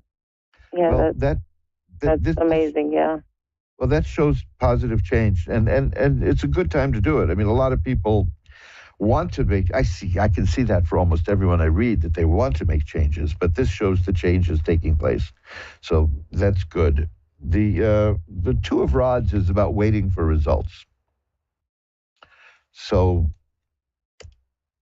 I'm not seeing anything in the immediate future, but you're laying the groundwork for it, and it's on the way, you see, because I'm getting cards here that indicate that there's going to be massive changes in your life. I mean, really big changes in your life, but for the better. I mean, they culminate with the Six of Rods, which is triumph, not just success, but triumph. So I do think that you're headed in the right path. But the important thing is that the Seven of Cups shows me that there's a lot of possibilities coming your way. Okay? Okay. That sounds great. So now, if I could leave you with a message that is positive, which is it's going to feel like nothing is happening, but that's not so. Things are happening. Because remember, take a look sometime at that card, Six of Rods. It shows a person with a banner on a horse being followed by others, leading and successful. That's you at the end of all this. That you're going to get what you want, and you're going to do really well with it. Okay? So keep that in mind. That's amazing. Thank you. Because all the changes that you're bringing to yourself in your life are improvements. Change for the sake of change. Maybe some people like it. I don't. I'm very conservative in my life. If I had my way, I'd probably still be living in the house I grew up in. But you're definitely going to be changing for the better, and things are going to be moving along very well for you. So get ready for a very exciting year. Okay. Thank you. That sounds great. And I actually needed that news. Good. I'm glad you feel better about it. Bye-bye now. Bye. And we're shuffling up again. You're listening to Reverend Elliot's Magical Window, the show that asks the magical question. And I really wondered about this. Can I do readings for people who are thousands of miles away? I had no idea if I could or not. Apparently I can. I mean, I've been doing it now for almost, I'm in my 13th year here. Can't wait to be in the 14th year because I'm not crazy about that number, 13. That's a cultural thing, isn't it? Let's just say that I'm in the 15th month of my 12th year. How's that? Like I said, I'm looking forward to big changes for the better in the magical window. I want to make it a little more interesting. I want to do some things here. Let's see. The weather is going to be thawing out soon, which means, boy, if I had a drum roll, I would do it. There'll be a new copy of my newsletter coming out. We had the fall-winter newsletter, which is still available. We can find that at the newsletter page at magic-works.com, magic-works.com. And I will be doing what would that be then, I guess? A summer, a spring-summer? Yeah, I'll do this, a spring-summer issue. Any day now. So let's go to take one last call. Donna in Red Deer, Alberta. Hi, you're on with Reverend Elliot, Donna. Hello. Hi, Donna. How are you doing tonight? Not too bad. Well, I was just wondering if you could help me with some guidance. Sure. Just wondering what my near future holds with my home and job. Okay. Wow. Okay. Are you looking to make changes? Yeah. Okay, because there's changes coming. There are big changes coming in your life. And they're good, okay? I'm seeing I have a card that shows completely new change. This is a card that scares people. It shouldn't. It's the death card. It doesn't mean you're going to die. It means one phase of your life is ending and another is beginning. The cards don't predict death of people because that's in everybody's future. Much as we don't particularly want to think about that, yeah, that's somewhere down the road. It's going to hit us all, except me. I'm sticking around. The death card really means the end of one part of your life and the start of another, because there's a sunrise on that card. So one part of your life is you're looking for a new life in a sense. The Ace of Coins tells me that this new life is going to involve more money. The world tells me that you're going to be very successful. And here again, for like the fourth time tonight, is the Four of Rods, which is a card about a happy home and joy. And the Nine of Cups is about a person who knows how to enjoy the sensual pleasures in life and does very well. And the only warning there is that you live so well, people might be envious of you. That's serious. That's the only downside there, that you're going to be living that well. So whatever's going on in your life now, I see that is coming to a close, and a new era of prosperity and enjoyment is going to begin. Okay. And now, is there anything do you see what kind of job opportunity I have coming? Well, the card here is the Queen of Rods, and rods are about work. So this is I can see a new job there. Let's see what else we have here. Well, the Temperance card, I had that before for somebody else. It's a great card. It means your balance is going to be restored if your life is feeling out of balance. And the Ace of Rods. Ace of Rods means new jobs, new career work, new life in terms of work. So, yeah, look, I'm gibberish. It's like gibberish now to me, but that's how it's coming out.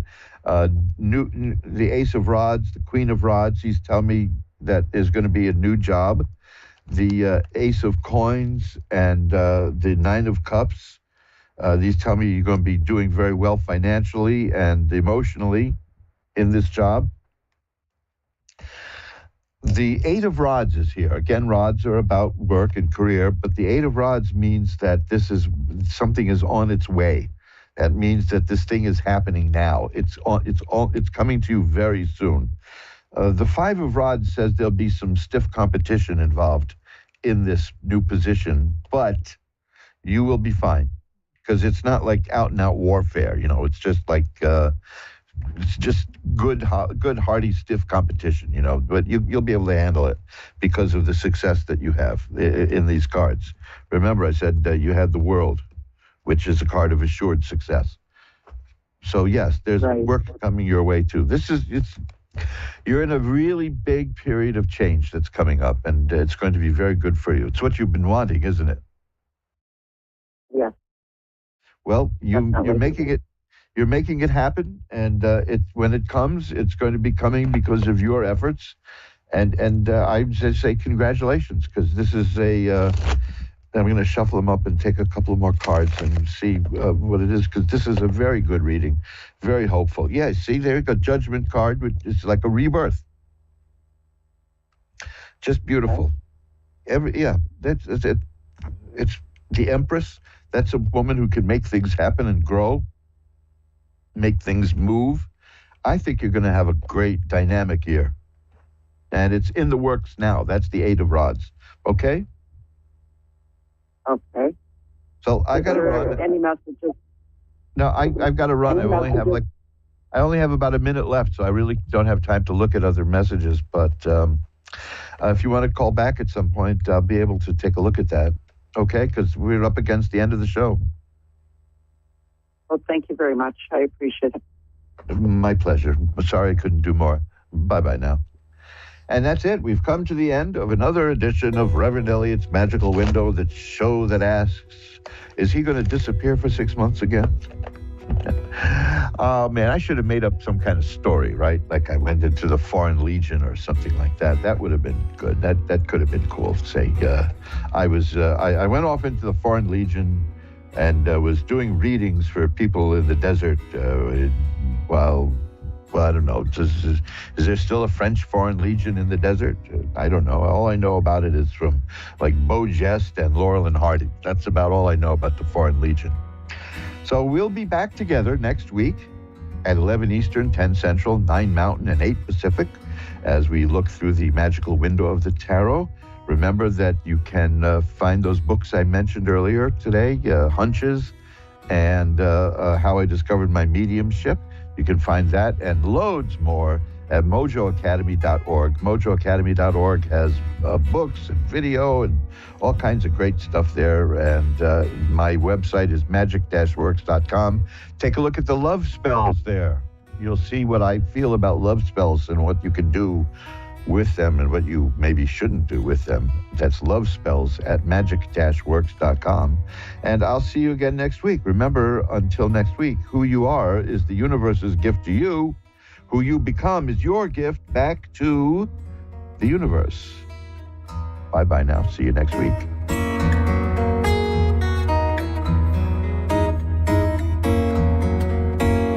World Radio Network. Hi, I'm Faye, and thanks for watching Moonstruck. And now, back to A1R on the air, Psychic Talk Radio, now on Moonstruck TV, enlightening television. This is A1R, the Ask One radio.